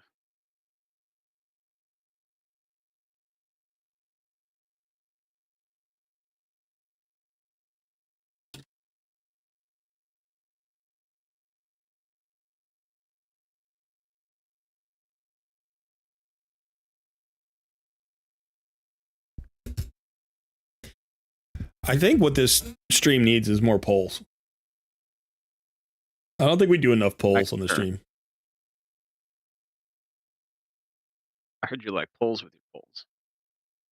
Like Scylla says, I can see Sun pulling off a cosplay for Underpriest Brogny with a deep fake filter to shorten him down in height. Yeah. Ooh, okay. I won't vote for this one. Can't vote for that one. Wow. There is a split decision going on. There's a lot of... I can't see it. No. There are a lot of people voting right now. We got some different...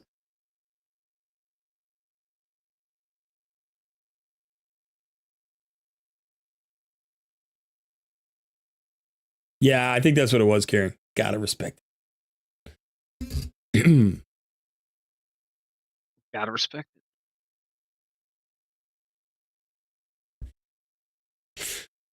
Oh man. There's nothing better on a Noob versus Pro Sunday than a good poll. A good chat poll.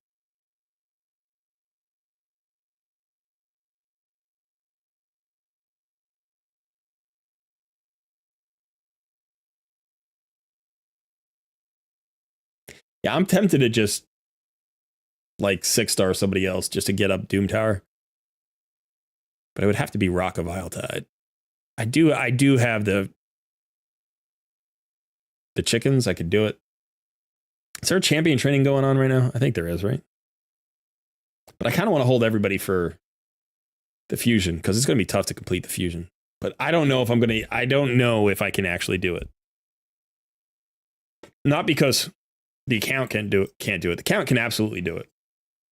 I just don't know if I have the time and energy and focus to be able to do it. But if I don't do it this month, it's like, when am I going to do it? It's not going to be in February. It would have to be March. And it's like, March is tough. It's a long way to go.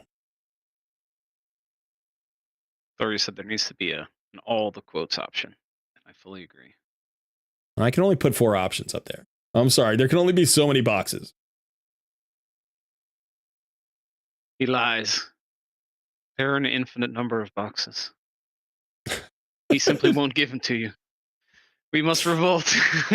We must fight back. Hey, Oris, good to see you.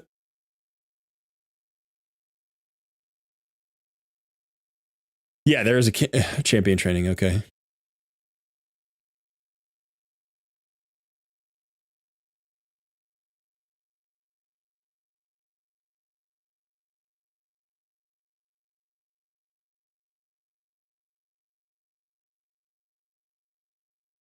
I feel like getting my Rock of Iletide to 6 stars and fully booked would be really good for the account, but I'm also worried because the new login champion may be really good. And I'm not going to have books for both. Not for a while. And of course, we get Scylla the Drakes next month. So we'll pick up Scylla the Drakes in February, I think. Yeah. Yeah, towards the end of February.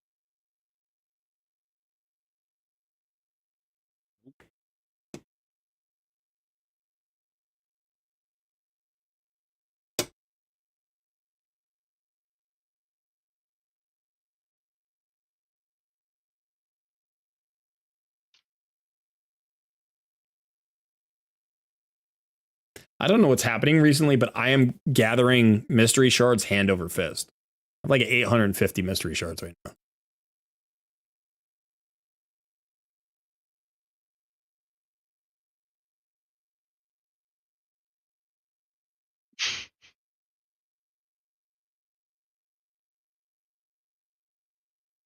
Yeah, what's the news, Cole? When's the new free login champ coming? Huh? You're the content creator. What's going on here?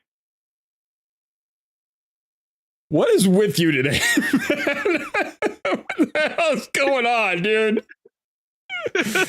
I ask you questions, you're just silent, and then you shoot back like I don't, something's going on. I don't like it. I don't know what's happening. Wait, did you ask me a question? Because I totally did not hear a question. Yeah, I know. You are keyed in on just undermining me at every opportunity. Or are you going to participate in the HH free-to-play event? We're thinking about it. We need more details. We haven't seen a video since he announced it a few days ago, so I'd like to see more details. I would like to do it. I think it could be really fun.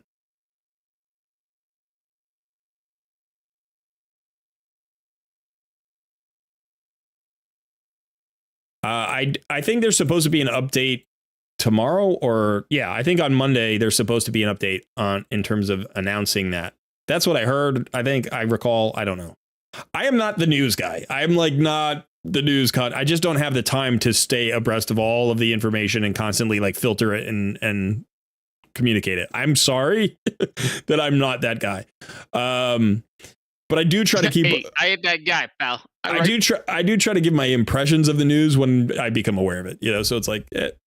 But yeah, I think part of it is just the number of hours that I can put into the research every day, and you know, I mean, HH does a good job of that anyway. He's the main news guy. You know, Saf also helps him with that, so that's really good.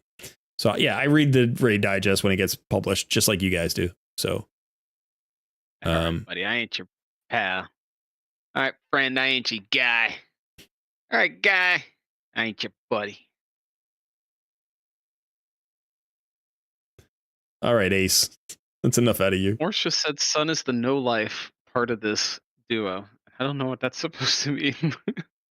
The no life part of this duo? Yeah, what does that mean? What does that mean? Don't hurt me.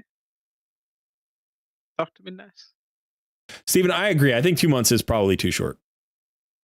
I mean, if you want to see what can happen in the first 60 days, like people have gotten their arbiters in under 60 days, you know, you can do crazy stuff.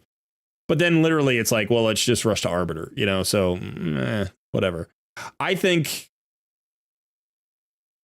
the reason why I wasn't quite ready to give up Noob versus Pro, but we had to move on just for other reasons. But I feel like the 180 day mark is really the mark. Like, what can you do by the time you get Scylla the Drakes? But then it also gets interesting after that point, because around then you get your, like, Sun just got his arbiter, you know, so it's like you get arbiter, you get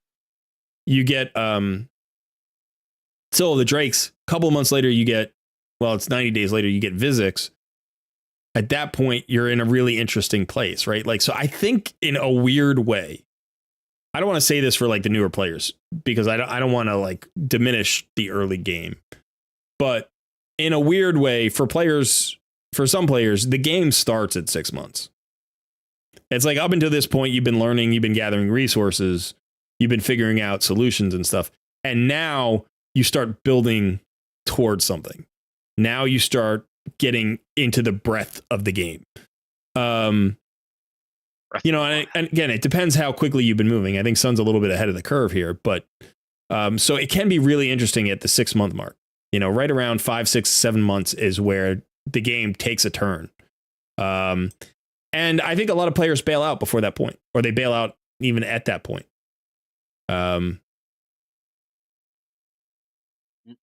As you progress with your roster, each shard that you pull becomes less valuable. Right? Like, because you have a greater chance of a duplicate, you have less of a chance of a new solution. So it's like when you've collected 100 unique champions, like champion 101 is much less significant than champion 5, right? Like that's just the way it works. But I do think that like getting good at the game, figuring out your roster, figuring out your solutions, like that starts a little bit later in the progression. Early on, it's just like fun and chaos and do whatever you want and like poke around and be frustrated and be ecstatic and whatever. But then eventually you get to a point where you're like, oh, now let's get down to some serious work of problem solving,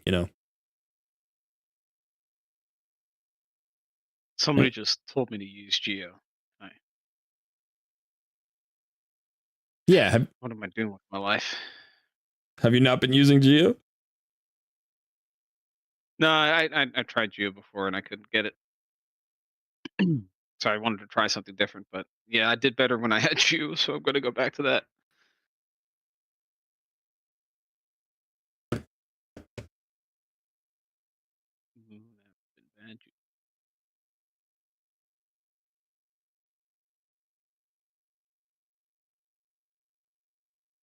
You don't have any cleanse at all. You have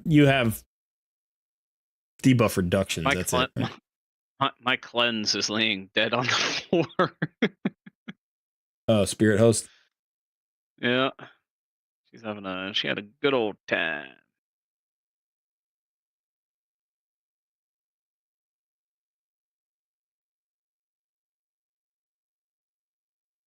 Like Zilla says, I'll be at 20 months and a few weeks of playing Raid. Which here lately, I finally feel like I'm actually playing the game instead of blindly fumbling through menus with confusion. Yeah, to a certain extent, that's what happens, right? There is a Geo emote. There is a Geo emoji. You can use it. You're a member. You have access, Stephen Markley.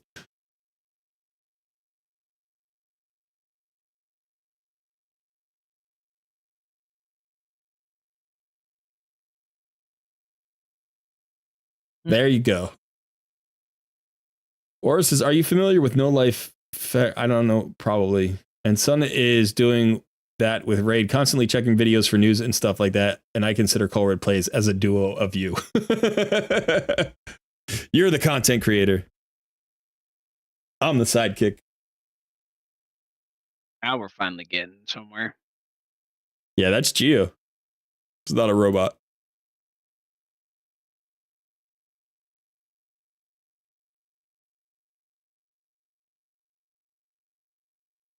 It's Geo saying no. No. Colred can't have me. Never. Never. I'm on way too many drugs right now.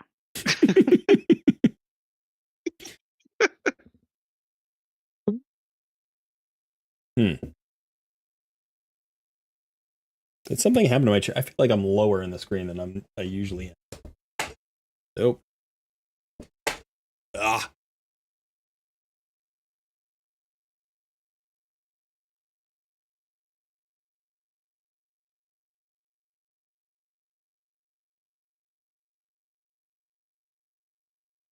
See, now I don't have a cleanse, though. I want to try to go the pure damage route, but that... I also think that isn't going to work. Yep. Ouch. Goodbye, cruel world.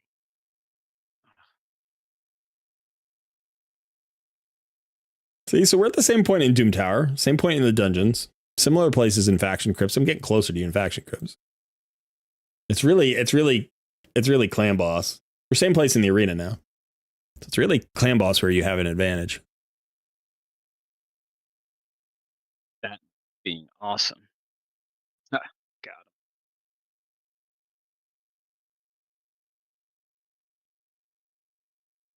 You know, I wondered though, if I keep the cleanse, maybe.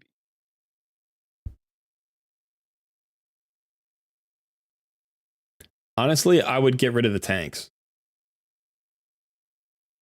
What? What? Yeah. Apothecary could be good. Don't you speak to me with that filthy mouth.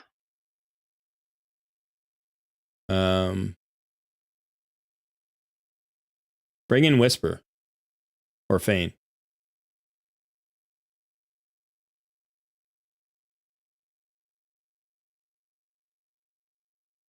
Instead of Spirit Host, instead of a cleanse? Um, it's that first wave cleanse that always destroys me immediately. Right. Like my team just gets wrecked. So you could have your cleanse. I wouldn't get rid of Spirit Host.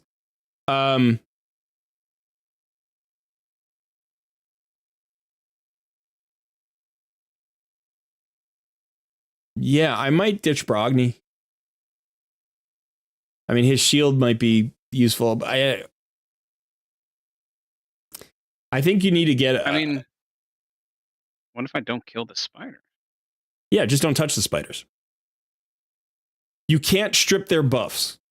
If you're going to leave them, you have to leave them with buffs on.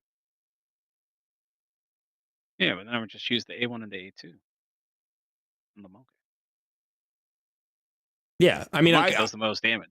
I wouldn't recommend killing the spiders anyway. So the only reason to leave the spiders, or the only reason to kill the spiders is if basically you can do just enough damage to murder everything, you know. But I don't think you can.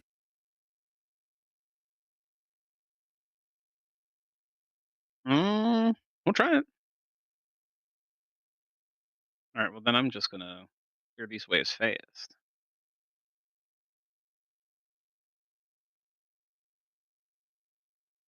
Right, you have a block debuffs, as well as a cleanse, and I think hers on a 4-turn cooldown or is it a 5-turn cooldown? It might be a 5-turn cooldown.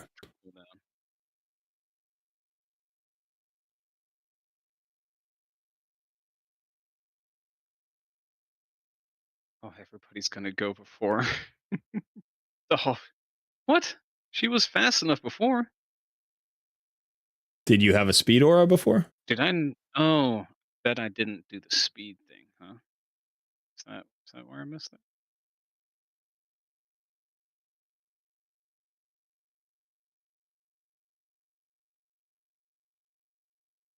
Oh, I know what I did. I healed her because she gets so low right here already that I was afraid she would die.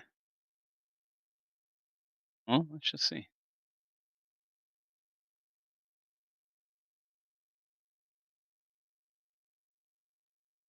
Now, well, she's gonna get one cleanse off.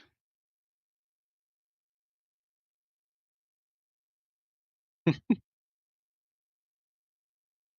gotta save my Geo. Yeah, so without the Brogni shield here, you're gonna lose people. That's what it was. Okay. I'm gonna eat some shiitake mushrooms. Oh, and then here's the other thing with Apothecary. Now he has the because normally I have him bust strip, so that then that doesn't matter. I mean, yeah, right, with Apothecary. You could bring Brogni back in for Apothecary and just have him put up his shield and like live through the poisons that way. But he can't use his AoE. Oh, good night, is in. Yeah. Good night.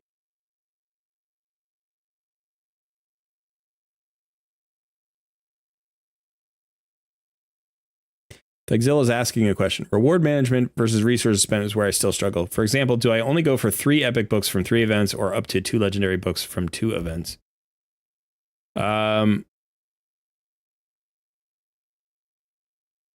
Yeah, I think in general, legendary tomes are more valuable than epic tomes, but there is a point in an account where epics are more important than legendaries on your account. Like they do more of the work. For the first year, epics are probably going to be, 60% of your roster, 70% of your roster, maybe, because you'll have, like like Sun has 2 or 3 legendaries, and then you have, say, 3 rares, and then you have like a dozen epics, And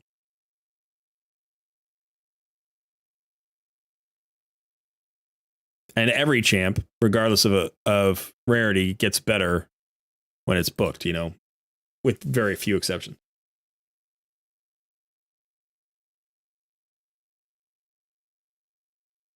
Without the apothecary, it goes too fast, and then I get insujib.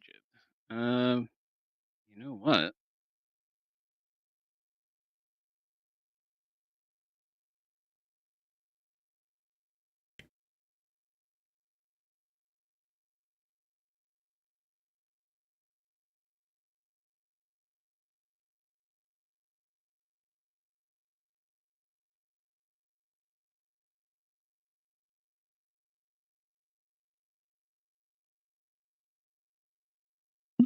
Put in Miscreated Monster and he can solo it? That'd be nice.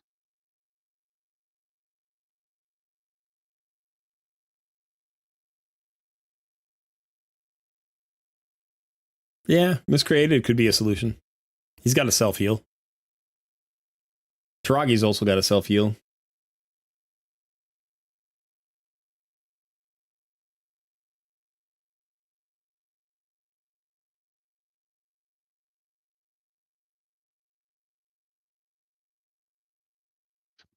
Awesome.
What you doing there, son?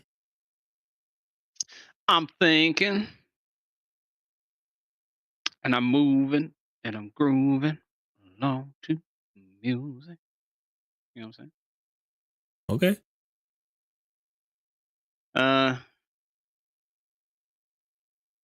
I'm not too certain on the best calls are, but I'm just trying new things here, seeing if any of it works.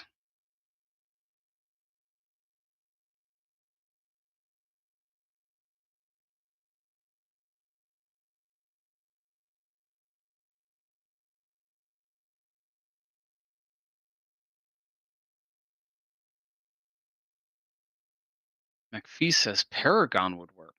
Oh, Paragon cheese. I would have never considered such a brilliant strategy. My God, I think he's done it.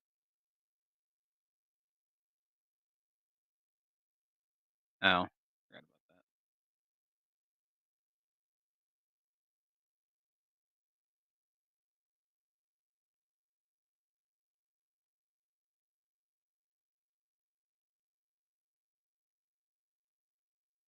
that. Maybe the 2 tanky boys can do it, hand in hand. Maybe.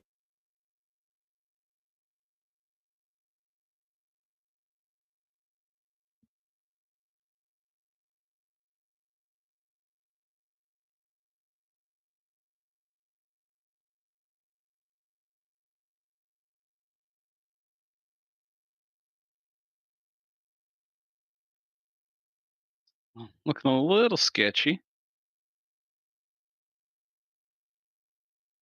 Oh no, the big nuke is gonna come in right here. Ooh.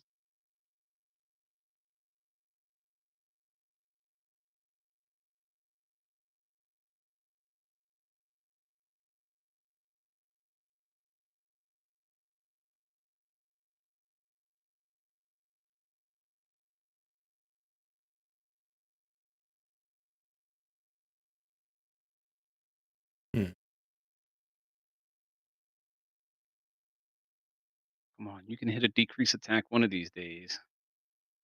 Oh, the shields got dropped. No. Come on.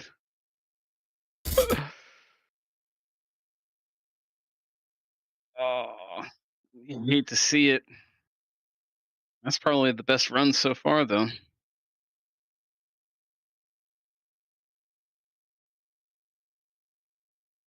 Yeah, so I'm doing the same thing here.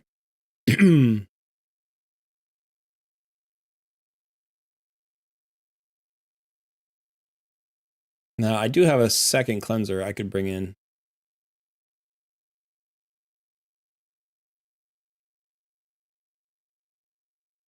Force to do miscreated and Taragi. And they only use the A1 of the. Oh, you know what? Let's see. That'd be fun. I think Burn Geary might have to come out here, and I might have to just swap in Rock of Viletide, but I've got to have I just have to have the abilities up at the right point, I think.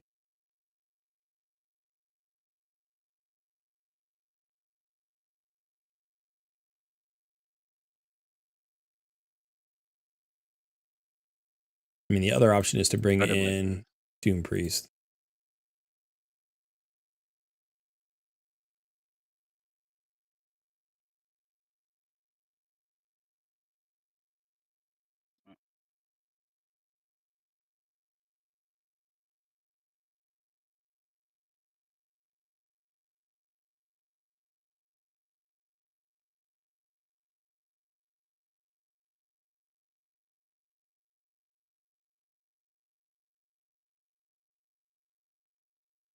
So I think this is where I need to cleanse. Sometimes less is more.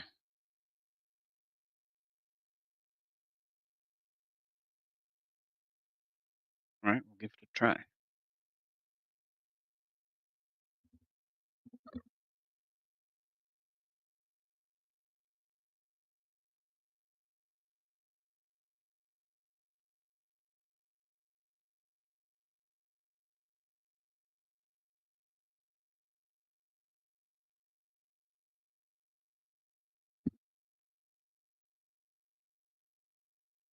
All right, what are you trying?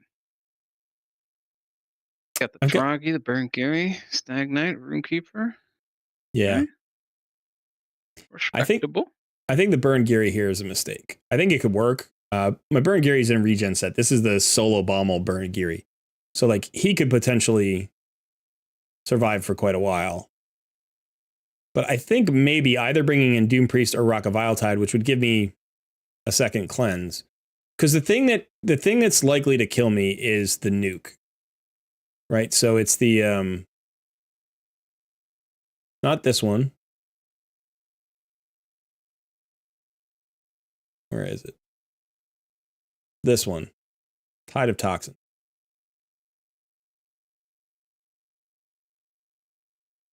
So you gotta get rid of as many poisons as possible. But I can't do it at the wrong time because it's when you have all of the stacks of the poisons that it's problematic, right? So can use the shield to mitigate a little bit. Can use the strengthen to mitigate a little bit. Use the leech to get some health back.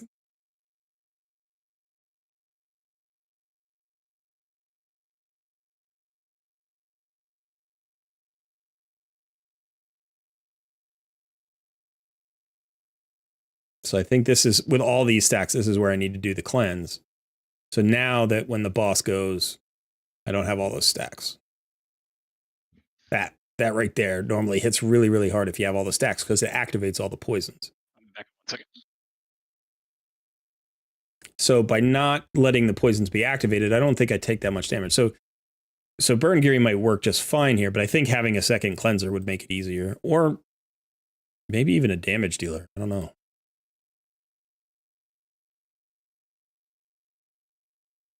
As long as we have the leech up, we're getting that source of healing. We get the 4-turn cleanse heal.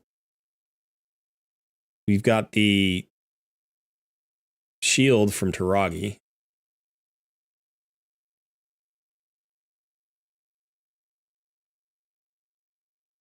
Burn Geary's got regen.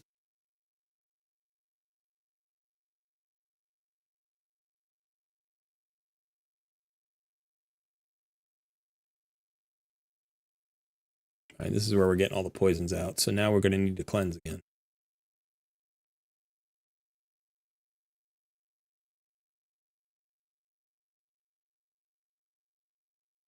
I don't know if the cleanse is up. It is. Okay, good.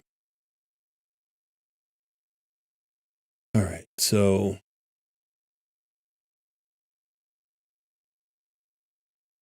strengthen, I guess. Because now we're going to get hit with everybody's attacks.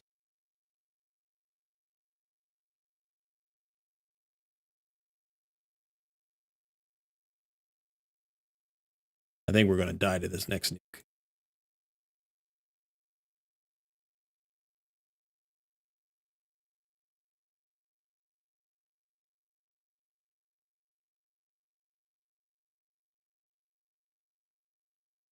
There goes Deacon Armstrong. Yeah, so I think I need a second cleanser or a second healer. So I think the turn meter fill is good. I'm going to get rid of the weak affinity Burn Geary. So I think we still want Taragi the Frog. We need the slow. We want the cleanse. And I think we need to bring in a second cleanse here. And the question is, do we bring in Raka, who has a cleanse and then also a block debuff off? That might be more valuable, but she doesn't bring as many heals as Doom Priest. But let's try this. Let's see how this works.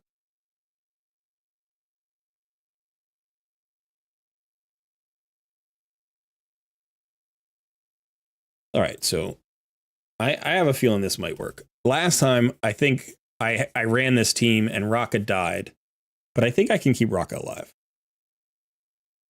I think I just have to watch the skill order really carefully.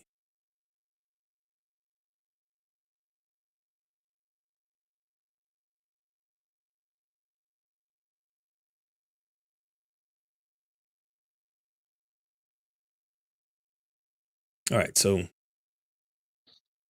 I don't know if I saved the cleanse. I did. Okay. All right. So let's go ahead and get the leech out there if we can. Get the slow out there. Nice. Okay. Now. Nice. Oh, all Raka's skills are down.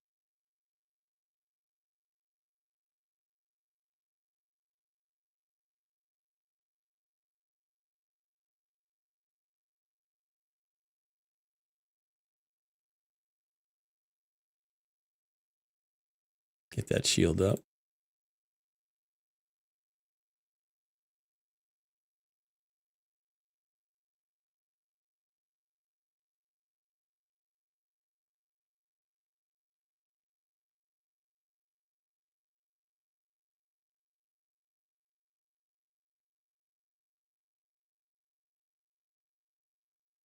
Deacon's extra turn mechanics are always a little bit wonky.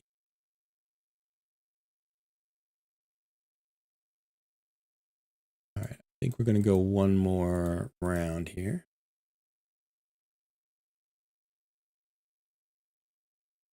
Let's cleanse this one here.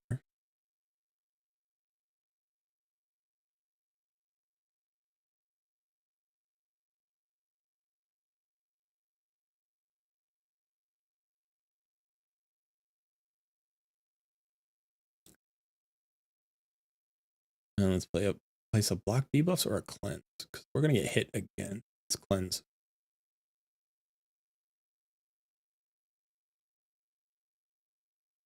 We got the shield up.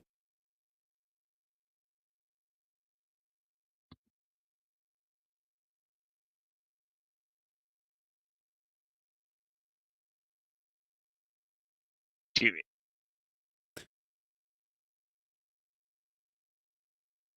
Yeah, that hit wasn't quite as hard as it was before. So now we can put the block debuffs above. Actually, maybe should have waited.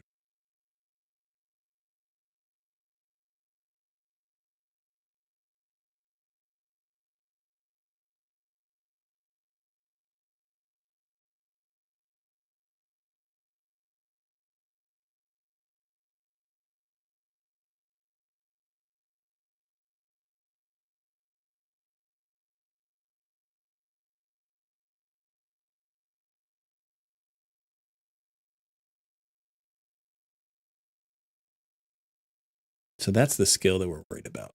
And that did not hurt that time.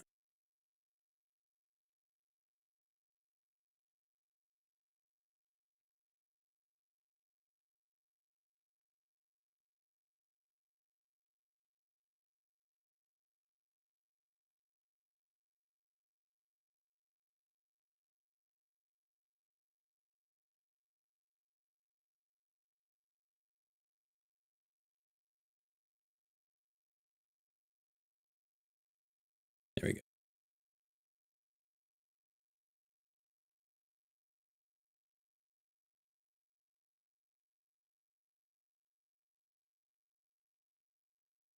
Okay, that wasn't too bad.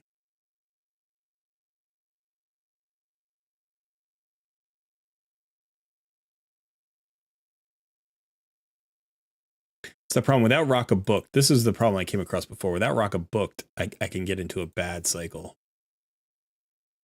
If I had her booked and her cooldown, that would be nice. Decrease attack would help.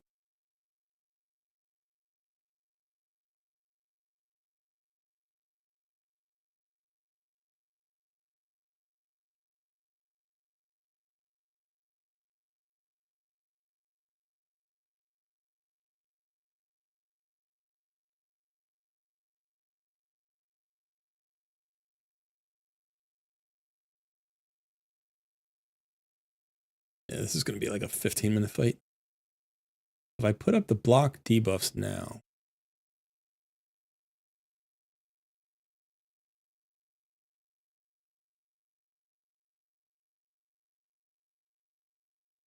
so you can't block those anyway. The only ones you can block, I think, are the passive ones that come when you hit the boss.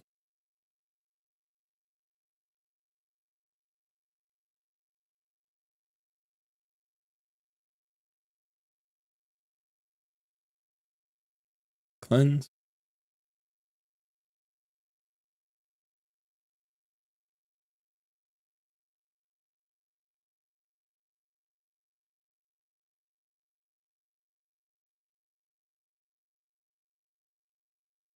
This is such a slow fight.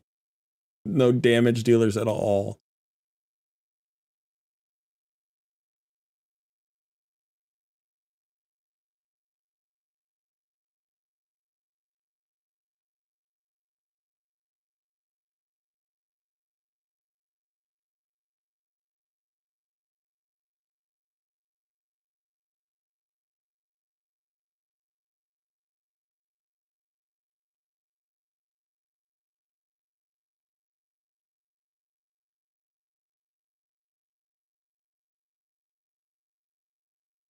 I'm trying to hold the cleanses for right before boss goes.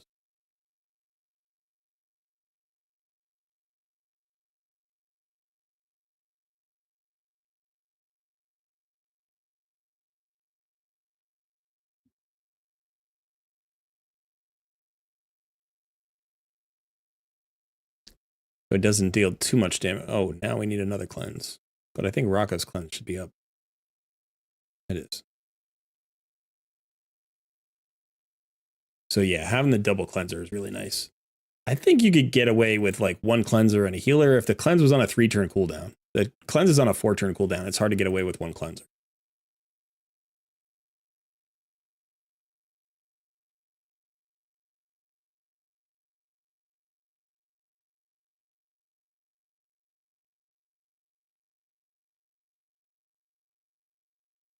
But I think we're rolling now. I think we've got this solved.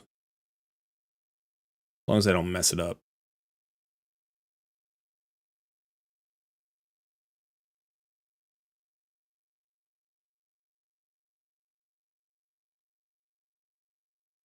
I might have messed it up already. Taragi can die, technically.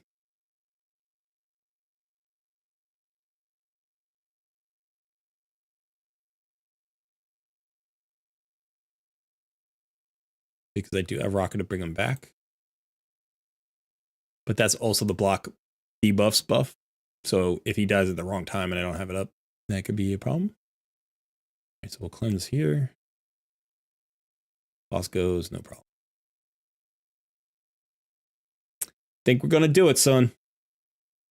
You gonna do it? Yeah, I think we're gonna do it.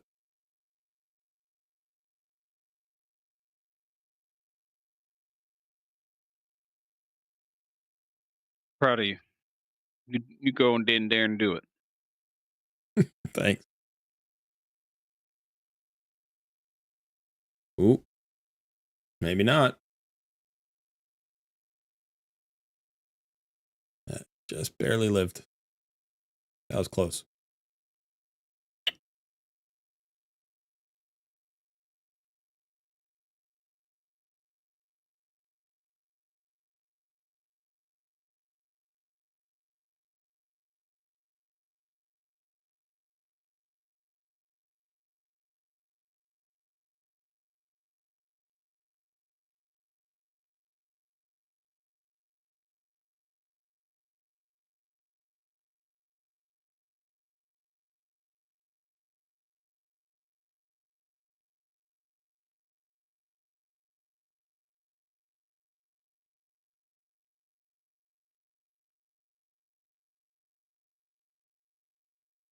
It's always weird running Deacon with his decreased defense off. Like, what is he doing? What is he doing over there? I never know what he's doing.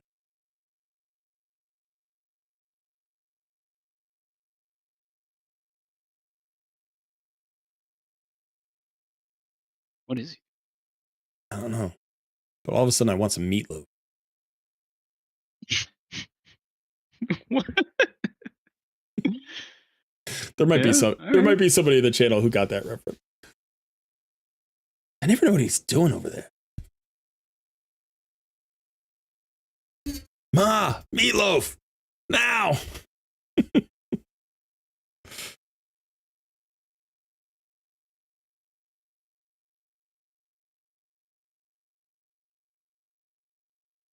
Thank you, Mr. T.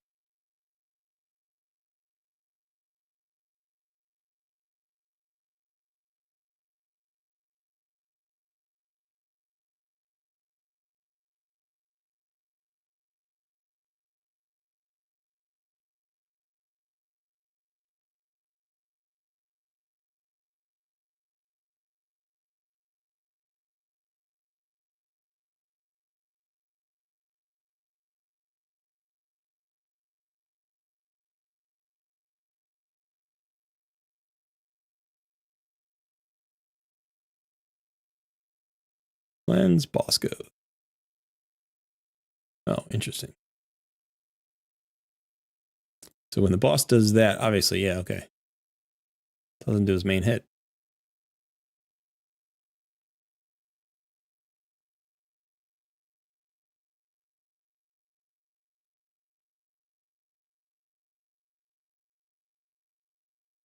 Feels good.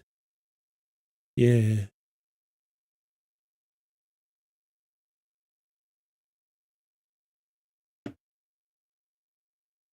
Ooh. No, no, no. No, no, no, no, no. What the hell just happened?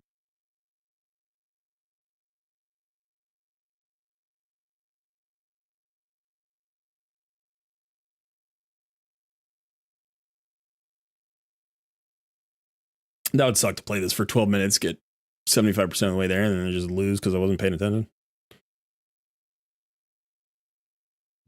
Classic mistake. I'm sure you would be satisfied by that.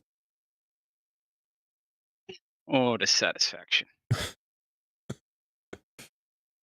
Raka needs to Oh, live. the joy. Okay. That wasn't too bad.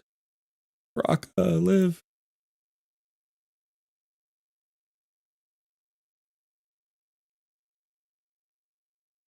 Deacon needs to live. Everybody needs to live. Okay. You know what? Let's see if we can do this. Maybe that'll help.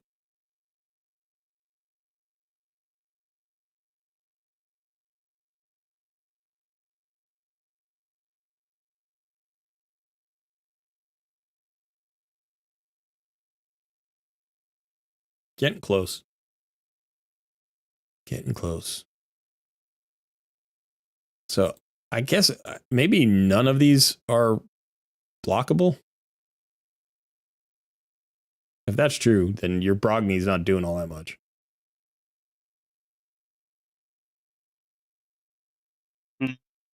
That could potentially be a good point.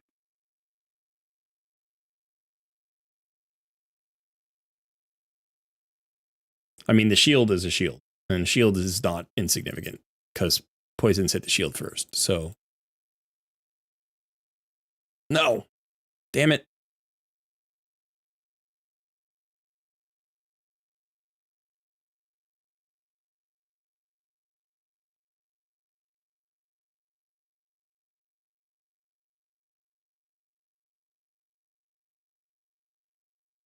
My healer and my tank died. That's not good. Now I've just got, well, no, I've got a healer.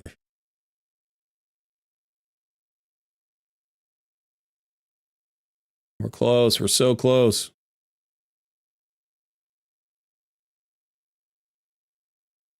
There we go. Victory!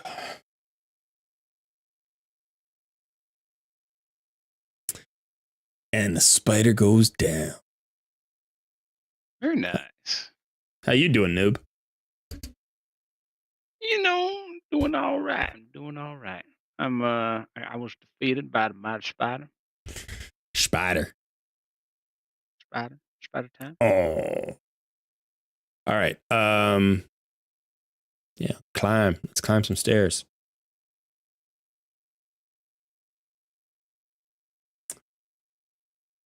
Trying to decide what to do next. More important fish to fry right now. Trying to decide where to go from here.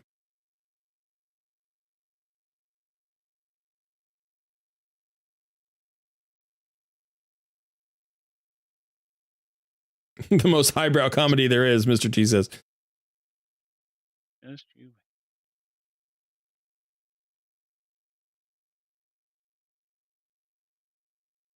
You could try swap, or says you could try swap one of the big boys into lifesteal. Yeah, do you have like regen or lifesteal that you could put on somebody? I think Gio's in the team for the 100% turn meter steal, right? Yeah. That and all the damage that the bounce back of it does.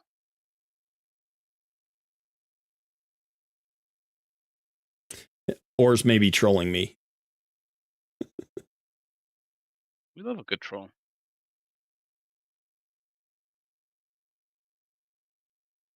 So wait, if I go into Hell Hades optimizer, I can look up your thing. Where's that link? That's in the Discord somewhere? Yeah.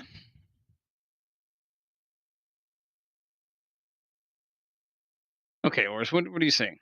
I suggest you give Brogny an accuracy banner and let him strip the counterattacks with his A2. Brogny strips with that E2.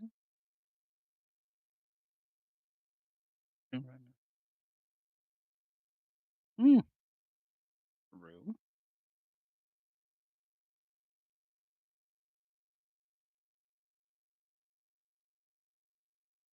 Okay, so here's your... Very interesting.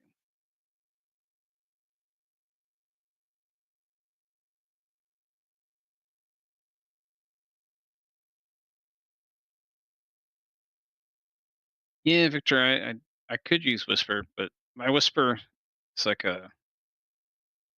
she's in the second second set of relentless. Actually, now she's in the top tier set. So maybe I could use whisper, but I'd still think my monkey does more damage overall. Rogni and accuracy banner, let him strip. That would make sense. I have an accuracy banner. 178 accuracy. Is that going to be enough in Hard Doom Tower?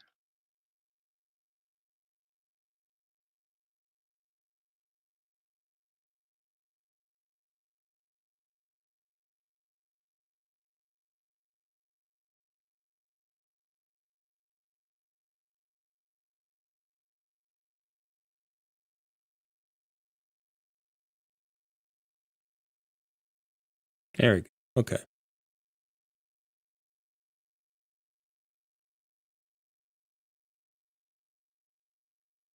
Agroth is Spirit Affinity?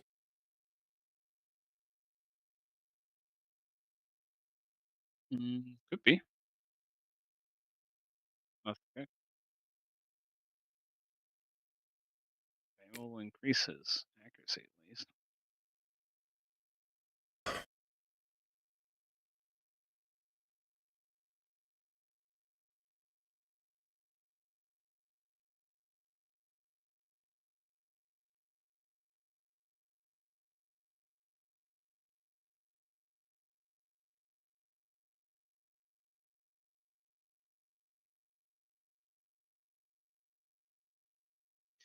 Yeah, Wukong can strip the little spiders, but he also instantly kills them. And then when they respawn, they spit their poisons. Yeah. But if I increase Brogni's accuracy and he strips that buff, then yeah, that's true.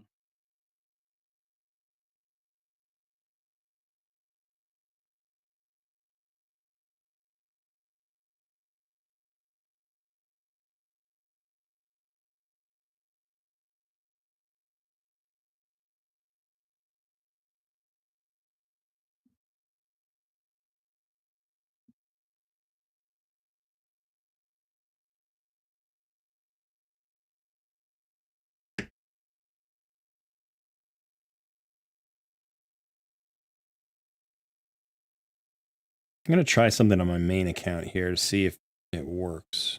And then we'll see if I can help you figure that Try out. Try something that nobody mentioned.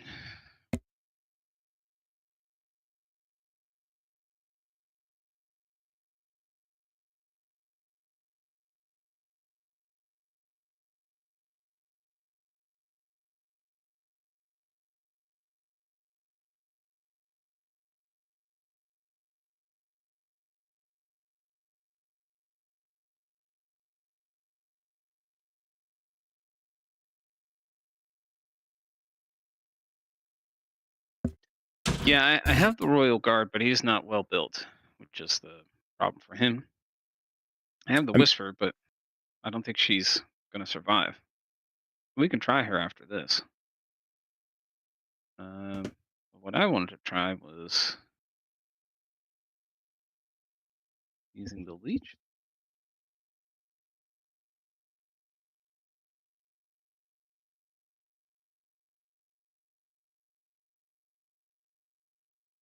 I've got an interesting idea for you. It might require a little bit of a rebuild on some things, but I want to see if a full turn meter control team can work. Because I think you have the team to do it.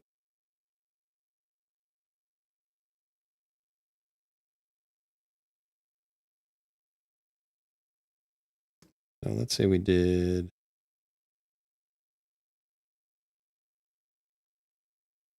And then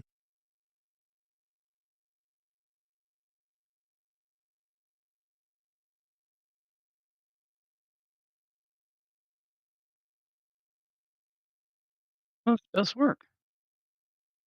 Hmm. No, it doesn't.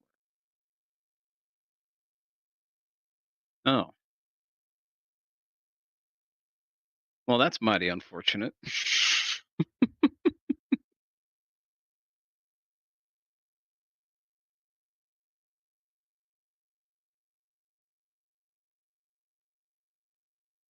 So the Brogni A2, it did remove the counterattack.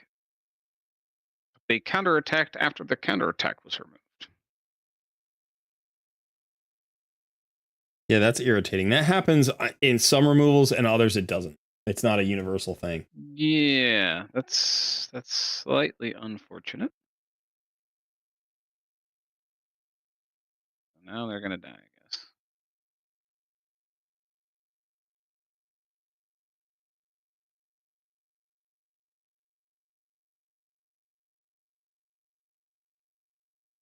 All right, let's see some ideas.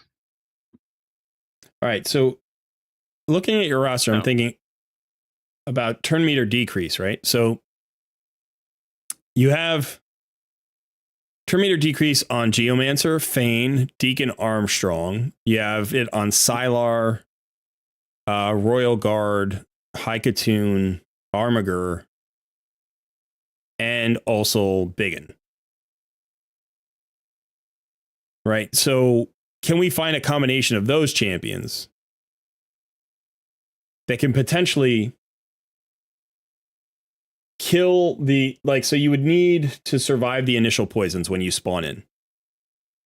But then if you can kill the spiderlings and keep the boss turn meter decreased, the boss will never get a turn. Right? So we need to find a way to survive with those particular champions.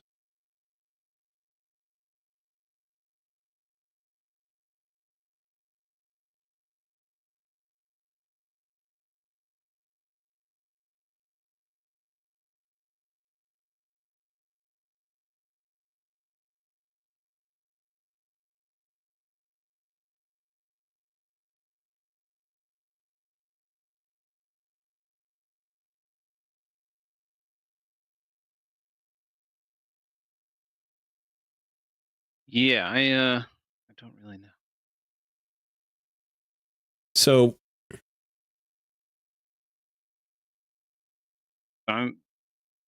So this is an idea that somebody's, or is it saying?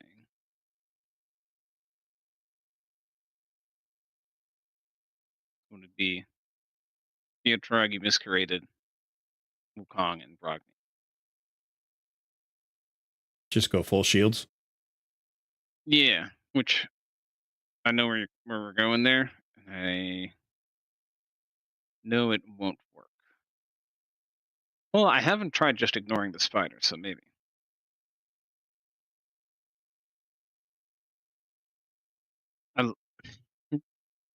Buddhist man says you can cheese it with Paragon and Sun Wukong. Ah, yes. Cheese strat.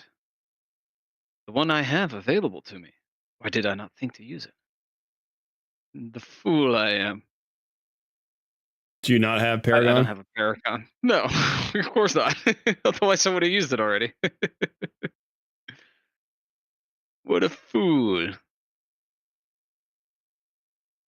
He didn't use the Paragon he's got? Wild. What a madman. So much damage. I don't know if I can recover from it. I shouldn't have done the ally protect. Would have waited.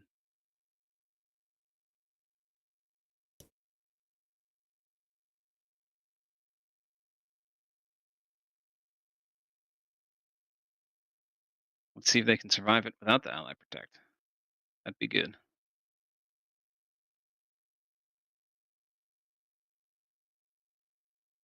Ouch.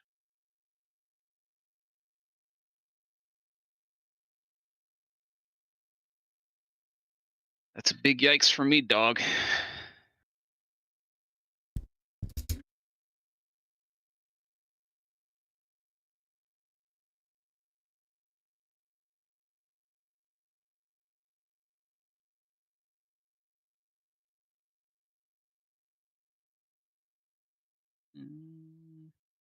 He's not gonna have a field otherwise. Another big yikes for me.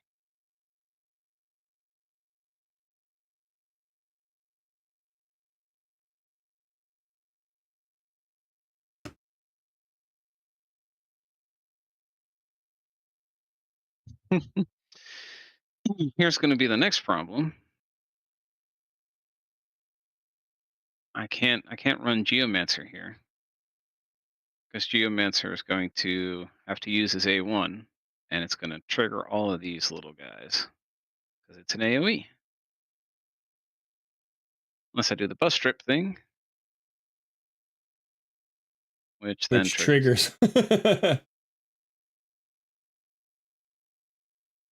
shield, though. Actually, that kind of worked. The shield is so big. um.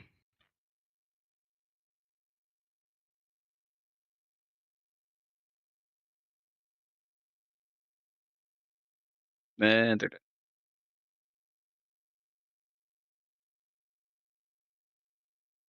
Does so much damage. We're actually kind of in a good spot. At least it could be worse.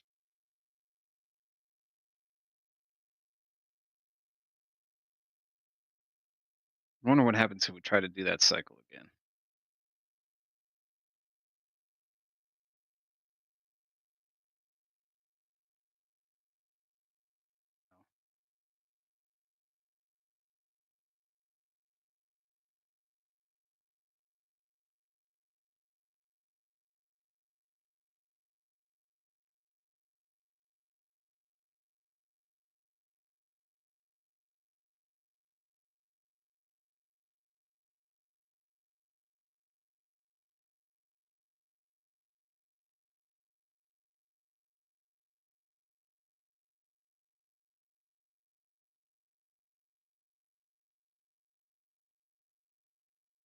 Hoping that the boss kills itself by attacking my me.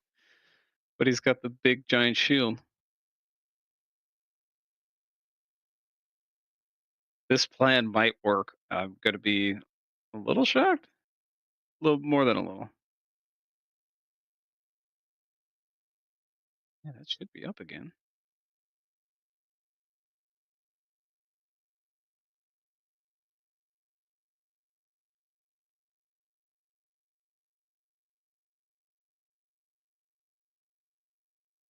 I just have to hope that the shield doesn't break. Oh, the shield's probably going to break. Be really unfortunate.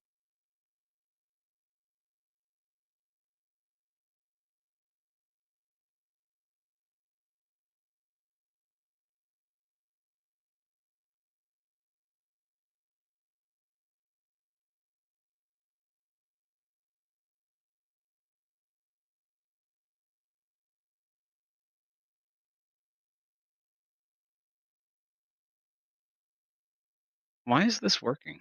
I don't understand.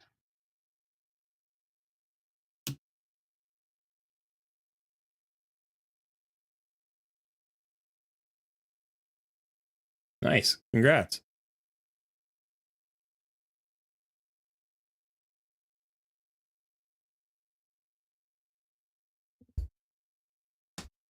That's good, man.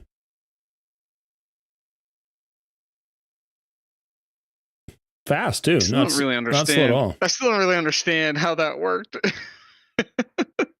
So you were shield tanking with Brogni. You were tanking the poisons with Brogni's shield? No, so you know what I think the difference maker was? Is that I was killing the spiderlings with Wukong's A3, and so Brogni's shield wasn't able to grow as big as it could if he hit all of them. So by having him hit the spiderlings, even though they're counterattacking afterwards, I guess the like reflect damage was enough to counteract the spider's healing. I don't know. It was weird. Would you be willing to try a comp for me? I just want to see if it works. Sure. All right. So put Deacon in the lead. Then Brogni. Sylar.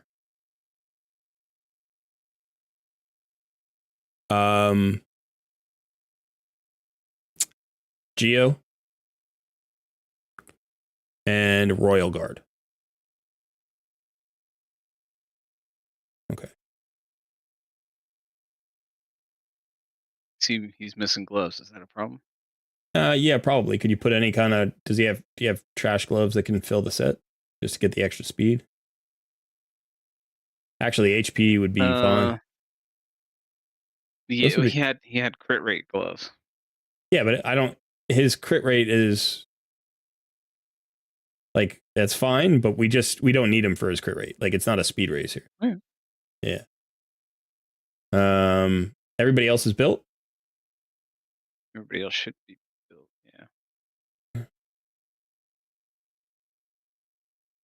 Yeah. She just needs enough accuracy, which she may not have at 200. I'm not 100% sure. Well, let me see what the accuracy requirement. There's an extra 10.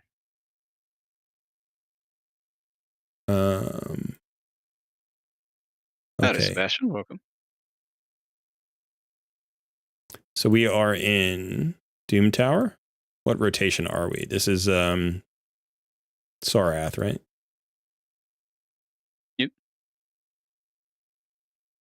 Yeah, or for some reason the spiderling counterattack is actually what got me the win. I think. Yeah, that was really weird. So if you have 200 accuracy, you're fine. So does everybody have 200 accuracy? Okay. Brogni does not. Brogni doesn't need accuracy, I don't think. 179 is actually enough. You need 175.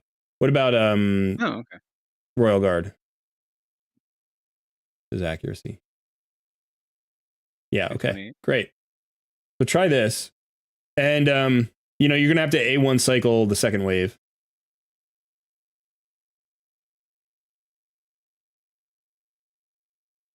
So I'm just curious if this is gonna work now.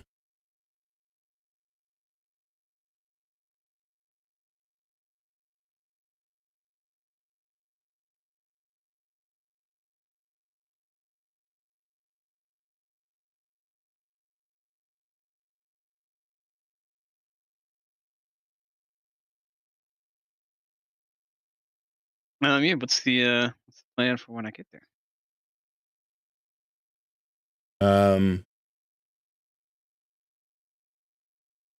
Okay. So yeah, I just need to see it because I don't know what the speeds are and stuff. Okay, so I would probably just A1.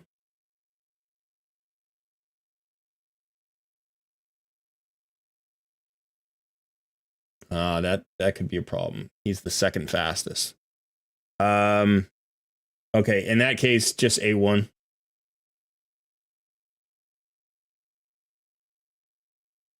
Do the A3. Go ahead and turn me to reduce. Brogni shield.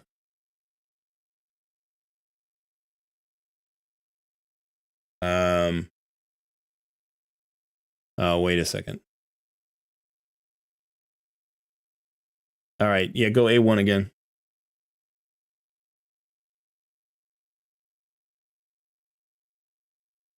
So what are his abilities now? I don't know, because his A1 is an AoE, right? What's his A2? A2 is a hit that can steal dust if under HP, or otherwise removes buzz. All right, I guess hit one of the spiderlings. Give me that buff. All right, and so there's something about this. It's just because Brogni's going last that messes us up. So his A2, can you hover over that for a sec? Yeah, try it. A2 right now? Mm-hmm.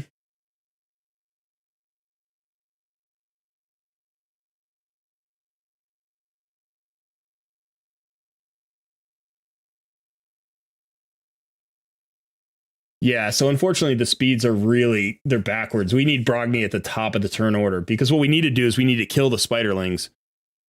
and his shield will protect us from 1 round of poisons, and then we can turn meter control the boss the rest of the way. So Royal Guard, we never got to use his turn meter control. Okay, I see. Yeah. Because he's got a 4 hitter that can be turn meter control, but if the spiderlings are up, it's a random hitter, and he's going to spread it around. And so we need him to not spread it around. So we need the spiderlings to be dead. But the only way we can kill the spiderlings is if we have Brogni's shield up. So his A3 instead, if we opened with his A3, is it his A3? No, it's his A2. His A2 attacks all enemies and removes. Right. So without having a shield, that's the one that triggers. Right. So without already having a shield on, he's not growing the shield. So the only way that would work would be to bring in somebody with a shield on them, so that he could grow the artifact shield. And in that group, I don't think there's anybody that we would put a shield on. So, all right. So it's not going to work. It's all right. Worth a try, though. Yeah. Yeah. I think you have, there's another champion that you can bring in there, which is Biggin. And Biggin will actually do good work there as well. So moving forward, that could be a champion that you could pull into that fight. But again, it's like that's an AoE champion, so you need to kill the spiderlings, or you need to remove, strip their buffs and then kill them over time. So you either need to one-shot them, or you need to strip the buffs and then kill them. Or you need to let them counterattack you, but just you have to handle that with a cleanse or purposely somehow. Trigger them into my Brogni. Yeah.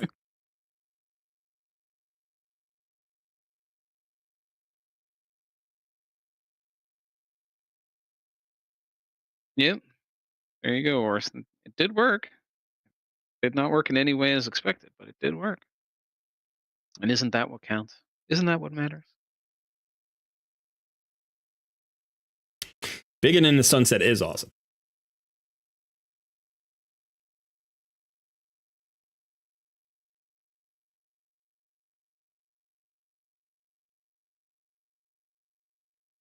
What ally attack?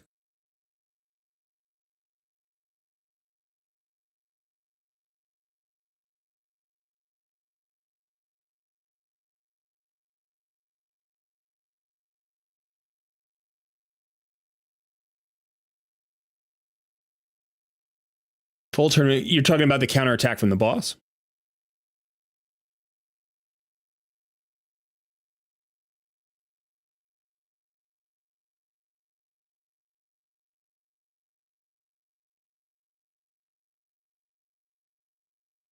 Oh, Ors did actually make a good point. Doesn't that hard version of the spider hit you when you turn meter control it? Yeah. I think that's what it was doing to my Geo. What too? Yeah, I use a Cardiel ally attack team and turn meter control team, and I clear the top spider in like a minute. So it's pretty ridiculous. Yeah, there you go. Of course, I have Newt on the team.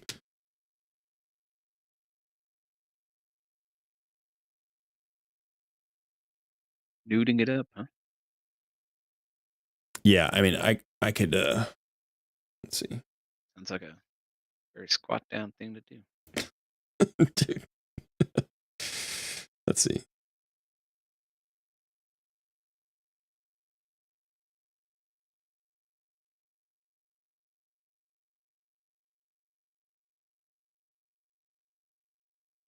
Yeah, let's see if I can find a good version of this team. So where am I in hard mode? So floor 90.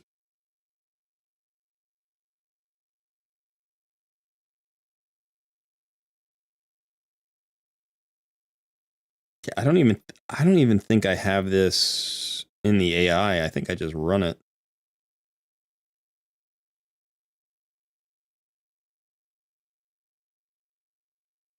I mean, granted, like, you know, at a certain point you have champions in gear where this fight is so easy. It's one of the easier boss fights in Doom Tower. But early on, it's not. You know, it's just one of those. It's like, it's almost like a roster check. You know, can you get the right team together to do this?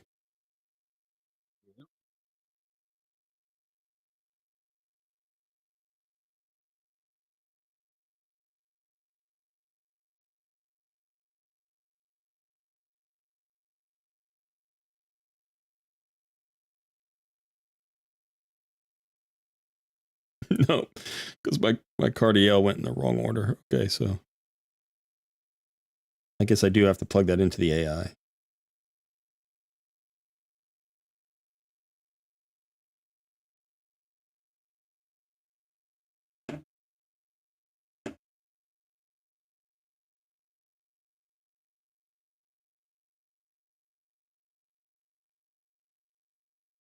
All right. Meanwhile, I have stalled out at floor 29. Let's see if we can beat that floor. Okay.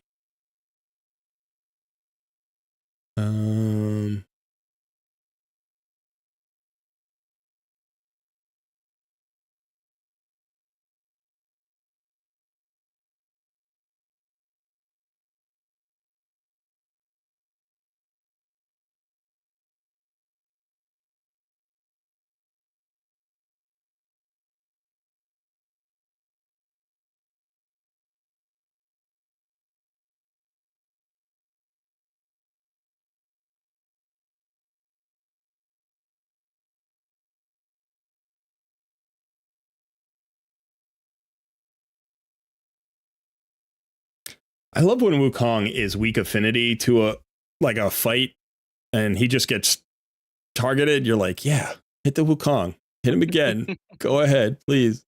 Do it again.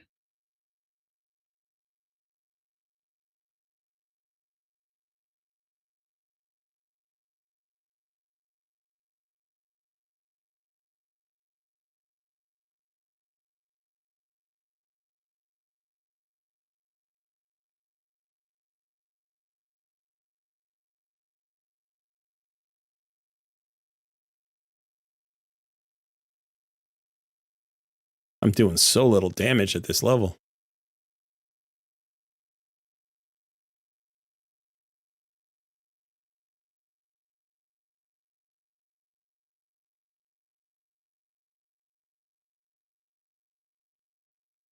I'm also not landing all my debuffs, so I feel like I may not have enough accuracy. I think my Deacon has like 300 accuracy though. I think he should have enough accuracy. Kind of weird.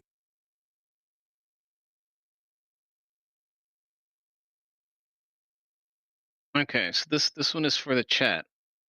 Who in the chat is a member? Steven. Steven, my boy. Going to send you on a mission. You have to let me know if you're ready. It's a mission from Sun. We're on a mission from Sun. We're on a mission to the sun. Nah, it's another reference. Somebody will get it.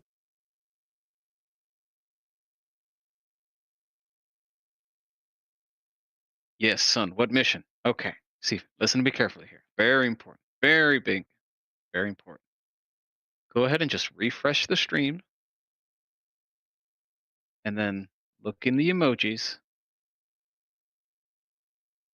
Your purpose will be made clear. You will know what to do.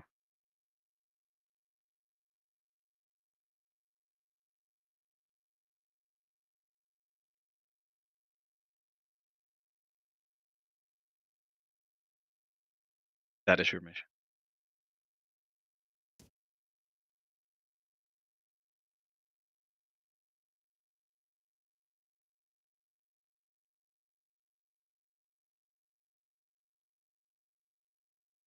Hmm.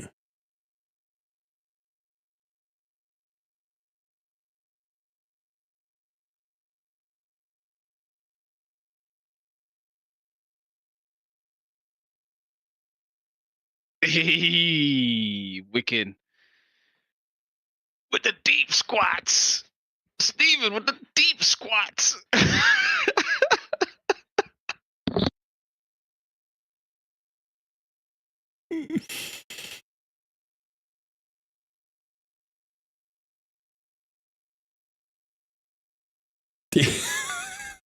Oh, jeez.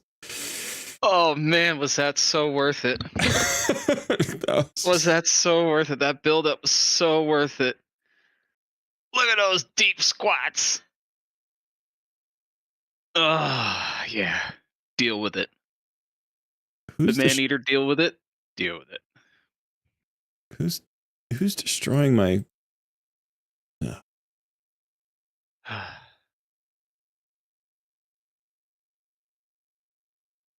Bandit's looking at me like, why? Why are you laughing at me? Because of the deep squats.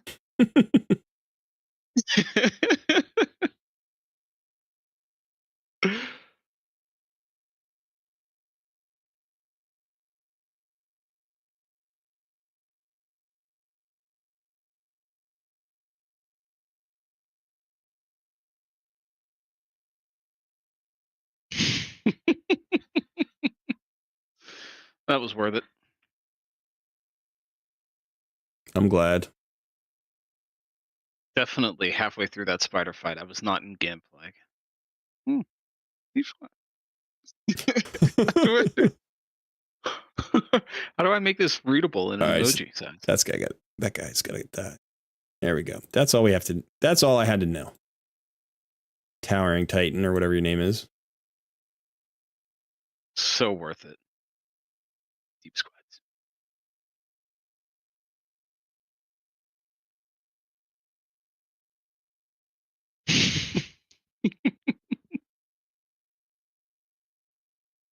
Hey, we needed more emojis, you know?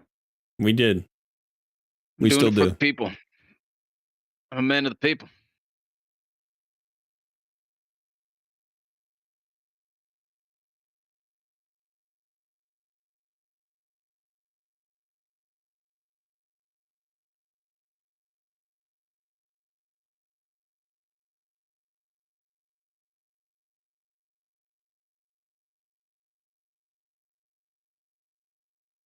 Man, is it me or these? Doom Tower hard levels taking longer and longer. Yeah.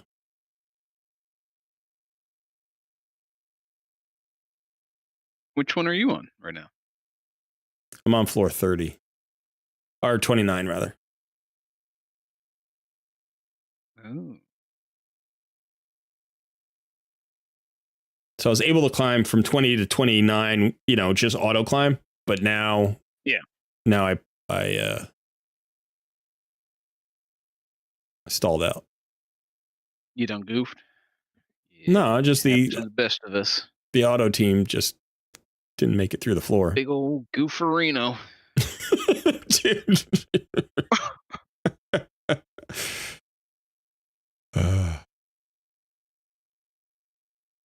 Yeah, I goofed by auto battling 8 floors successfully.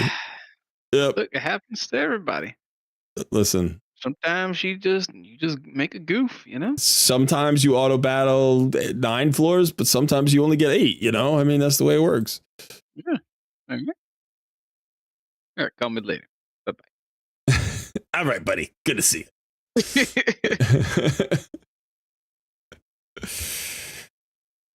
All right, there, pal. Say hi to the wife. All right.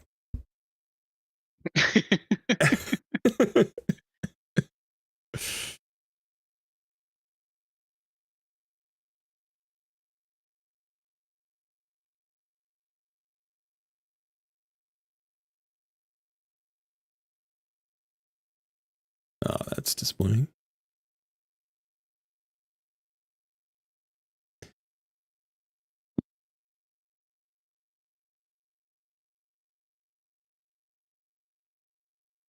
It's so funny that this Swift Parry keeps popping off for me. It does such good work. And I don't want it. Like, I don't want Swift Parry. I want Savage or something. Cool. So who won And why was it the friends we made along the way? It says Tributor 9997. I'm sorry, I'm confused. Colred. So who won and why was it the friends we made along the way? Sun won. Everybody won. We all won. Tributor, you won. You're all the friends we made along the way. That's the way it works. That's how we won.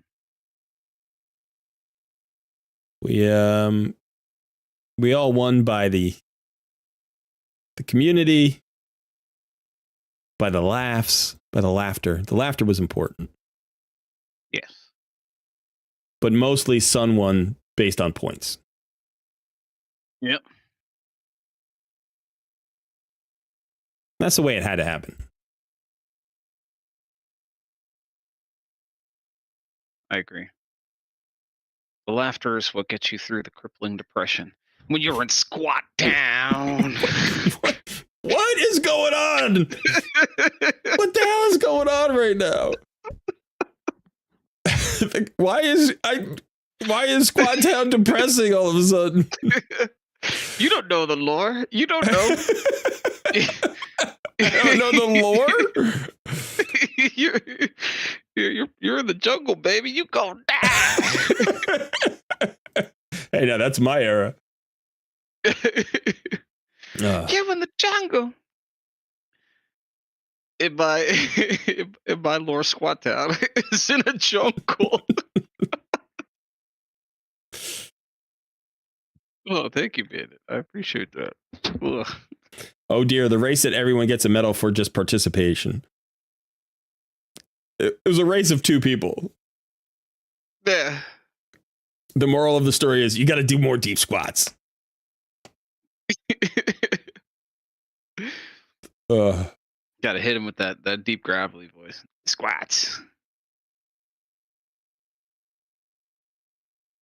We're on a Son, mission. Are you okay? Blink Sun. Twice if you need help. I'm all right. I'm okay.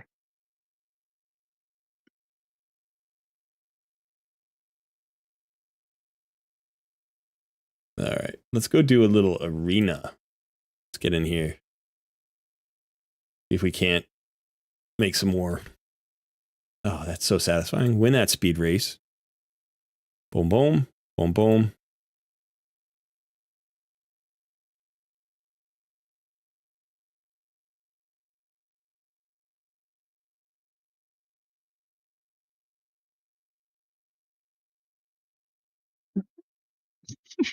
It's nice.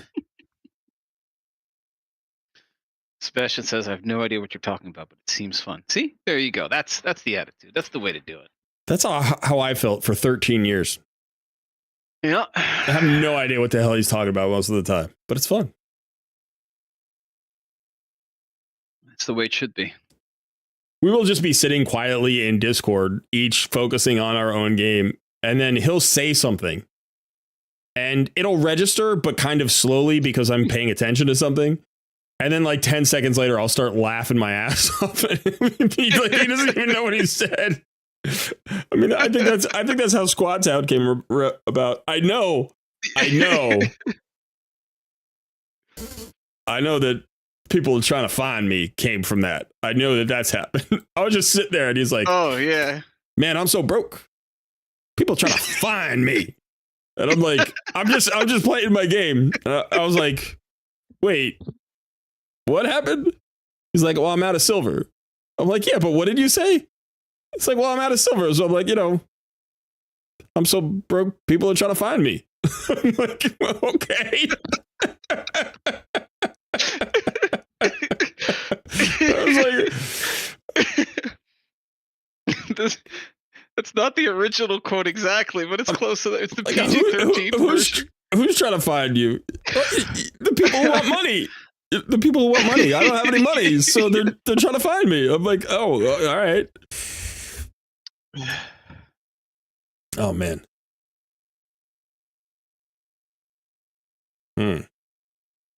I could get in here. That's a good one. There's 12 minutes left in live arena. Get in here and play a little live arena. See if my Georgian gets through at all, which he won't ever. But it's okay, because my Wukong hits like a truck now. I love it. I love it.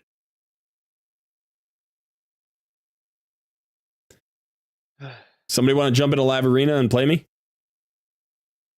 Yeah, let's do it. We should try to do that. Player, I'm always trying to find your wallet. Cole doesn't know Kanye. I know some Kanye. Is that from a Kanye song?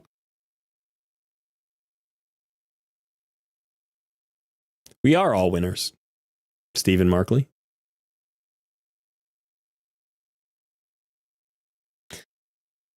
All right. So broke these mother trying to find me.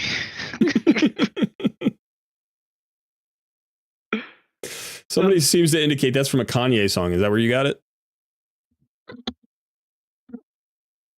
No, I don't listen to Kanye. I know of Kanye.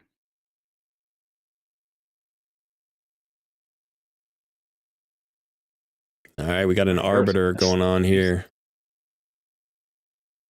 Speed versus speed. He's got 2 speed auras. So the question is, does he ban my Wukong or does he ban my Georgian? Or does he go for somewhere in between and ban my Deacon Armstrong? Because he's not going to ban my Runekeeper Dazzlerk. He's banning the Athel for sure.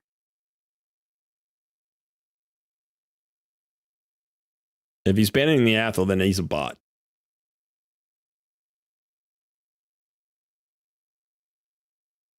That or just a real gangster. Georgian. I'm feeling pretty good now. Ban Georgian. So I think Wukong and Athel will hit hard enough to get this Kanjafon down. Not worried about Seer. We just have to beat the Kymar to the punch. And if the Kymar's too fast, then we might be in trouble.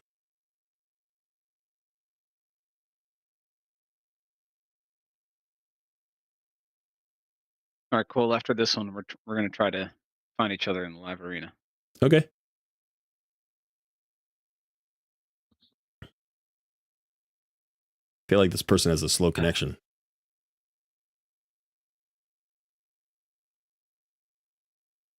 Oh, no Kymar fast enough. So this should be a win.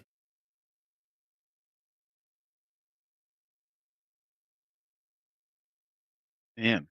Who's the noob now? That stage I had to auto battle? Or manual battle?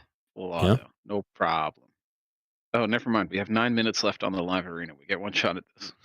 Yeah. If we go real fast. I just got a shard. That's nice. All right, you ready to go? Oh, yep. 1, 2, 3, go. Come on. What's your rank, by the way? Come on. How many points do you have? 2084. Oh, we're not going to get matched up. I only have 1150. Oh. What are you doing all the way down there? Making content. What are you doing plebbing around all the way down there? Yeah, I just don't get into live arena very often.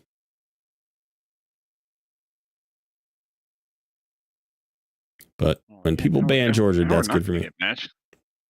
Tonk says Kymar is scarier than Arbiter. No, I disagree. Arbiter enables more than Kymar does. At least in a Go First team. You're going to ignore what Steven said, though? Losing again. Lol. Got him. Your Kymar is very, very scary.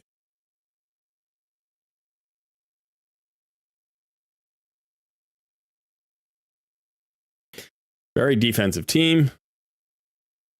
But they banned my Wukong, not my Georgian. So my Georgian kills tanks.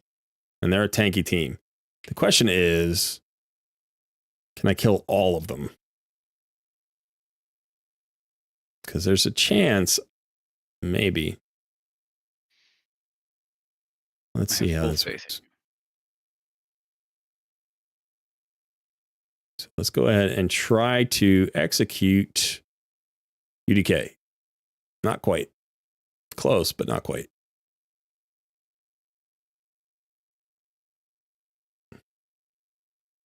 Oh, that guy's tanky. That's not great. Yeah, that's a little bit of the RNG there. So if Georgia doesn't get his passive here, and it's going to be bad news for me, I do not have a buff strip anymore because the Wukong is gone. It's probably over.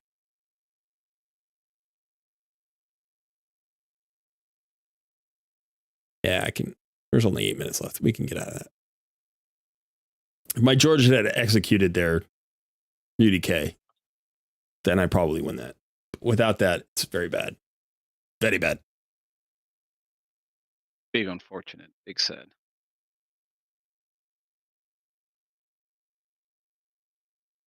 Alex says, give me people in Paris vibes. Is that a song by Kanye?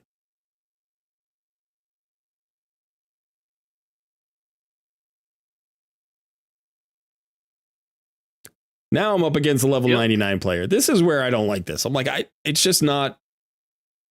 I mean, I'm giving up 85, ranking points. And then on top of that, I'm giving up 38 account levels, which is insane. Like, I don't care if this person hasn't played a lot of live arena. We shouldn't be matched up. Hit him with the truth, Cole. Hit him. Tell him how you really feel. No. I lie and obfuscate. I never say how I feel.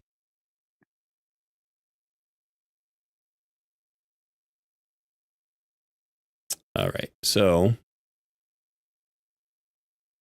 they can ban my Wukong and still have a big speed aura. The question is, how fast is their Deacon?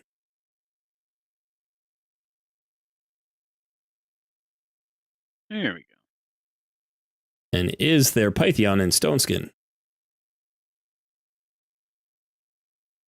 Yo!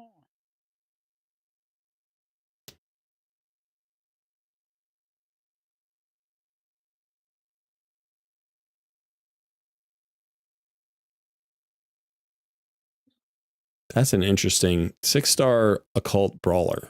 6-star ascension occult brawler. Do you think it'd have the poison in arena blessing? That would be really interesting. Could happen.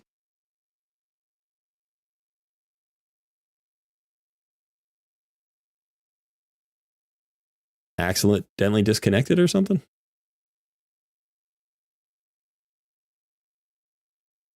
Yeah, I think they disconnected.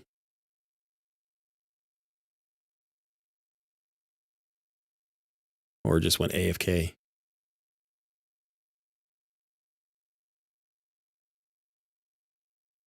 Substats. It's all about the substats. You got those substats, man. Can a brother get some substats out here? Come on.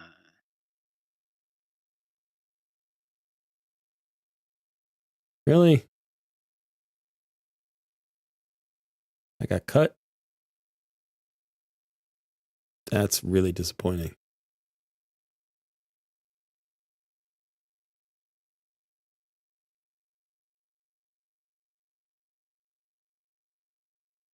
Like, I'm not just gonna play my Arbiter anyways.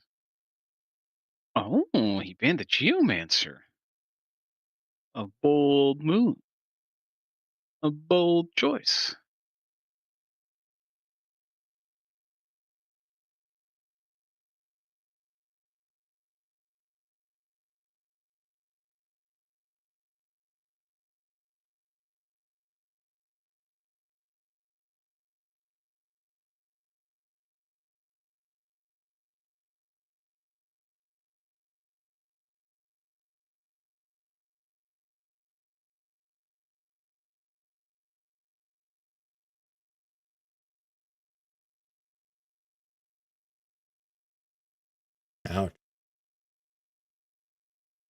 I still don't understand how his UDK. Does Tomb Lord Drang have a full heal?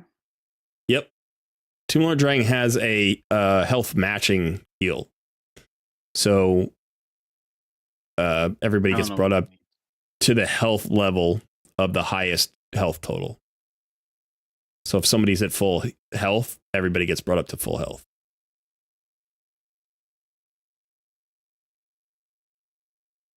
Huh. And that happens if he kills somebody?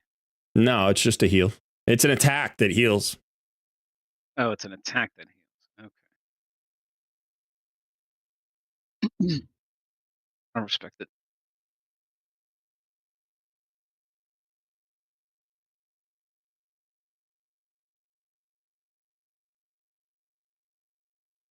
Can I kill the UDK is the question.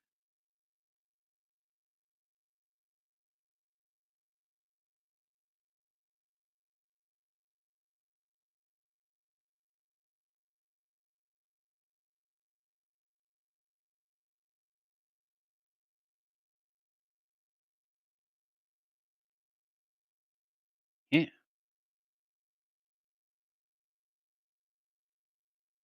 But it's not enough.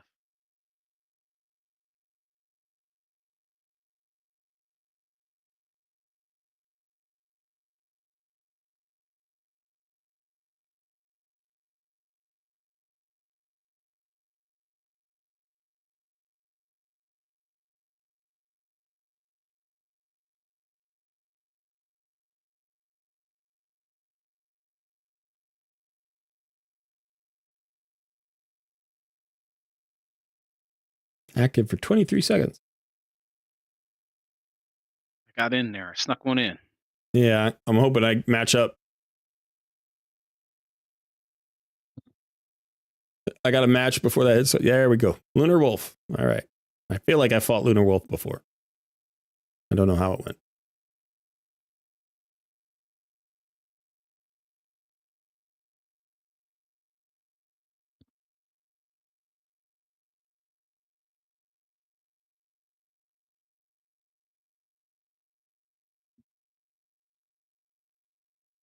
I have some pretty good tanks on my roster. Sometimes I'm like tempted to do a go second team. Feel like I could do that and have it work. Yeah, that'd be pretty cool.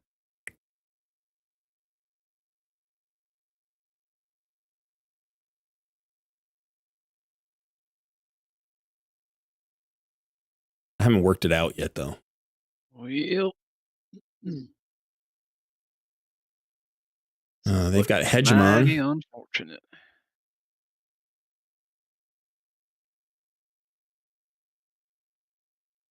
Anybody who has a Hedgie, I'm just like, that's just annoying. It's just irritating. You pulled a Hedgie.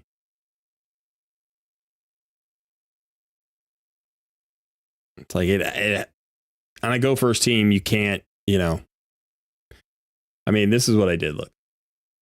So it was this team with a Hegemon. And so I had to ban the Hegemon and let the Arbiter through. And luckily I'm faster. So it's worked out so far.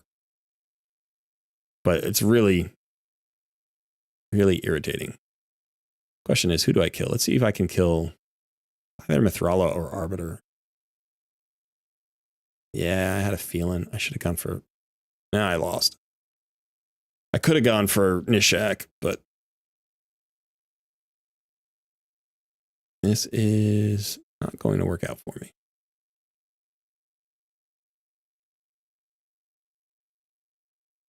That's the one thing about Georgia that's frustrating. Like, he can roll the right way or he can roll the wrong way. Like, there's a little too much RNG on him on offense, it feels like. Let's see if we can do anything with our area bonuses here. Do we have any good area bonuses? 630 medals. Where do we want help? We want help in Demon Lord battles.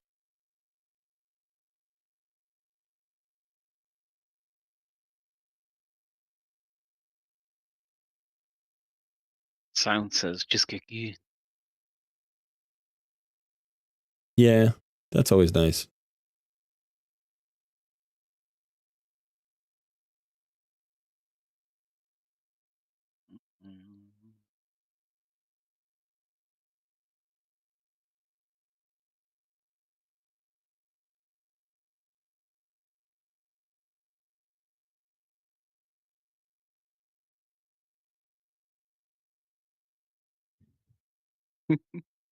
All right.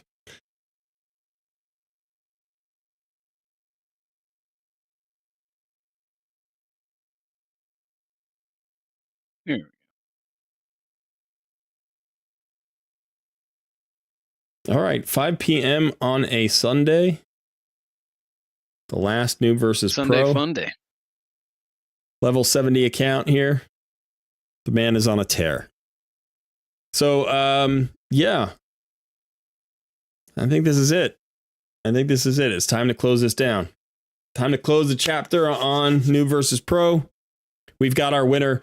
Can everybody in chat right now give a big shout out to our champion over here, Sun, Noob versus Pro champion, remains undefeated. It's the old school boxer taking down the Muay Thai kickboxer. So Muay Thai kickbox. Yeah. Silent said it. Beard diff. Yeah. Thank you, everybody. Thank you. Let's spam those. Let's spam those. Spam those emotes right there. Give Sun his due. So congrats on that. It's been a fun journey. Thanks to everybody for coming along. We're not 100% sure what's going to happen next, but we might be doing the HH Gaming free-to-play challenge thing, which would still be kind of a rivalry. We'll have, if we do it, Sun will have a team, I'll have a team, and we'll do it that way. Maybe we'll do that. We'll see. We'll have to see what happens with that. And then, we'll keep going. So watch this space. Next Sunday, by the way, Sun will be solo streaming. It'll be the first solo Sun stream. Hey. Maybe. We'll see if he's up for it. But I have some family obligations, so I will not be around on that Sunday. And so it'd be nice to see you in the driver's seat, man. Running the show the way you want. Taking people to Squat Town and hiding them in your basement or whatever the hell you do over there. Look, all right, phrasing. Yeah. Right. But yeah. All right. Thanks, everybody. Don't forget to like the live stream, please, before you go. Subscribe to the channel if you haven't already. I hope most of you are subscribers. And then join the Discord community. We have tons of fun over there. Check out all of the Noob versus Pro live stream series in the playlist. I think we've got all of them in the playlist. We should double check, make sure we have all 25 episodes there. You can watch the fun from day one all the way back through. And that would be fantastic. I might have to do that myself. Just to relive it a little bit. But yeah, that is it for us for today. Thanks so much for hanging out. Go ahead. You should check out the last video again real quick too. Oh, how's the video doing? 4,000 views in less than 24 hours. Yeah. That's our biggest video ever. That's the biggest video yet by far. Not by that much. We had the German flag one had like 3.8K or whatever. I'm pretty sure that one had close. Yeah, that's true. that one went for the moon too. Prior to like this, 100 subscribers in the last 24 hours. It's wild. Yeah. We probably got some new folks here. Which is fantastic. Happy to have y'all join us. So let me go check the analytics on Deep squats before the solo stream. Oh yeah. Deep squats right now after the stream. Deep squats 24/7. Dude. When you go downtown at Squat Town, we do deep squats. Are you done yet? No, I could go all day. All day. On the on that shard pull video, we got 3,936 views in the first 24 hours. And it now has 7.1K views. So, we got 3,000 views since then, like forever. But so in the first day, 3,936. And today's video, or last night's video, let's see where we are.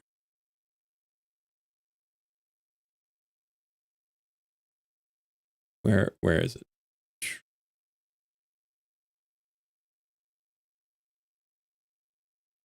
Why is it not showing up? That's weird.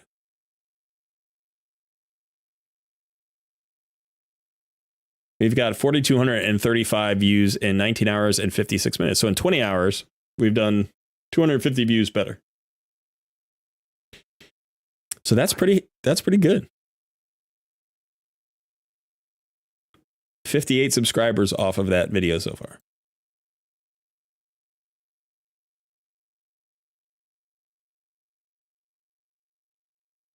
That feels good. Yeah. Feels good. You knew that it would. All right. Yeah, fantastic. So if you haven't checked out today's video, please go do that. That'd be fun. I've got to start, man. I took like 3 days off from reacting to comments, and sorry about that, everybody, but it was just like super stressful and busy year. And so I've started to get back into it. I'm trying to answer everybody's comments from the last few videos. But there are a lot of comments today, so I got to go and do that. And then, yeah. Squat that like button, says Kachi. But thanks to everybody. Like button. Yeah, thank you. We're almost at 4,000 too. All right. Yeah, 4,000 subscribers will be fun. That'll be nice. I was hoping to do that by January 1st, but you know, it is what it is. We're right there. We're right there. I do this thing sometimes where I'm trying to chat and I accidentally put my cursor in the search bar for the emote thing. It's so weird. Oh, all the time. Yeah. It's yeah.